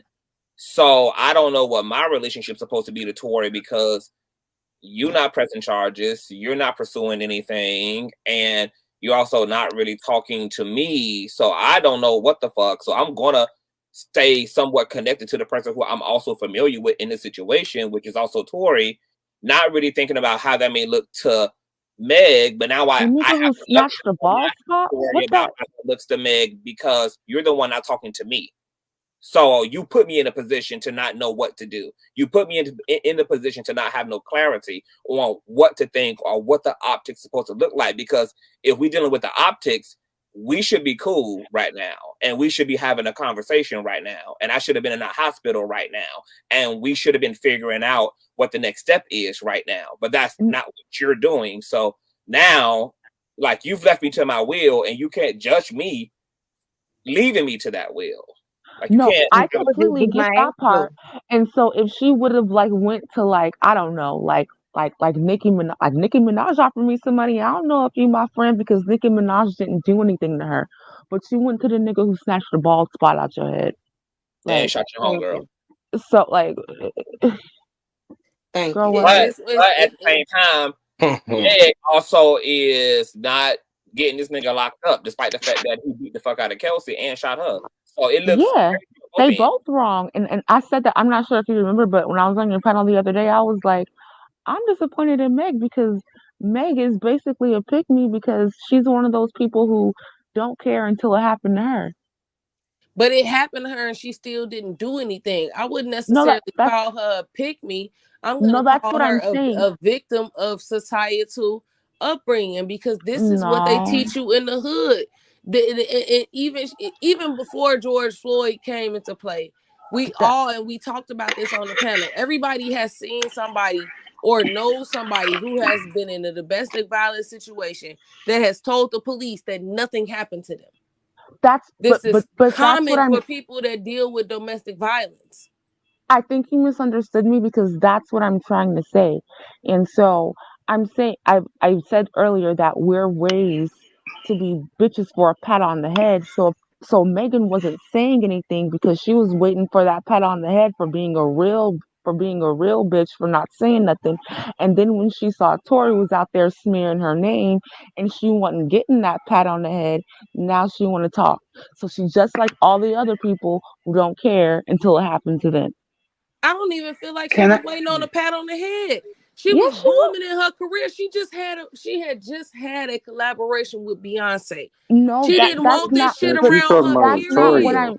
That's not what I'm saying. No, she didn't want nothing around her. Period. Meg she wasn't necessarily just trying to cover for Tory.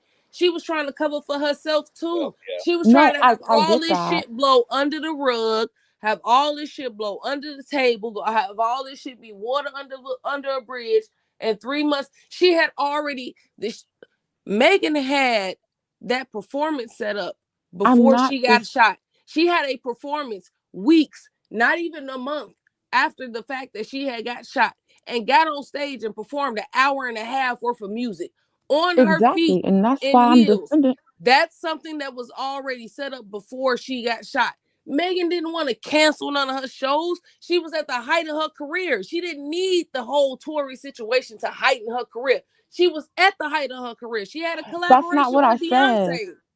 That's not what I said. I wasn't correlating. I'm not talking about you. I'm talking about my saying. I'm sorry. I wasn't correlating any of this to her career. I was just talking about her trying to, because she said it herself. She wanted to just keep it. She said herself. She said the same thing August Alsina said. Because when August Alsina got punched and bloodied in the lip, he didn't want to say anything either. In his post, he said, I was going to keep it 100 and not say anything. But then you went out there and started talking smack about me. And that's when I had to speak up. And that's what I'm saying. That's a common occurrence with abusers. I was going to let you abuse me and get away with it. And that's what I'm trying to say. I was not correlating that to Megan's career because Megan, as she said in court, and Tory got mad about, her career was way bigger than his, and she was going places. Her shit was rising up with Beyonce on the way to #1, so she didn't need him for her career. So I wasn't talking about that part. I was just talking about the part, the abuse part, and the way that a lot of us are raised to look for that pat on the head, or you're a real one. You kept it real. You took that. You were real. Yeah. You were down as you were a writer. That's what I was talking about. That was the one thing that I disagree with. Like I agree that that her career was not necessarily a thing that needed to be discussed, but I don't agree that she was waiting on a pat on the head. Megan walked into the game. She walked into the game, letting everybody know wasn't her real. She do what she want to do, when she want to do it, who she want to do it, and if they got enough money, she might let them touch it, suck it, fuck it, whatever the case may be. That was her identity. That's not her. That's her. That's her identity. So that's her brand and her image. That ain't her. She got on stand and said that she feels terrible because her current boyfriend is embarrassed that she slept with these people. That's not her. I haven't seen a credible article for that. The first article that I saw about that was a screenshot. Stand. Hold on. It was a screenshot. So if you can send the actual link to the article, because I have not seen that yet. The only thing that I've seen as it relates to her being so-called embarrassed is a screenshot of a supposed article that I could not find from page 6. She didn't say she was embarrassed. She said that her man party. She said that he's embarrassed because of her sexual history. I hear what you're saying. What I'm saying is that I just need a source to corroborate that, because I saw that on Twitter. I saw it on Twitter, but I only saw a photo of it. And if you look up page 6 does not have an article that is designated to Meg that has anything to do with Party being embarrassed about any of her testimony, because she's still testifying on the stand that she did not have sex with Tory, and Ben Simmons turned around and said that he don't even know Kelsey. No, she admitted it on the stand, and it wasn't about Party being embarrassed of her testimony. That on the stand. That's not true. Y'all have to go and look that stuff up. That is not true. She did not. She did not. When they asked her if she had an intimate relationship when they asked her about it, she had them define intimate and all of that stuff, because she's claiming that she did not have a sexual relationship. She had an intimate relationship because she had bonded with him over the trauma of losing their parents. Yeah, and that's I read very carefully. Yeah, me too. But do y'all believe that? I think she's no, sorry, and I'm sorry, and just to let you know, like, it sounds like I'm like disagreeing with you, but I'm not, because that's what I said too. I said that I realize we agree. Because that's why I said too. I said Meg said that they were intimate. but not sexual. But on the stand, she said they were sexual but didn't have sex. And all of her hints, when she's using wordplay, she's what it basically sounds like is that like maybe there was some oral going on, but they didn't have sex. That's what it sounds like. I was going to ask you too, Presley. Like, do you think it was more like of a pick-me-sha conditioning? Because as I'm thinking about it, you know, at the end of the day, she did turn around at the end of the day and call his ass to the carpet. So her pick-me-sha was kind of short-lived. She did jump out of the window eventually, but I wonder to what Forever is saying. You have this really big situation that happens in the middle of a whole lot of other shit that's super important that you know is a once in a lifetime opportunity. You got WAP, you coming off the Beyonce collaboration, you got the WAP shit about to debut, you got performances locked up, like you're at the height of all of this business, sponsors, commercials, tours, traveling. You got shit to do. The Popeyes deal, she had the Popeyes deal. Like you got shit to do. And on top of that, like if Megan was as death scared of police and all of that as she said she was, which is why she deflected the situation to get them out of it by telling police she stepped on glass, then I also have to consider that she just didn't want proximity to the criminal justice system, period. Like she didn't want it because of what was happening to Black people. Black folk wasn't getting justice. Maybe she was also confident in the fact that I'm not going to get that justice as a Black woman. So what's the point of even really jumping out of the window on Tory when they're not even serving up justice for Black people, period? So I'm not going to even bother inconveniencing myself by dealing with all this legality with his ass. I got other shit to do on top of that. At the end of the day, I walked away with my fucking health. I'm just blessed to fucking be alive. I'm just glad that I don't even have to see none of these motherfuckers ever again. But then she had a trauma response when he started jumping out the window with his narratives, and then she couldn't take it no more because she wasn't also doing the work, because Megan is also like an escapist, because she talked about how, you know, she kind of cranked up her work ethic when her mom died. She kind of just like replaced that with doing the work. And so it seems that Megan also doesn't have a habit of really healing herself. She more so just puts like a Band-Aid on top of things. And that triggers be so strong. And then when he started pushing his narrative, that trigger was stimulated and aroused, and then she responded, and then it just all came up and out. Because you know what a young girl say, leave me alone. No, seriously, I think y'all are like literally like misunderstanding me. So I think okay, so yeah, I believe all that you said. She had all this going on. She didn't want proximity and all this stuff. But the thing is, the articles that Tory put out, she didn't have to have proximity to him, because remember when she first came out about her shooting, she said, I was a victim of a crime. I got shot or whatever. But she didn't name it. She didn't name who the person was. And the articles that came out that Tory put out, it wasn't necessarily smearing her, but the articles that Tory had a bunch of bloggers put out was that Tory wasn't the shooter.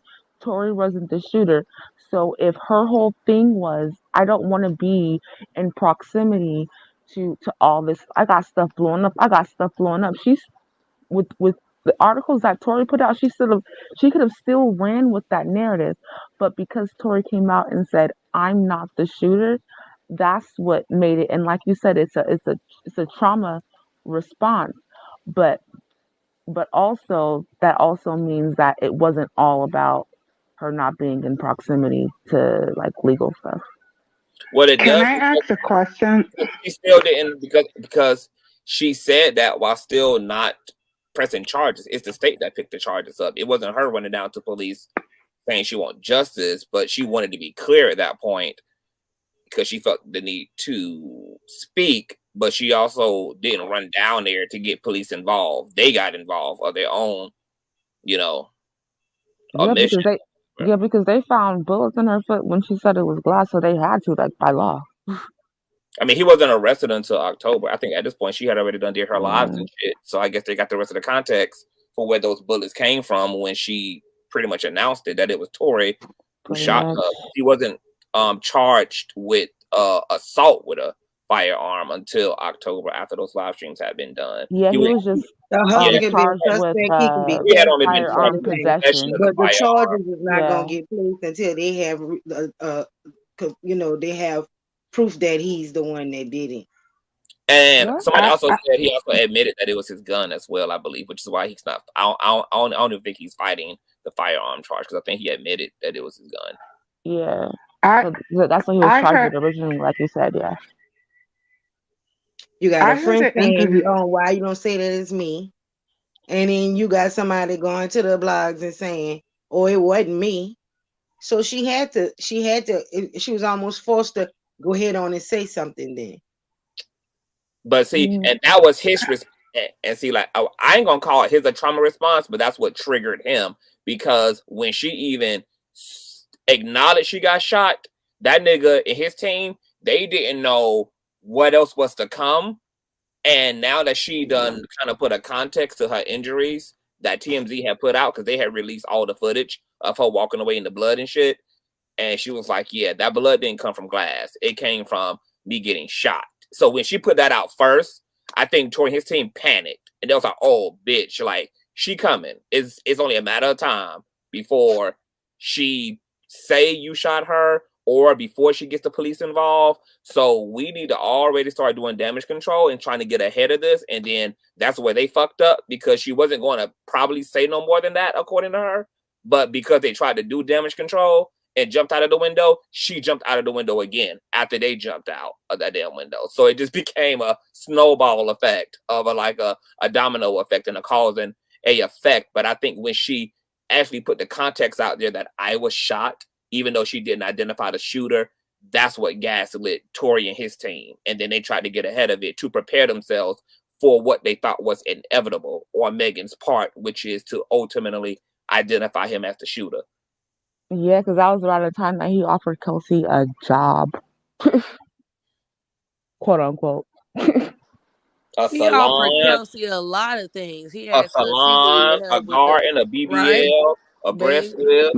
Not a breast lift. You stupid. car, a kid, and a dog. He sold it all. I just don't want y'all to think that I'm up here trying to, like, you know what I'm saying? I'm just being realistic with everybody on every part, and I'm not, you know what I'm saying? Ain't no problem, You good? You I'm good, just honey? saying, because I You feel good, like y'all think Presley? I'm trying to, like, down Megan when I'm not. I'm just No, saying, I like, don't think she you got the are. same pick-me tendencies. She do. Like, she do. And we know how destructive and conscious. We know how destructive and reckless. We know how destructive them BBLs is to the black community. Oh yes, honey. Megan don't got no BBL. Don't you dare attack the natural black woman. Don't you dare. Megan ain't got no BBL. She She showed is down. the BBL. She just happens to be a BBL. Don't you But come for Megan. Okay. Y'all But I really was don't going to think ask it's you that that, destructive? Because I hear the sarcasm.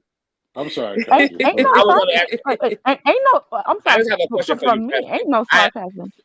I had only brought that up to you, Presley, because I had wanted to ask you, like, because she did jump out of the window eventually and say this nigga shot me, and she was willing to sit down with investigators, and she was also willing to take the stand. Does that count for her trying to, like, overcome the pick-me-sha conditioning? Because she is sticking to her guns. Yeah, because what I say is that you know how people say stuff like a nigga wake up call. That's what I think. I think she had her pick me wake up call. Like, oh, this nigga don't actually, like, he don't care for me like that. Like, I need to actually, like, look out for myself and be around men who I know care for me. I'm not saying that all men won't care for me, but I need to have better judgment on the people around me. And I think that was And her she's wake up also call. going to have to be a better woman because she's largely she plays her part in shit going left. Like, you can't also be fucking absolutely. You can't be doing foul shit to people. You can't just be like switching up on people. Because I heard she not only switched up on. Not only did she switch up on Kelsey, but I heard she fired EJ like out of nowhere for no reason. And I also heard that the bodyguard, Justin Edison, that's now missing, or he's overseas or whatever he's doing, but who did not fired him too on Friday, that she fired him kind of like I don't know where as well. And people were saying she also seemed to be jealous of the dancer that she had hooked him up with when it get together. And they're just like, Megan, girl, I don't know what your tea is, but girl, you like whatever you doing she just needs some that's problematic. You got to do your shadow work and clear that shit up, because if you the wrong bitch around the right people, you're gonna have the same problems. Yeah, because her and Justin used to flirt all the damn time. By the way, like you can literally Google Megan and Justin and see them flirting all the time. Like people used to think that they were together. Like she has got to do some trauma counseling. But still, that has nothing to do with that midget getting away. That's all. Like that, I'm stand by that. That midget needs to know. I don't want to see his little leprechaun boots and that big gold buckle just skipping away. I don't. Oh, they can't hear me. Yeah, he got to be held accountable, but she has some emotional and psychological work that has to be done. Absolutely, there's no one without the other.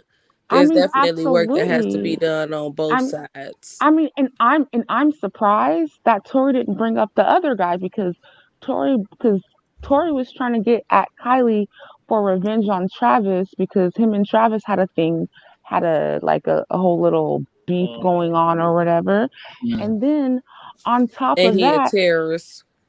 Yeah, and then on top of that, the whole reason that Megan and Rihanna aren't friends is because Megan was messing with A$AP Rocky. Like, she has a history of that, but it has nothing to do with nothing.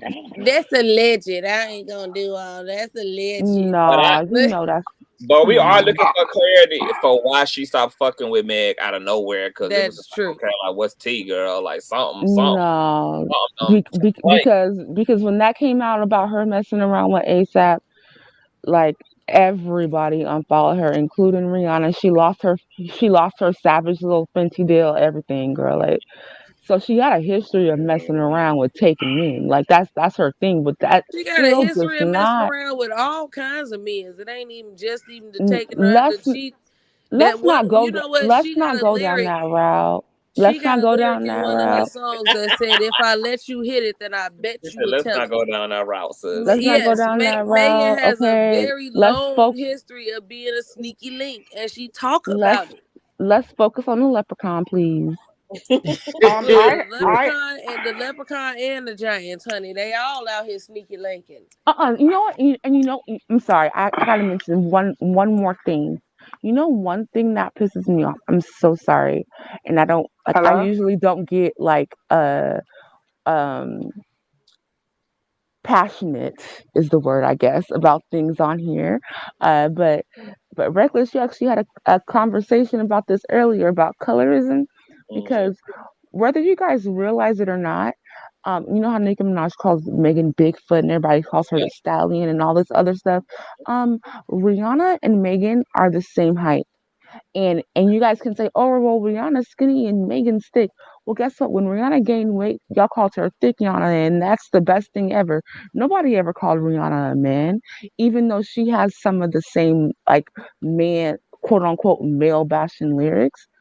So that's what puzzles me. There are plenty of women in the industry who are her height or taller, and I believe Rihanna's even a little taller than her, and nobody ever calls Rihanna a man. So why is Megan being called a man? And you know what? Rihanna also has a history of being a hoe. Rihanna also has a history of sleeping around. Violent. We will not take any Rihanna slander on this panel. No, I love Rihanna. I'm not trying to make this a girl on girl thing, but I'm just pointing out the colorism. Yeah, that's all I'm saying. She definitely has had some violence. Yes. No, I actually agree with you. And but I have an answer for that. Like, they attacked Megan for the same reason you just said, for colorism.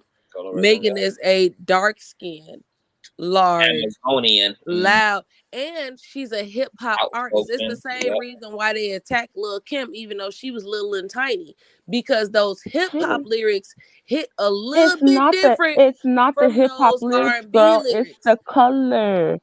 That's why she It's a bleached little, her it's skin. both. I think Megan's they do not it to dark. all the Listen, females. baby, two I thought things she can was be saying. two I things think can you're be true saying at the same it's time. because hip hop is Rihanna so largely a aggressive male sport. So the fact that you already have the stage set for the colorism because of Meg's complexion, her height, her stature, her thickness, and then she's playing Then she got bars in hip hop.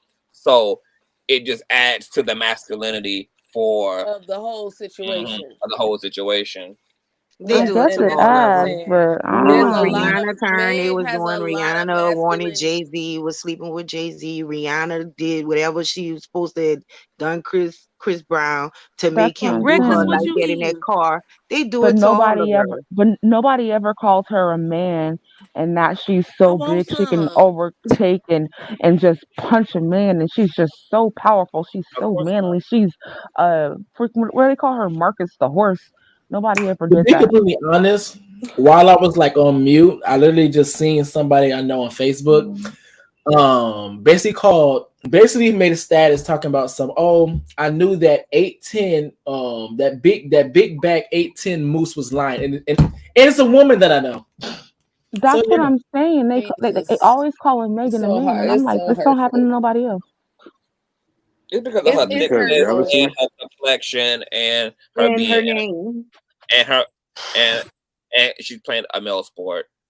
And because she's a hip hop artist, that also makes her it destroys the femininity thing because she has to be aggressive, outspoken, not give a fuck. She's have to assimilate to kind of the rebellion of what women are taught kind of not to be.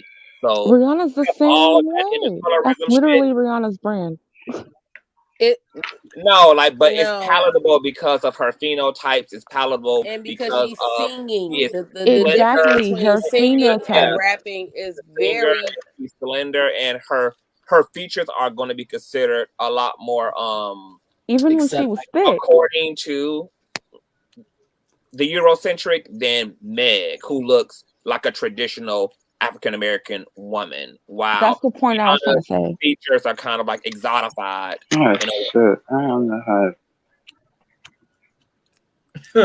how. What happened? What happened? Sorry. That was me. Sorry, should mute it. But yeah.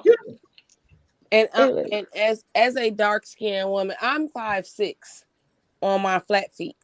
So when I put on a pair of 4-inch heels, I'm damn near 6 feet tall, if not exactly 6 feet tall, if those are 4.5-inch heels. So the way people treat Meg is the way people treat me when I have my heels on.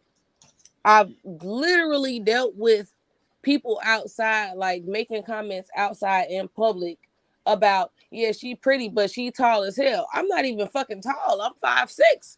Like, damn, let me take my shoes off. Y'all out here tripping. Because when they see you as being big, you are intimidating.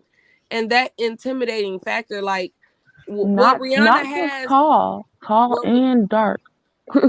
Yeah, and it's so weird. Rihanna is Why not y'all dark. keep She's saying a dark? little on the light side.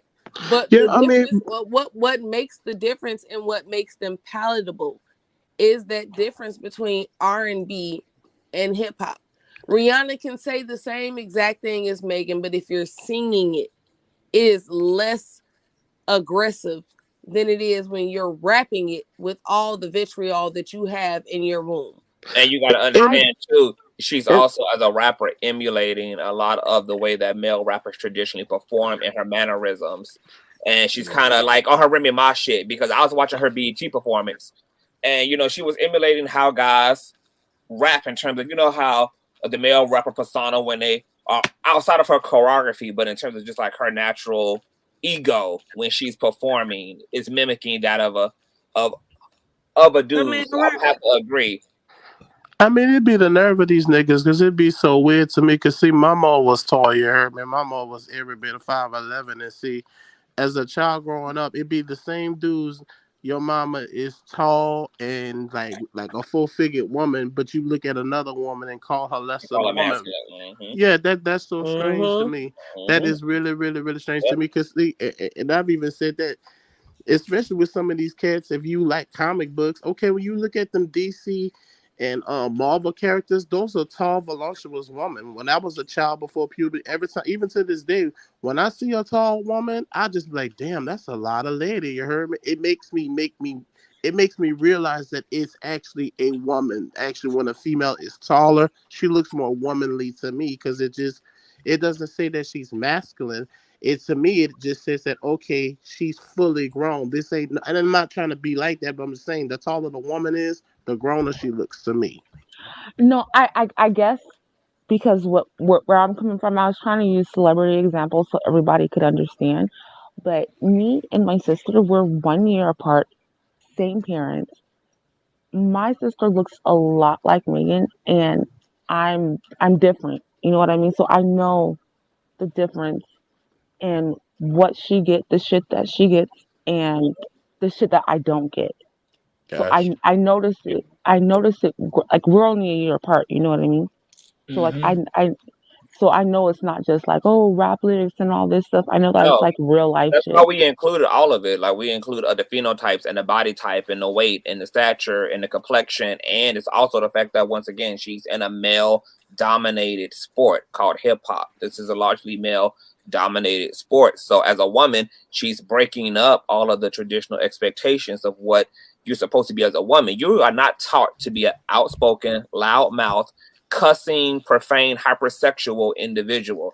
So the fact that you have a woman who's on the medium brown to dark brown skin hue, who is voluptuous, full-figured, she's the height of an average guy, and she's in this aggressive sport, having to also be aggressive at times.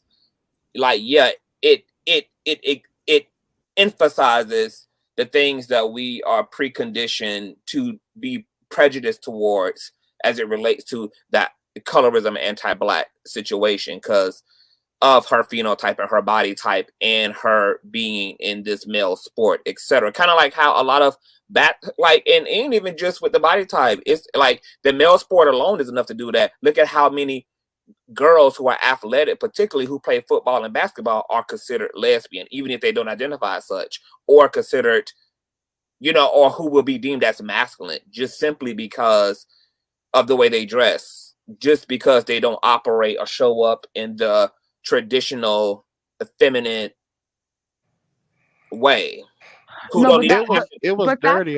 It was straight up dirty. It was straight up dirty how people used to do Venus and Serena. A perfect example. Like, I never once questioned. Me and my pa used to watch Venus and Serena, and it's just like, I could see, and it's gonna sound a little corny, I like to play fighting games. And for me, I always would pick the female characters because of the agility, and the animations would always be a little more sharp. I never once, when I was playing Mortal Kombat, Street Fighter, it never once made me think like, well, okay, because a female is fighting, that she's masculine. If anything, looking at females, even in the sense where they have to be aggressive, it's people are so weird. It's like, well, nah, she had to be aggressive to protect herself against another female or male. She didn't change her sex. Hell, she ain't changed even her fucking clothes. You heard me? When she had, they might come off when it gets. You know why that is, IG? It's because they largely overcompensated while they put those female characters in very violent scenarios. They made sure that they had titties, small waist, that they had this over hyper feminine appearance, tight fitting clothes, they in bikinis and bras. A lot of the fictional characters are almost, they look like porn stars. Really, like they're very pow pow pow pow pow, like they're very hypersexual in nature. So that kind of helped to rationalize are to keep that femininity intact, even though these women are in these competitive situations. That's so true. Because, like, for me, I never looked at it like that. Like, I'm a big old anime cartoon nerd. I just noticed, though, that they drew up the female sprites a lot more agile and a lot more effective in ways than they did the male sprites. So that's what would always draw me to the female characters. Yeah, so I just think that I think that all of this stuff, I think that's why there's so much vitriol on like on the internet and in real life. If you talk to, you may not see it in real life, but if you bring it up in real life with somebody, you'll see the vitriol in the face, like, because there's so many issues of people's treatment of certain type of women and people's wanting to get off men who do certain type of things. But then but men will turn around and be so sensitive if you say something about them. Yeah, they'll turn around and be like, "Oh, so now I'm the bad guy. Oh, I'm the bad guy. I just ruin everything to gaslight you." When a nigga cracking short jokes on your little leprechaun ass, you want to bash a bitch in the face. You see what I'm saying? It's like men can dish it, but you can't take it.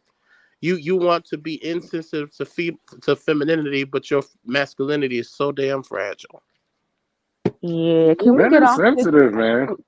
Let you know, men get sensitive. You know, of course, but it's just. But I'm just saying, it's nothing wrong. But it's not controlled. I'm not saying that men shouldn't be sensitive, but do unto others as you want others to do unto you. If you're going to, if men and the patriarchy are going to rate women off their physical experience, okay, nigga, you probably shouldn't wear them gray sweatpants if we gonna do that. If you're gonna say something about a woman not feeling in that bra, you might not need to wear them basketball shorts if you ain't gonna fill them shorts up. And see, people not gonna like that. That is not gonna work because Conscious posted a video of a supposed missing person and they was under there thirsting for him instead of worrying about his safety. Ain't that? That's not gonna work. Yeah, I'm just saying it just. Oh yeah, you're right about that. Listen, I feel there's nothing wrong with that neither. So, yeah. No, he's only calling out the hypocrisy of it. Quack. He's just saying, you know. Yeah. Oh, okay. Yeah, it's just the hypocrisy, like. Lots of men don't mind being fetishized, and you know, so that's a different ball game. You know what it is? Largely live from their ego, so of course they don't mind any compliments and any admiration because men largely. We don't receive it enough. I need to hear compliments. Like, yo, we don't receive compliments enough. Like, I don't feel there's nothing wrong with a woman complimenting a man saying, "Yo, you fine," or da da da da. There's nothing wrong with that. Well, this is a new era. Right. Out. Wait, no shade. Who said that? Who said that? Women compliment. No, not you. I'm not gonna lie. Women compliment men. They also walk them to men and say, "I want your number." This is a new era. Yeah, I'm talking about the one who said he needs more compliments. Who said that? Quack. That was me. Of course. Come on now. But what's the biggest compliment that a woman is willing to carry your seat for 9 months and take her body and put her life on the line? Like, isn't that a huge compliment? The fact, like, isn't like, but you know why? Actually, too, women largely receive compliments because it's a way to counter the fact that they don't have any systemic power in the system. Men don't get a lot of the superficial compliments because they have the ultimate compliment, which is they're running the entire infrastructure. So it's kind of like unnecessary to compliment the king, really. It's like, I mean, it's like, for what? Like, nigga, you got it. I mean, you can't get it. It's no need to really compliment. No, but like, yo, it feels good. It's just that endorphin. Sometimes we need that endorphin. Like, it's just a human thing. Like, sometimes we just need it. Like, you know. I don't think in general men are complimented. I think he is right, but in every neighborhood, you know a few men who are complimented, so much so they call him the player. And wait, hold on. I'm sorry. I was pulling up something on Twitter. I remember somebody asked me to pull up something to give them proof because we were talking about something about Megan earlier. What was that? I can remember it. It was a woman. It was a woman on here. You still there? Are you talking? Oh, Are you talking to it me? was the no. I know what she's talking about. She's I talking think about much of a call. I think she dropped down. Oh, this is no. It was She was talking to the me. nah. She was talking to Forever and Aisha. Like damn, I fucking forgot. It was the proof that something happened. It was like a proof. Like you was trying to like say like what she said on the stand, Kelsey. Oh, about the sex. No, it was something. It was something that was like what she said. Intimate. It was the intimate and sexual. That's what it was. Yeah. Oh, okay, cool. Okay, because I switched over screens and I was like, what was I searching for on Twitter? Okay. I did see a video earlier. I don't know how true or factual it is, where Justin, her bodyguard, Megan's bodyguard, was interviewing, where he was interviewing with someone. I did send it to Reckless, where he was interviewing someone. He was interviewing with someone and talking about the shooting, and he said that they were fighting over the gun, and it sounds like he was saying Megan and Tory was fighting over the gun, and the gun was down, and they were struggling with the gun. I did send it to Reckless. Hold up. I gotta Have anyone heard about that before? I have not, so I would be very interested in also seeing that because it's my first time hearing about that, and I ain't heard nobody else speak about it, so this is very interesting. Okay, I'm about to show something to you guys. This just hit my DMs. Is this what the TS is talking about? No, actually, it's something else that hit my DMs. Because if you could send what she sent to me as well, I would greatly appreciate that.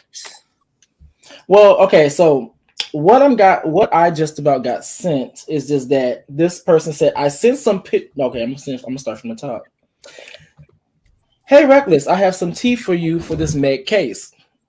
I said, she said it's a lot of bad and BS going on Goddess Dawn. Goddess Dawn did a live today and said it was 4 different DNA on the gun.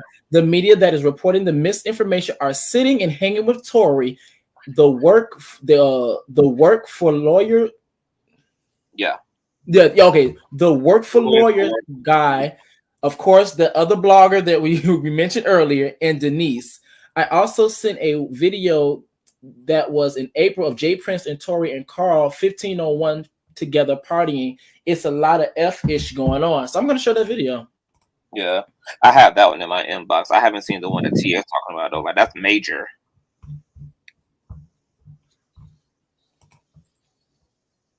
I'm going to show that. Hold up. Let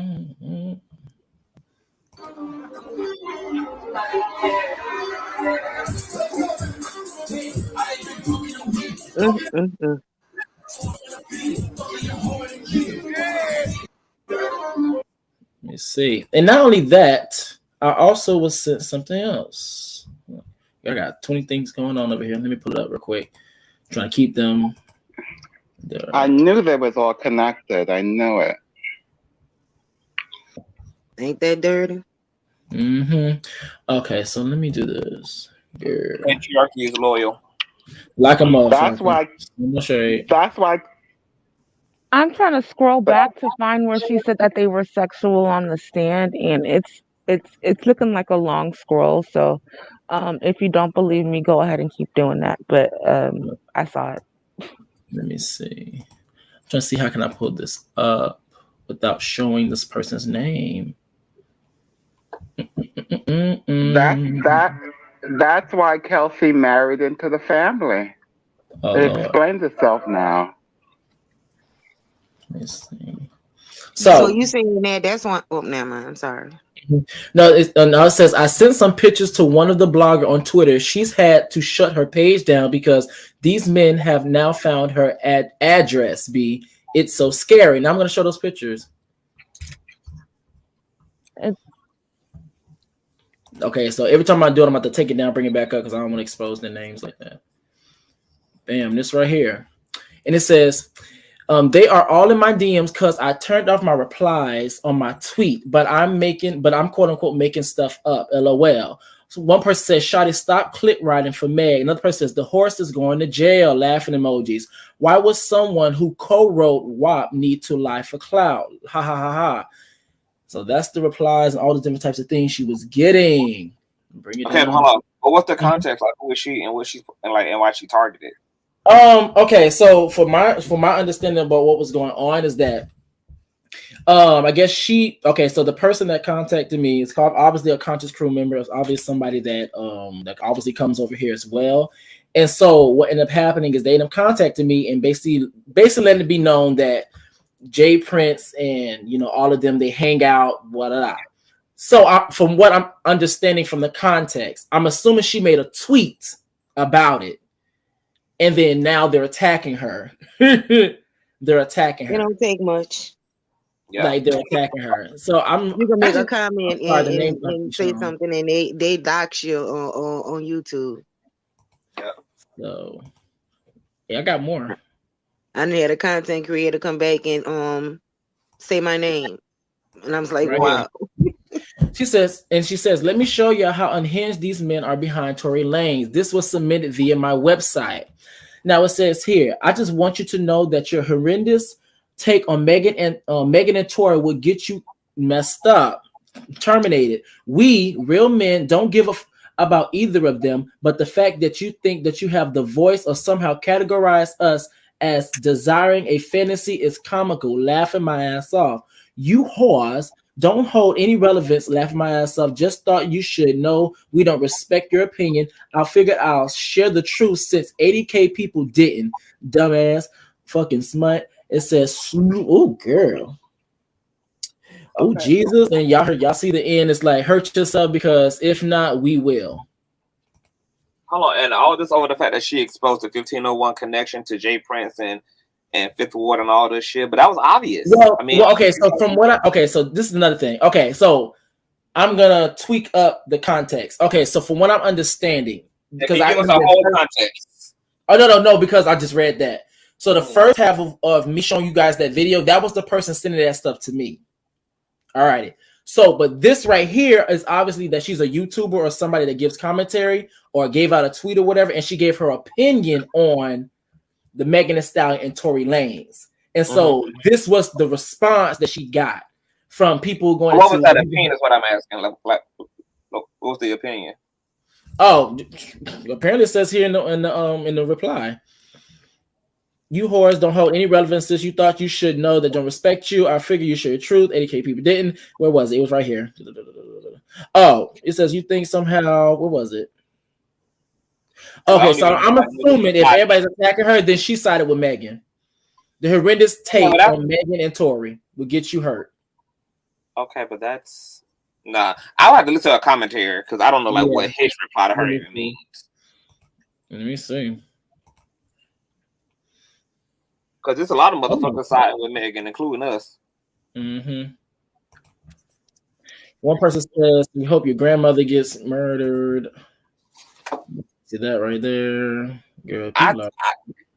Reckless, did I tell you to prepare for the fucking apocalypse? It's all right because I dare, bitch. If he walks, there. Don't talk to me. Not coming for everybody on the side of Megan. Now it says here, we got one message right here. It says she will be penetrating the knife in your Jesus. Next time it won't be stopped at the door or the doorway, and Jesus won't help you. Effing smut. She needs to report all of the shit to the FBI to open up an investigation to all of the threats she's receiving digitally and cyberly because this is crazy. This is absurd. That is crazy. Wow. I'm gonna tell you, Reckless, did I not prophesy? Yes, you was like, yeah, these niggas gonna come through. There's gonna be a whole gender war when this shit is all said and done. It's going to get really ugly and really bad. These niggas been waiting. It's gonna get worse on the male side if he walks. If he walks, yes, because men have been waiting for a one-up on women ever since they entered into this whole, divine feminine age and women's equality and Me Too, niggas have taken all of this as a negative and feel like this culture is anti-men. So the fact that a so-called man, I have one on the board, will gaslight the rest of the men to sound off about all of the feelings they've been holding against woman community. Like, look at y'all lying ass bitches. Look at y'all motherfucking hoes. Look at y'all trying to take down black motherfucking men. Fuck you. Like, they gonna use Tory walking as a way to gaslight the whole sexist conversation to a whole other level. Yep. And to be completely honest, and I said this yesterday on the live, I said, here's my thing. I have no problem with the walking. It's just that a couple of years, a year, a couple months from now, when we have a situation where Tory and somebody else, and God forbid it's something like a King Von, don't come on this goddamn platform talking about some black men should not be hurting each other. I don't want to hear that, because he walked. Remember, reasonable doubt. So reasonable doubt allowed him to leave, and as he left, he went right into another black man. Reasonable doubt. That's just no shade. Yeah, y'all will get it for sure, because y'all definitely see women and acknowledge the patriarchy, And we already gay, so we already on a bad side anyway. So the fact that we actually caping for the so-called women who try to take down this innocent black man, but I'm ready for this. I don't give a damn. Nigga, hit the motherfucking light. Let's talk about it. Let's get into it, honey. Let's do the threat, honey. Like, I wasn't going to a goblin, my nigga was good. Girl. And plus me and you both done updated our mics, bitch. Look, ain't none of them dudes gonna do nothing, but it is gonna get nasty on the internet. It's gonna get nasty. Yeah. All they're gonna do is call people sluts. Yep. Smuts. And dox them and put your address and streams and do all the intimidation stuff. But it's gonna be more of that than it is anything physical. Does that bother y'all? Excuse me. I'm sorry. Does that bother y'all? The slut shaming, like when they call you sluts and hoes and all that. Does that like bother y'all? For me, honestly, like a 3-year-old having a temper tantrum. No. Not at all. Honestly, for me, it's the hypocrisy. Like, I'd be like, what, girl, nigga, what? It'd be for me, once I see where you coming from, it don't bother me. It's like, if I can see you have an issue within yourself on a woman, on a female, because I'm one of those females that feel like, I don't know how to describe it, but to say like, I feel like as black people, we really could run this world, but then I still wouldn't have a so-called position because the black man hate me anyway. So it really don't, it's like I see the issue and then I brush it off of, what it is. I'm still gonna live my life. I'm still gonna be who I am. I know who I am, So I just throw them away in all aspects. They become irrelevant.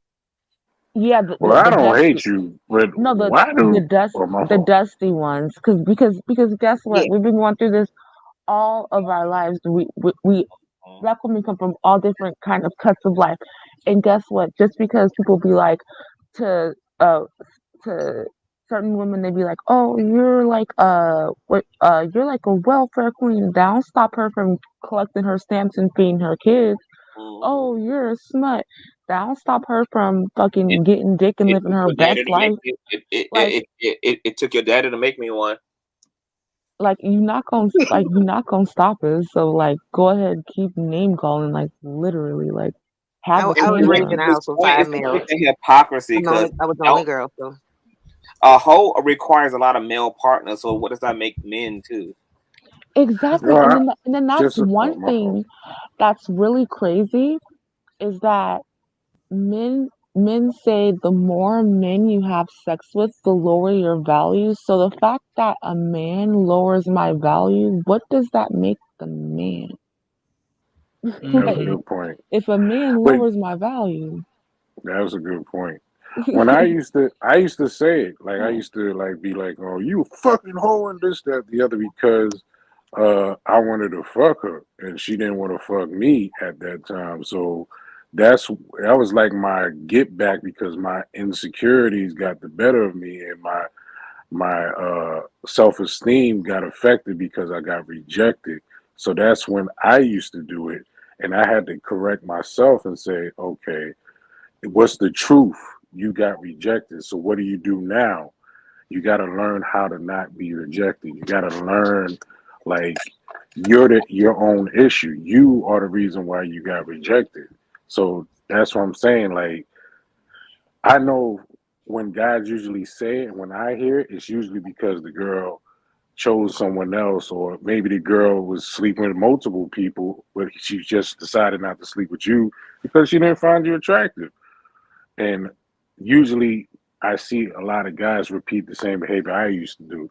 So that's what I'm saying. Like, I'm glad it don't affect none of y'all. And and just to say, Queen intro, I don't hate you. I'm a black man. I don't hate you. I'm definitely aware that there are those who do and there are those who don't. I'm speaking of the ones that, that have that outlook toward women, that,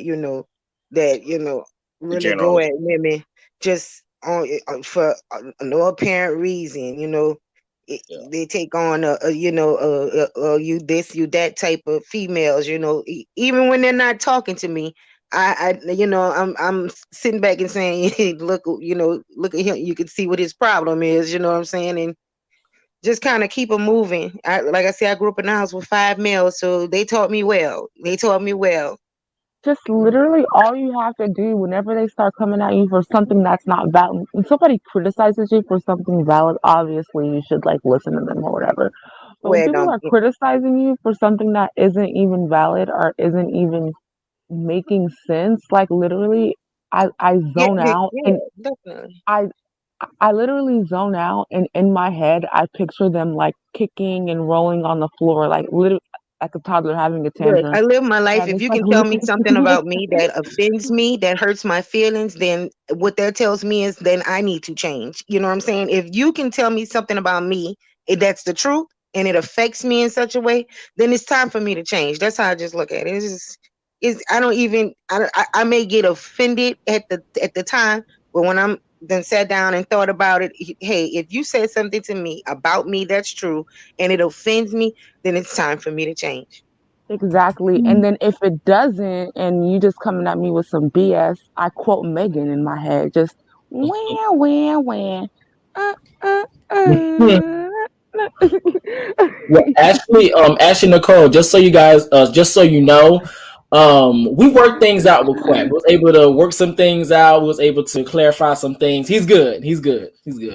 And I also want to say to Quack too, like, because the whole insecurity thing for me came up on another panel, but I think like when we get judged superficially, those are not even things worth you even like falling apart over, because it's just that like superficial. And I think we also like have to have more healthier dialogue within ourselves around the fact that rejection is a natural part of life. It's okay to not be selected, because none of us are pick-me-shus. It's okay to not be compatible with somebody. It doesn't mean you need to change per se.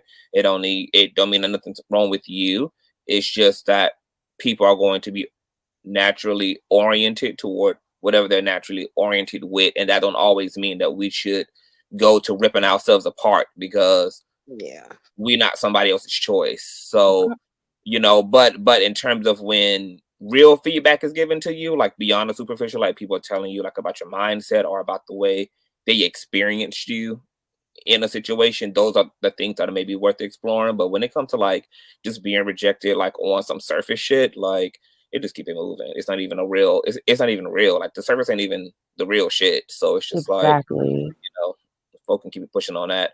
I was gonna ask Reckless too. Did you ever see what TS has sent you? Because I'm interested in hearing from Meg's bodyguard and her sharing that situation. That's crazy. Oh, I have a link. Hold on. I'm not sure if you got the link for that. Hold on.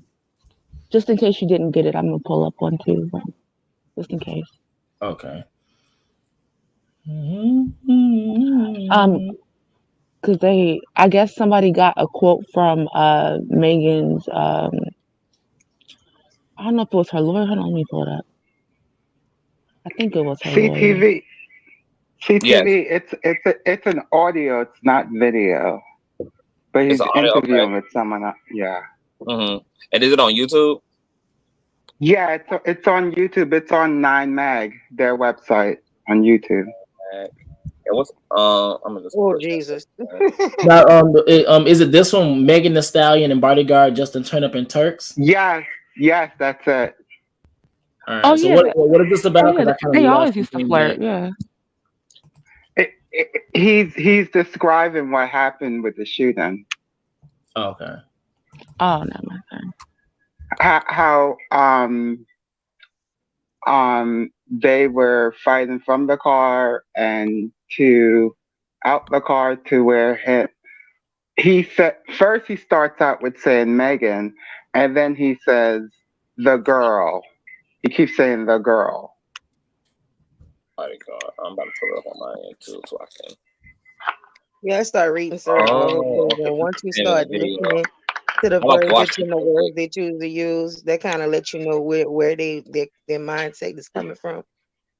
And just I just throw it away, really and truly. Let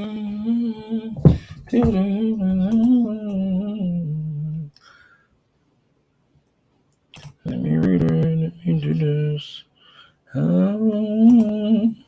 Let me see. Right here.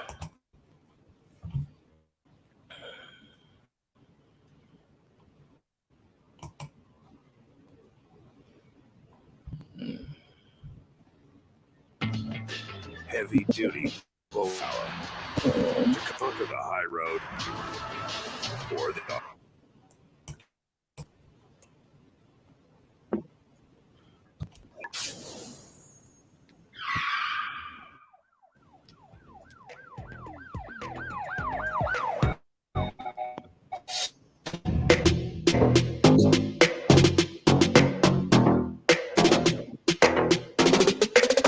Megan Thee Stallion and Bodyguard Justin turn up and Turks and Caicos. LOL. JK Bay, LOL. LOL smiley face. That was a joke. I'm just playing. I got one girlfriend. Maybe two. I'm just playing K on these. Justin, stop playing with my emotions. I don't have Julie. Everybody want to put a fair doctrine of reckless. I said you might want to put fair use. Did you cite your fair use? I did in the beginning. Oh, okay. Because trust me, that's why I always play my fair use thing. Should I play it again or no? No, I want to make sure that you did it. Oh, okay.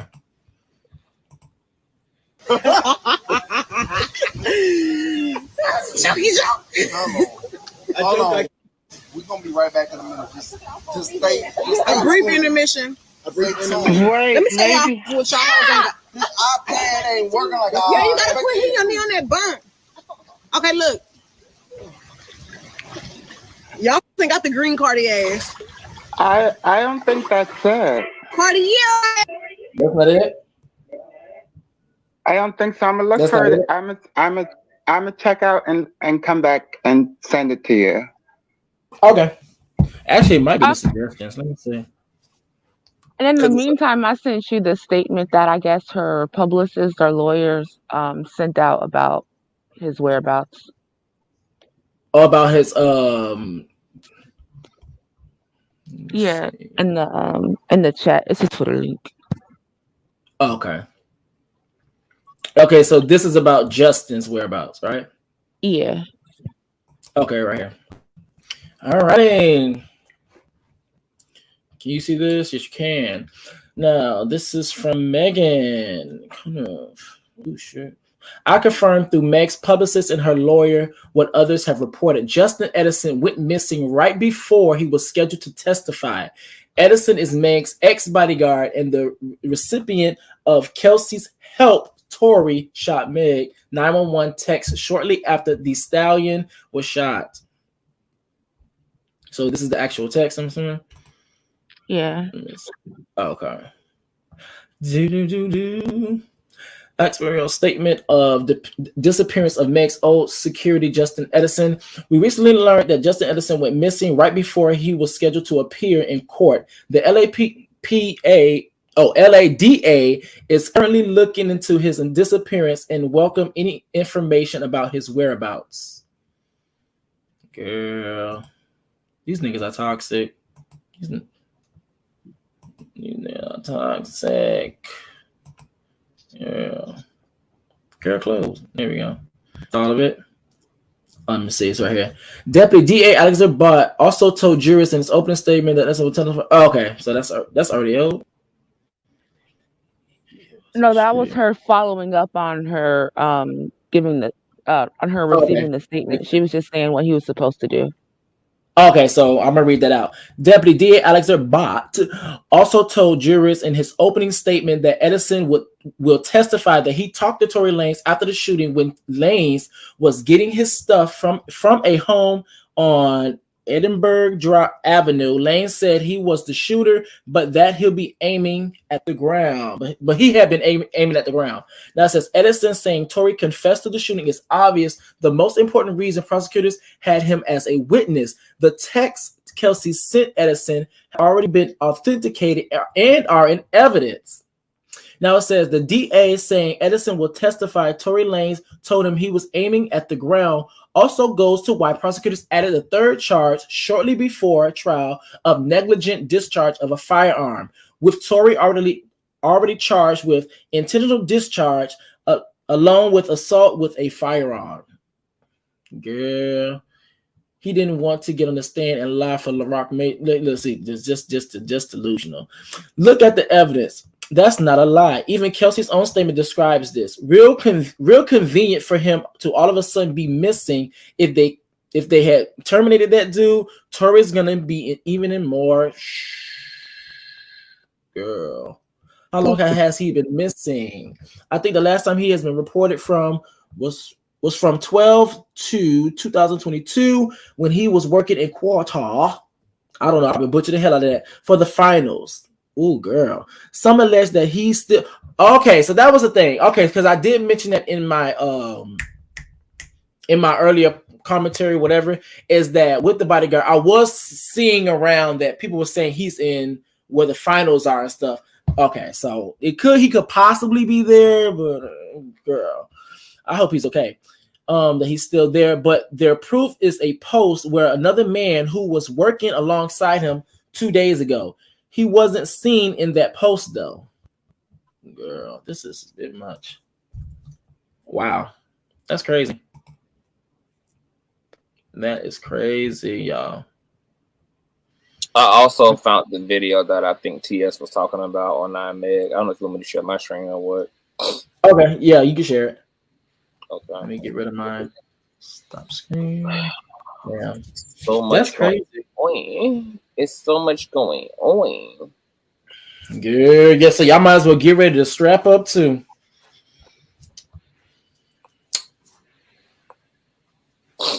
Okay, I see it. Yeah. Do you want me to play from the beginning or get to the part where her and Justin start, I guess, chit-chatting? Well, is the beginning like significant? Oh, this might it's just her like okay, so I don't even know if this is the one, to be honest. I thought it was the one. I'm getting so tan, it's ridiculous. Okay, this is creep, dog. Which one you're talking about? Who was that? Who is it?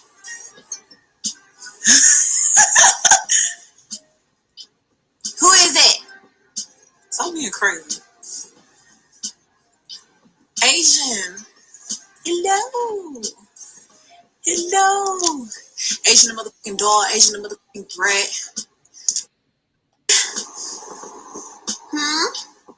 Say that's not your hair. Whose is it?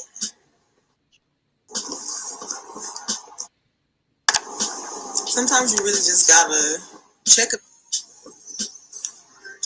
People be like, oh my gosh, Megan, no. Be the bigger person. I am naturally the bigger person. So I'm tired of cutting some slack. Okay, yeah, I don't think it's the one. I thought it was the one because of the title was Megan and Stallion rehires bodyguard just after Tory Lanez incident. Let me go back because I typed in them in the search engine over there, and yeah. So I don't know what Tia was saying. I don't really see. What did she say it showed? She said it was on 9 Max. No, I'm saying like, what is she saying that it showed? Like, what was she saying trying to? It's him talking about the shooting and talking about them, Meg and some girl, or Megan and Tory fighting over the gun allegedly. Did she mean his Instagram post where he said if I was there it would have went different? Is that what she means? No, she literally had I don't know what she meant, but she said a 9 Mag, and she said that he was specifically talking about the incident and talking about somebody wrestling over the weapon. Like he was giving some actual like beats on what happened that night allegedly. Oh, that's new. I ain't heard that or seen that. So maybe that's something that she don't know. She said she was gonna go off and get that for Reckless, but I was trying to find it on 9 Mag channel, but I don't see it. So I'm like, that's major. But also, I mean, it's a reason why he's being called into witness as well, because he allegedly has some key information. Allegedly, Tory Lanez confessed to him that he shot Meg allegedly. So yeah, because the state or whatever like verified all that with him before he was supposed to testify. I don't know where he at now. He's supposed to be overseas doing. I'm going to be completely honest. But to be completely honest, like the same way they did Kelsey behind, I would have did all of them like that beforehand, especially with cases like this, and like people have actual funds, money, and stuff. People can go missing. So with that being said, let's hurry up and try to get this bad boy. So if anything even happens to you, we still have your confession, and then on top of that, you being missing, we can also cover our own behind it. Also cover to try to answer your case as well too. Yeah, that would have been smart. Hey, Reckless, there's somebody in the chat that said that she sent it. She said sent Reckless in the chat. Oh, okay. Let me see. That's okay. Let me see.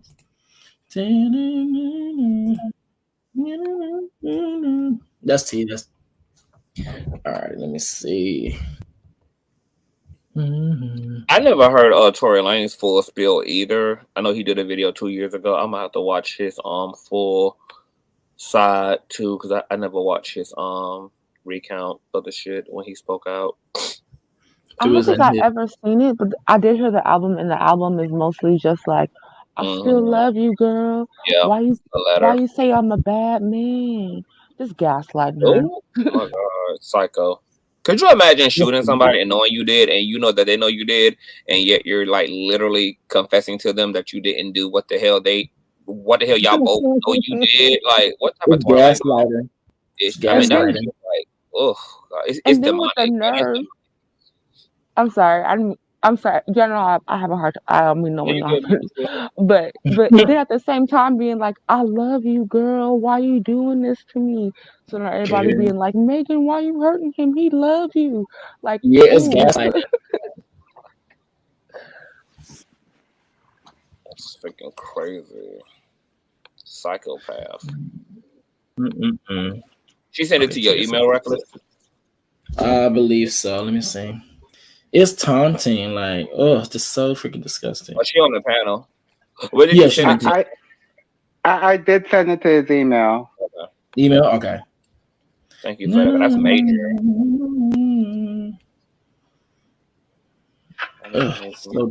I'm so tired of it. Okay. Okay. I'm going to put it up here.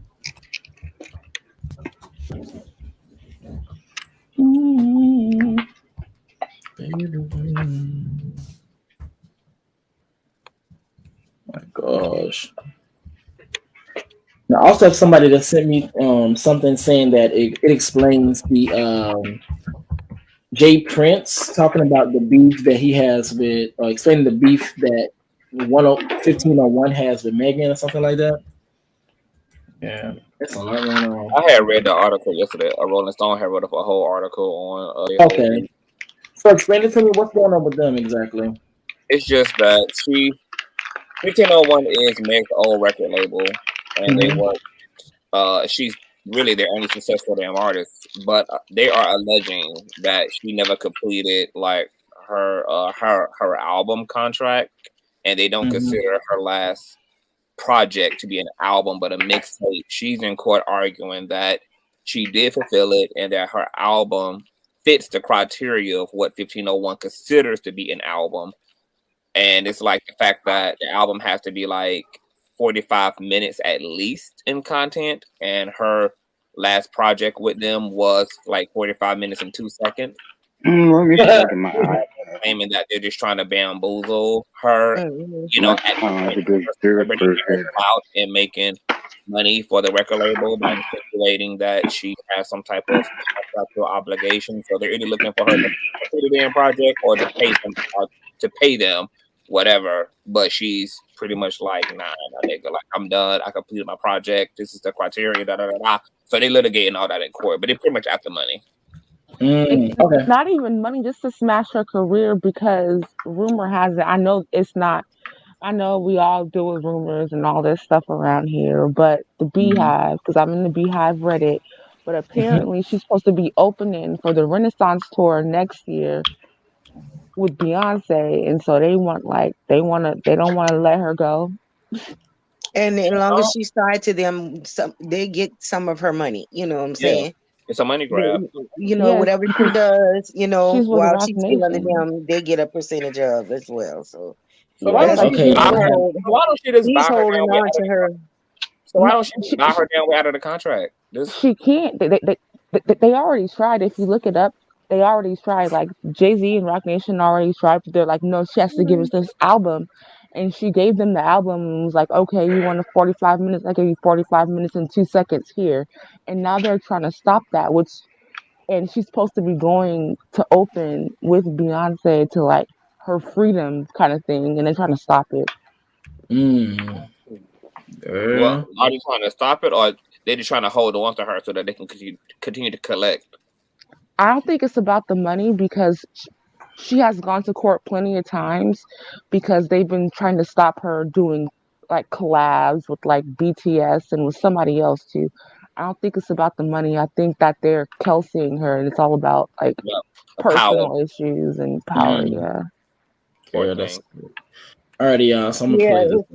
That's what I was telling the other YouTuber who I follow. I was telling her, like I said, you have an issue because Meg feels like her contract wasn't beneficial to her, and like 95% of the industry goes back and says the same thing. So why can't she say it? What she started out is the contract that she first assigned to, that she now recognizes where she wasn't benefiting from it, and it needs to be revised or what have you. What's so wrong with that when just about even the males do it? Yeah, hey, you know, I was beat out of this here. I wasn't getting anything. I'm paying for my own whatever, and I'm not really benefiting from the contract. Hey, let's redo this contract or let me go. You know, but he's holding on. He's really they got some mob shit to them, like for real. Yeah, and I'm not gonna lie, even though I can somewhat understand them trying to hold on to it for a money grab, but the thing about it is like I need for them to understand that if they know that Megan Thee Stallion started with them, they can use that as a way to promote themselves. They can use it as a way to move on. Actually move on with that. Yeah, like and allow her to move on, allow her to, you know, and especially if you would have kept the relationship good, because to my understanding, it wasn't even really bad until she really wanted to like leave and they wouldn't allow her.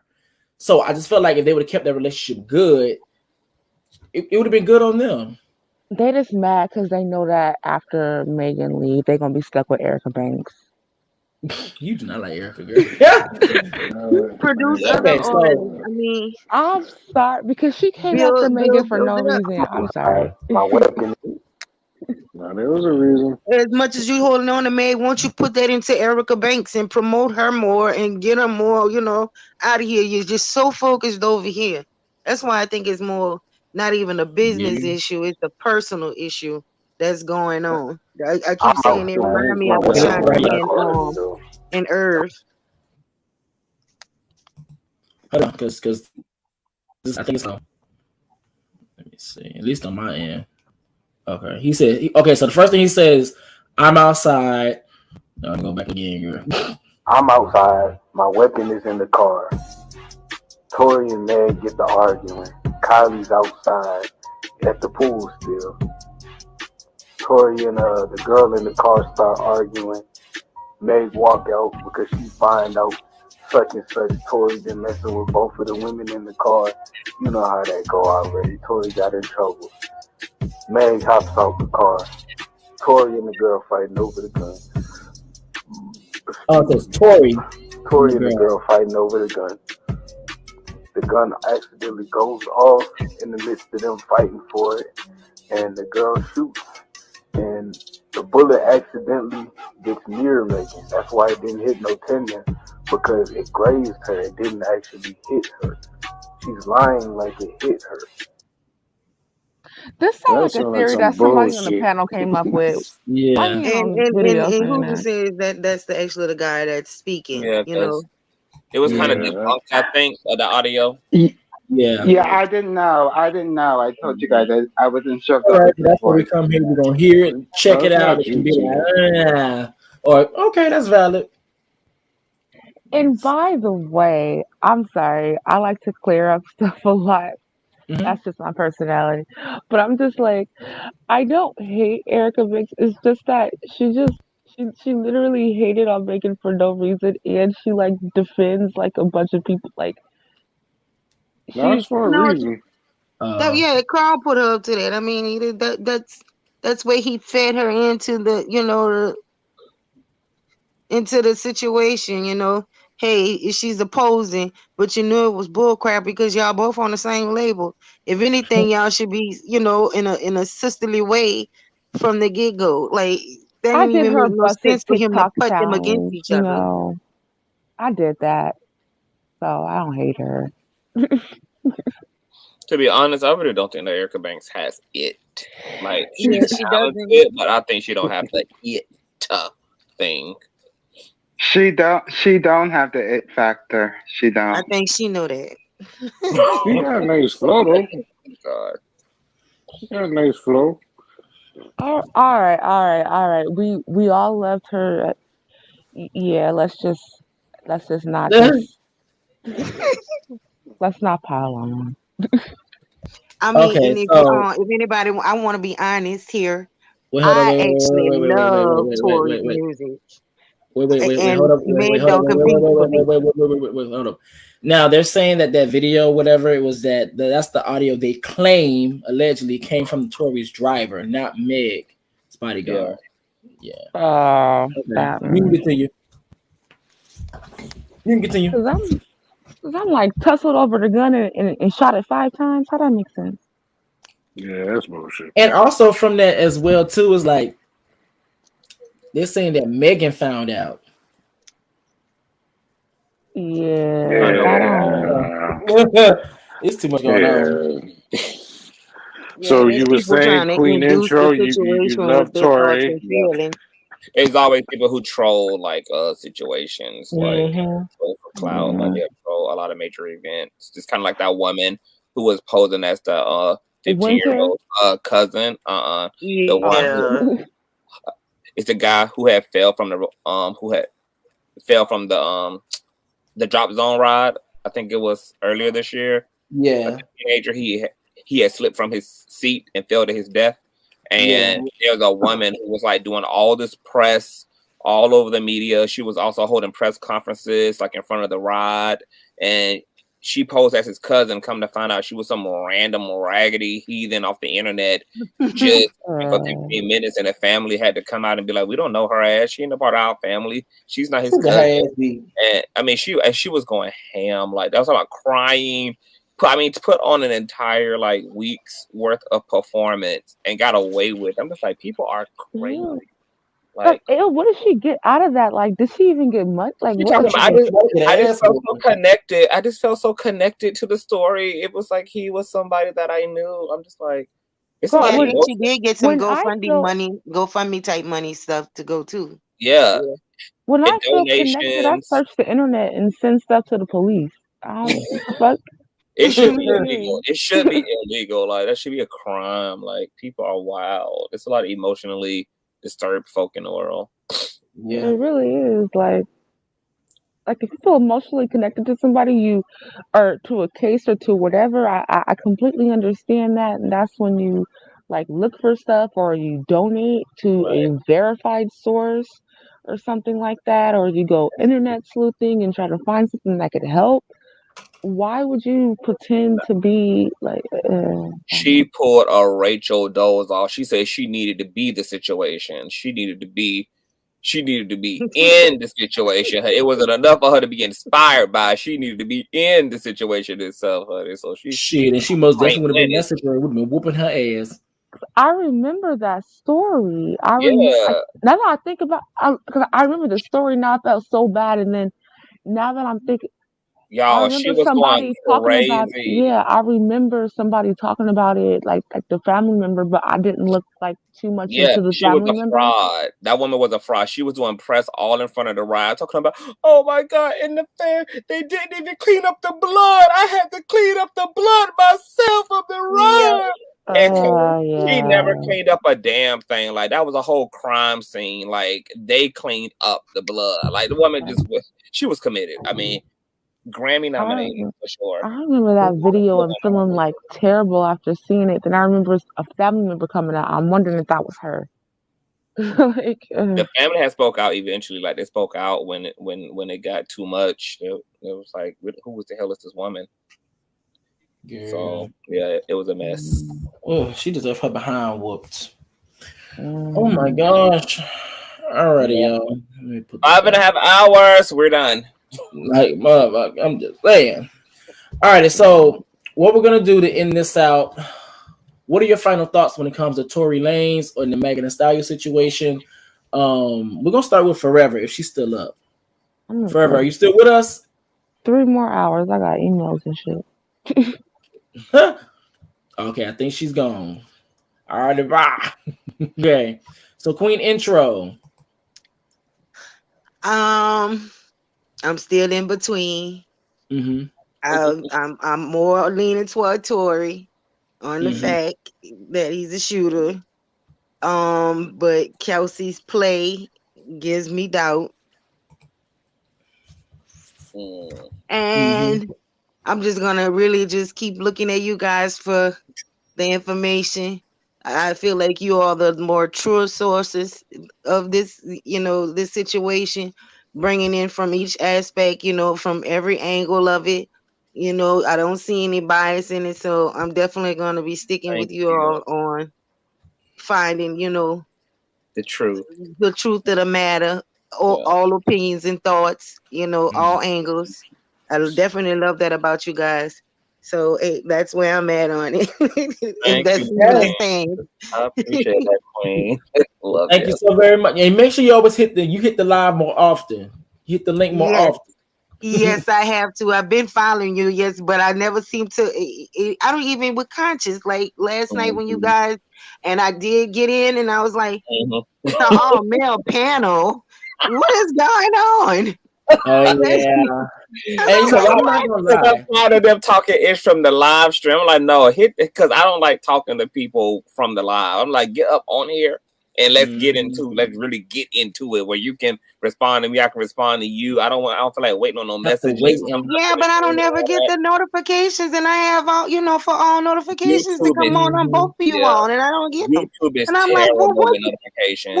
That's why I'm telling y'all to thumbs up the video, because YouTube is horrible with the notifications. Horrible. Sometimes you have to I hit y'all videos coming in the door. So yeah. Because YouTube, sometimes I have to tap the slide down and hit the like button and then bring the live chat back up. But I'm not gonna lie. That's about it. I hit it coming in the door. Yeah. But thank you guys, and y'all have a good night. Y'all beautiful people that was up talking. Yes. All right, thank you. Well, I'm not gonna lie though.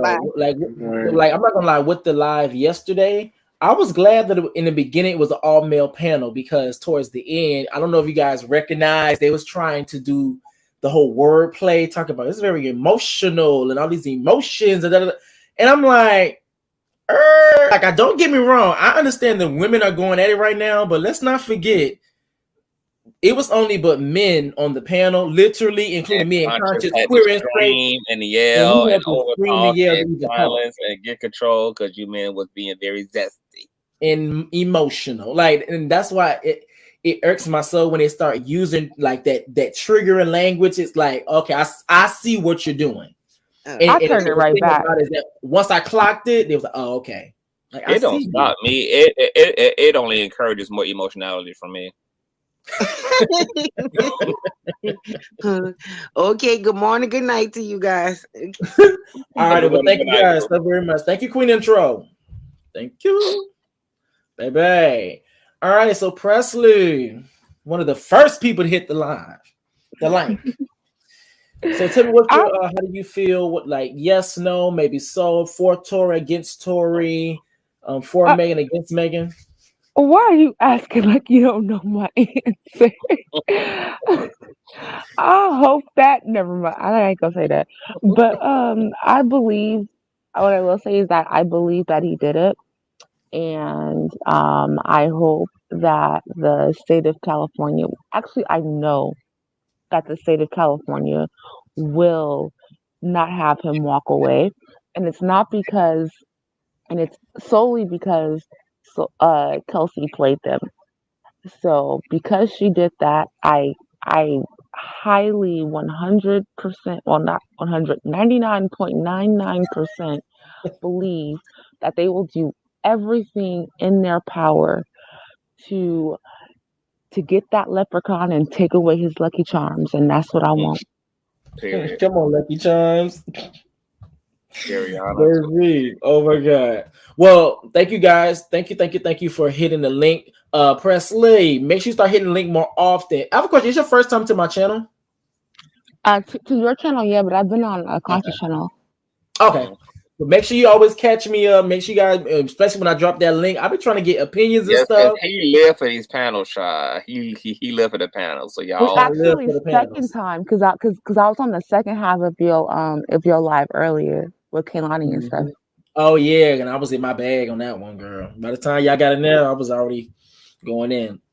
But thank you so very much. I'm debating whether or not I'm gonna go live, but if I don't go live, Conscious is probably most definitely gonna go live. Yeah, so I'm gonna try to go live. I'm gonna try to be live in color today at some point. So thank you, guys. Thank you. Hey, can you not drop me? I want to hear everybody else closing thoughts too. I ain't gonna talk though. Okay. So TS. Yes. Okay. Hi. So how do you feel? You for, against, pro Tory, pro Megan, pro Kelsey? So like, how do you feel about the situation? I feel that I'm definitely for Megan. Tory is someone who he feels he could do no wrong. He feels he could pretty much get away with anything. I don't feel that. I feel that the man with the gun is the one to blame, the one who carries the gun. Have he not carried the gun at any point, no one been shot. We wouldn't be here. I don't think Megan or Kelsey carried the gun. I don't believe that. So I don't either. I don't believe it. I don't believe that. And I was saying it yesterday with Conscious. I was like, yesterday on the phone, I was like, I just don't. I don't see Kelsey or. And this may be just me trying to. I don't know. Maybe this might be just a stereotypical thing, but I'm like, you have two niggas, two women, and I can see two niggas not carrying a gun, but one of the two women not carrying a gun. I don't see that. And guess what, Reckless? The fact that Laquan is part-time driver and part-time bodyguard. Why would there not be a weapon in Tory's possession or vehicle?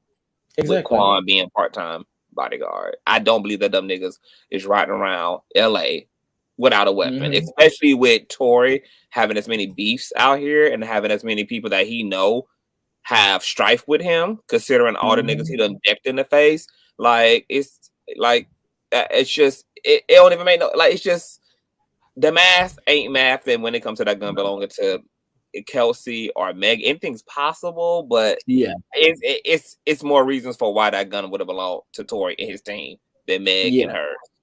Yeah, and I agree. And I was thinking that too, because I was like, I can't see, not saying it's not possible, I can't see two men that are always in beef, always in something, for them to walk around by themselves with no forms of protection, compared to Megan Thee Stallion and Kelsey, to our knowledge, not really known for being in, I guess, in such a beef to the where you think it's actually gonna, like, you might need a little something on you. So I was like, it has to be one of theirs. At least, I don't know. It has to be one of theirs. And then the fact that gun is green, Tory's favorite color, it's like, it's too much circumstantial evidence for that gun being. I said favoritism is crazy right now. Girl, be quiet though, man. Well, alrighty. You have been closing. Reckless, thank you for letting me on the panel, CTV, and everyone else. Thank you. You need to be hitting my stream too, boo. Your stream is a little intimidated, girl. I'm up there. You be all right. And let me tell you, I'm an Aries. I know how to fight. So, you know. I do understand. I do understand. So, your stuff.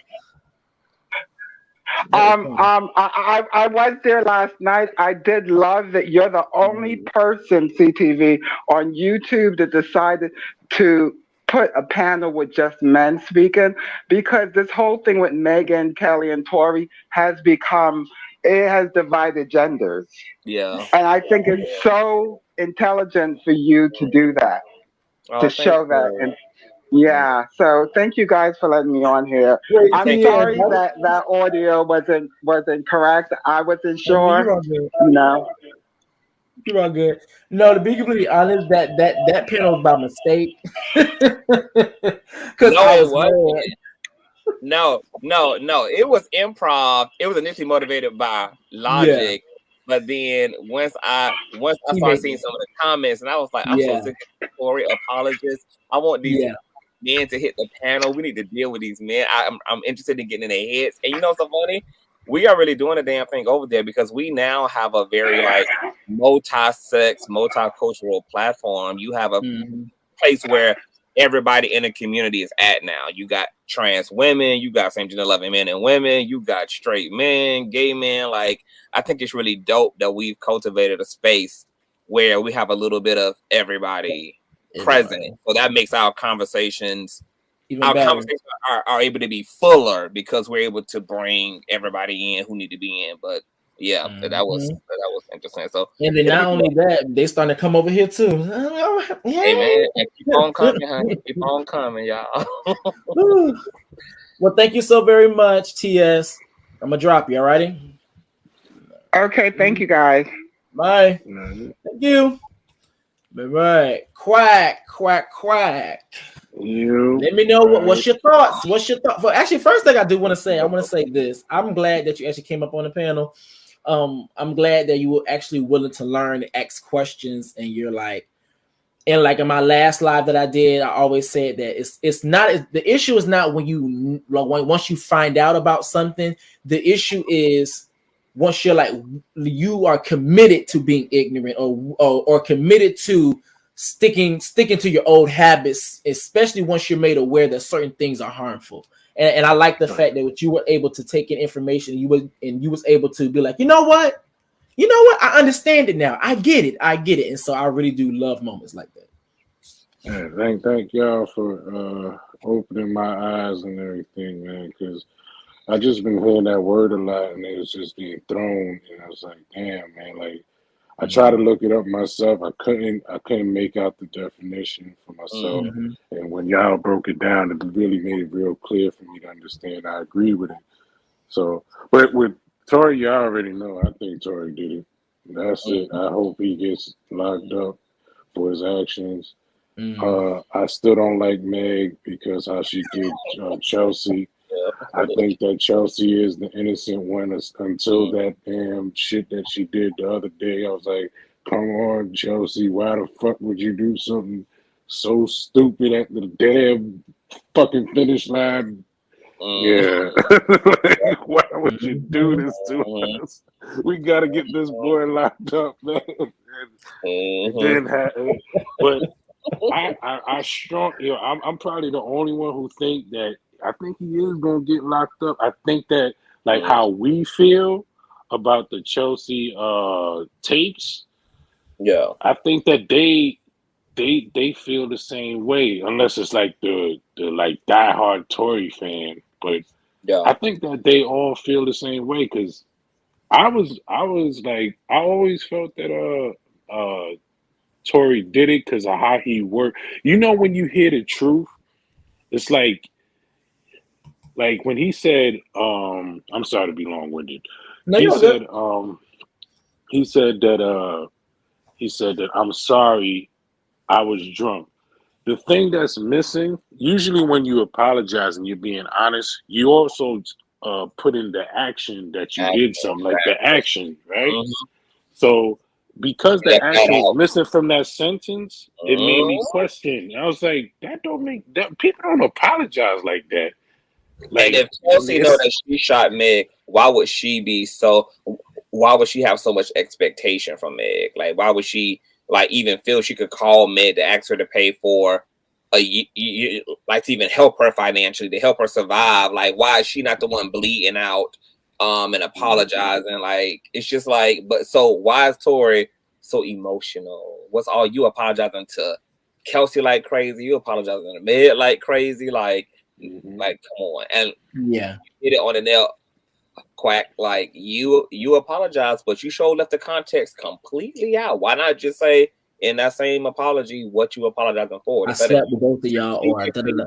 Yeah, right. That's what I'm saying. That was missing. So for him to say that later on as the excuse instead of the truth, because he can't say the truth because he knows that there's repercussions for his truth.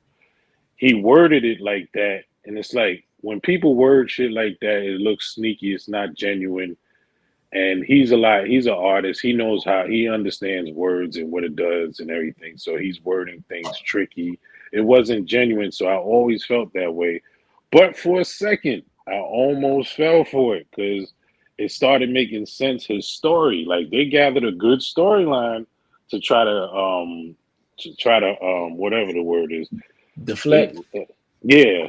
So it was like, oh yeah, that does make sense because no one was giving us direct answers except Meg just said he shot me, but the storyline was like, well, what's the storyline? We all been waiting for the storyline, and the only time the storyline came out was when Kelsey said it on the tape, and that makes more sense. And then on top of that, when Conscious came up here, he talked to some of his lawyer friends, and the fact that the lawyers never actually said he didn't do it. They always deflect or hint towards it, but they can't actually come out their mouth and directly say that my client did not, absolutely did not, will not, has ever done anything like this, and he has not. He's clean. He's clear.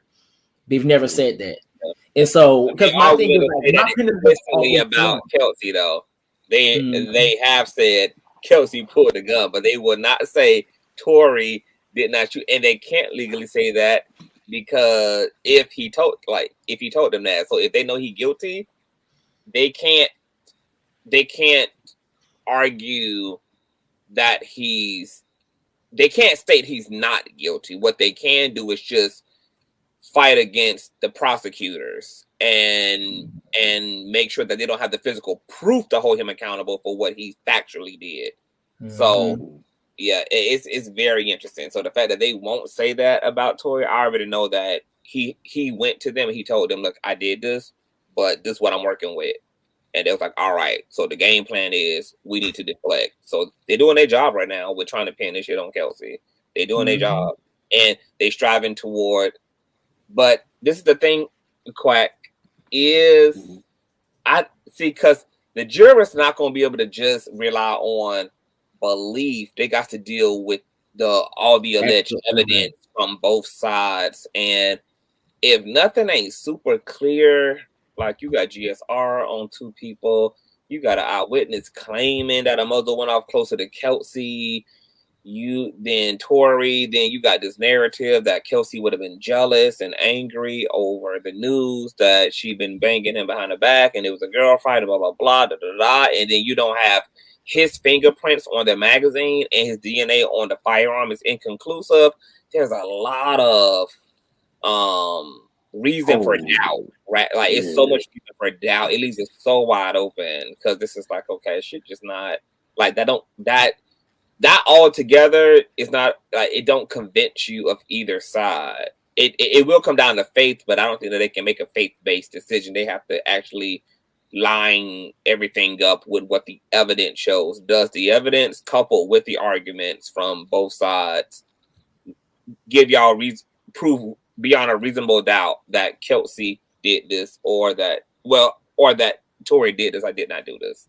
And I don't know if you can prove that beyond a reasonable doubt. Not beyond a reasonable doubt. Especially when, like, I feel like they probably could have really took it home if the bodyguard. Yeah. But they may work something out. He may come back. He may not. We'll see. But that's why we're here.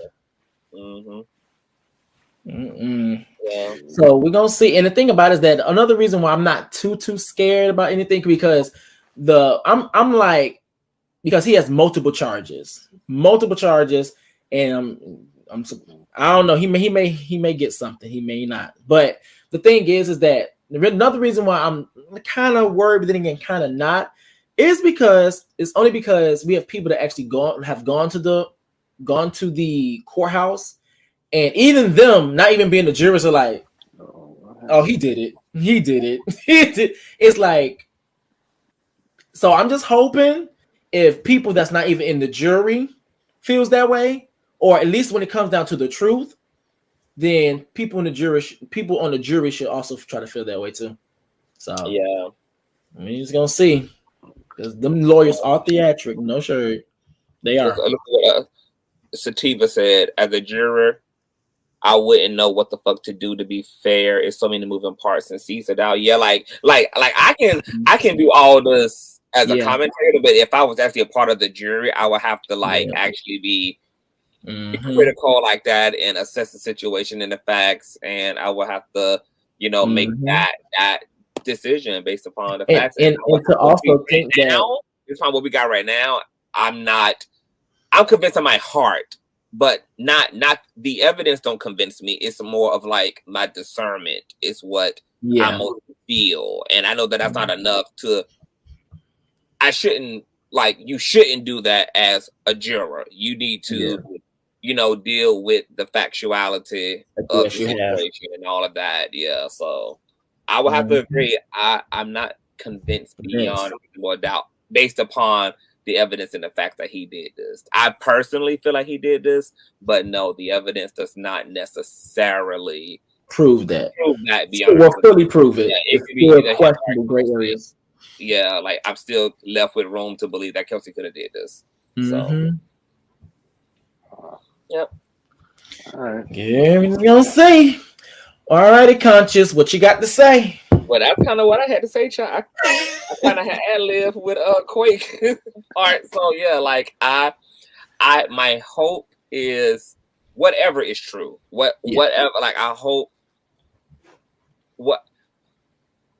even beyond this case, I know that the spiritual laws are going to persevere. So I'm not really worried about nothing really, because even if whoever is responsible for this walks legally, that it's other forms of justice, and the universe deals with everything and deals with everybody. And Tory and Kelsey are both subjected to spiritual laws, just like the rest of us. They are subjected to a higher power, like the rest of us.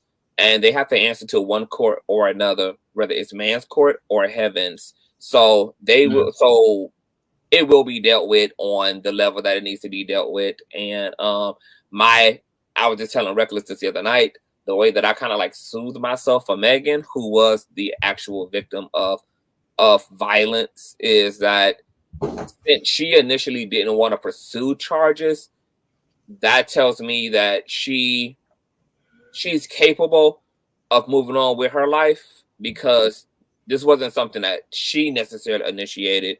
This whole situation legally is something that the state of California picked up. So that gives me hope for Megan, because she had planned on living her life without really dealing with this on a legal level.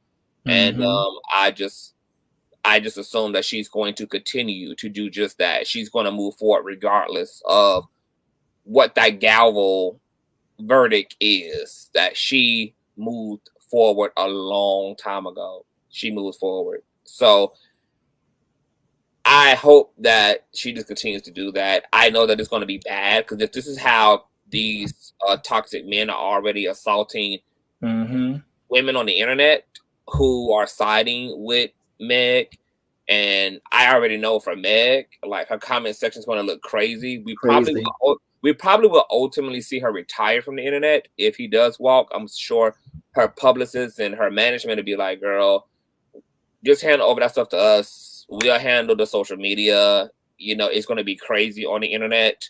You just focus on your career. So we might not see a lot of Meg being super interactive on social media, just because him walking is going to gaslight this whole Kevin Samuels gender war shit.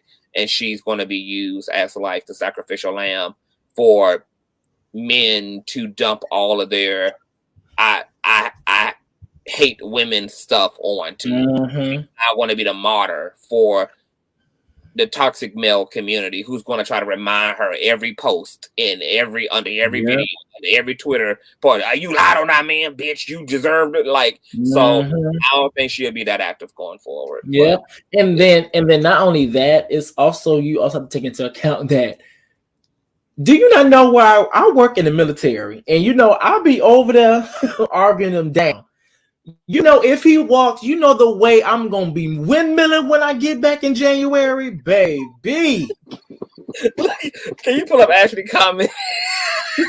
Pull up Ashley comment. I would have first charges and pay somebody to shake him in jail. I'm fucked up. I need a lock. Now she gonna say somebody in jail with some honey buns and zebra cake. I ain't even mad at you, Ashley. She said she want double the justice, boo. Okay. She gonna get her professional justice and her street justice, girl. She need both of them. A mess. Anytime. Well, all right, I'm gonna drop you guys, and I'm gonna end this, and then Conscious, I'm gonna call you right after. I'm okay. I have to talk to you about something. Oh, just so you guys. Well, just so you guys know, I'm gonna private this live first, because something happened on this live. So I'm gonna private it first, and then I'm gonna get it fixed, and I'm gonna make it public again. Just so you guys know. All right. What happened on the live? Now I'm wondering what it is. So you guys didn't know why I was laughing. What? Okay, so I'm gonna say it on here. So the thing is that while you guys were talking, and I was like, because I was live streaming between Facebook, YouTube, and Twitch. So on the Twitch side, I can see the comments. So I was bringing up different comments, and I actually brought up one person's comments that had a man's anatomy on it. So I heard her take it down. You gotta make that private. You can't show the private on. You gotta make it private. It's a spirit on these lives. Remember on yesterday when I was trying to find the link, and then my porn had started playing while I was trying to find the Tory Lanez stuff. Wait, what was the timestamp on that? Because I missed the last two lives. That shit was so funny. I was so glad when that live turned out to be 8 hours, because I'm just like, girl, it got swallowed up. It is 8 hours. A lot of people. Well, this is 6 hours. Huh? Oh, it was 6 hours. Okay, well, 6 hours. Well, then it gets a picture. I'm gonna take it out. I said, well, now it's a picture. I'm gonna take it out. Yeah, take it out for sure, because YouTube is very sensitive when it comes to like that. Yeah, not so much with sounds. Like, you can get away with moaning and stuff, but if it's like visual, like, no, because at first I noticed it, and I just looked at it, I was like, because I read their comment, I took it down, I was like, Okay, but I'm gonna let you go to handle that. Hit me later. I'll see y'all later on today. And we'll what time are you going live? It's 4. It's almost 5 a.m. my time, so I'm probably gonna sleep for a while. So it'll probably be toward the evening, like probably 5, 6 ish. Okay, yeah. I get off in like 3 hours. I got like I work from home. You work from home. Yeah. It'll probably be like in the late evening, night ish era. And the reason why it's messed up because they got my Twitch suspended for 3 days, but it's all right. I'll barely be on Twitch. That's weird. I gotta get it. This is people for you. Oh wait, I could probably do it like this. Let me see. Can I do it while I'm on here, baby? Well, alrighty, y'all. Let me help me get this fixed. Alrighty, baby. Okay, that is it, guys. Let me jump to this, baby. All right, so thank you. That is it for my video for today, guys. Now let me give my final thoughts. Now, honestly, when it comes down to the whole Megan Thee Stallion and Tory Lanez, in my personal opinion, I believe he did it. Of course, through the guise of the evidence, it leaves room for anybody to sway either way. But in my personal opinion, I do believe he did it through the guise of the way that he was acting, the way the apologizing, and also through his pattern of being able to lie his way out of situations. So for me personally, I believe he personally did it. That's just me being honest. I believe he personally did it. Hold on, let me see. Can I private this video while I'm actually on live? Can I do that? Where that bad boy at? So yeah, so that's really all I really have to say. Oh yes, I can. Can I? Ha! I can. Yes. Oh shit. Can I? Okay, can I? I think I can. Okay, I think I did. I just privated the video. All right, so with that being said, thank you guys so very much. That is it for my YouTube video for today, guys. Please make sure you guys pop that like button, hit the subscribe button, but please make sure you guys thumbs up. It really does help with the YouTube's algorithm. I really dang, get it out. I really do appreciate you guys for staying with us. I really do appreciate you guys for helping push through the algorithm. I saw a lot of new faces. I saw a lot of familiar faces. You guys, hey, welcome to the Reckless Bureau. And also, by the way, y'all, I do have a black web series that is coming to YouTube. Of course, by the name of it's gonna be called The Reckless Bureau. But I'm gonna have some new faces on this channel. You guys are gonna see some new people that you've never seen before. I'm gonna really make the panel really diverse. But however, thank you guys so very much. That is it for my video for today. Please make sure you guys pop that like button, hit the subscribe button, and please smack that notification bell so do not miss any of my posts from me. Until next time, guys, I will see you guys later.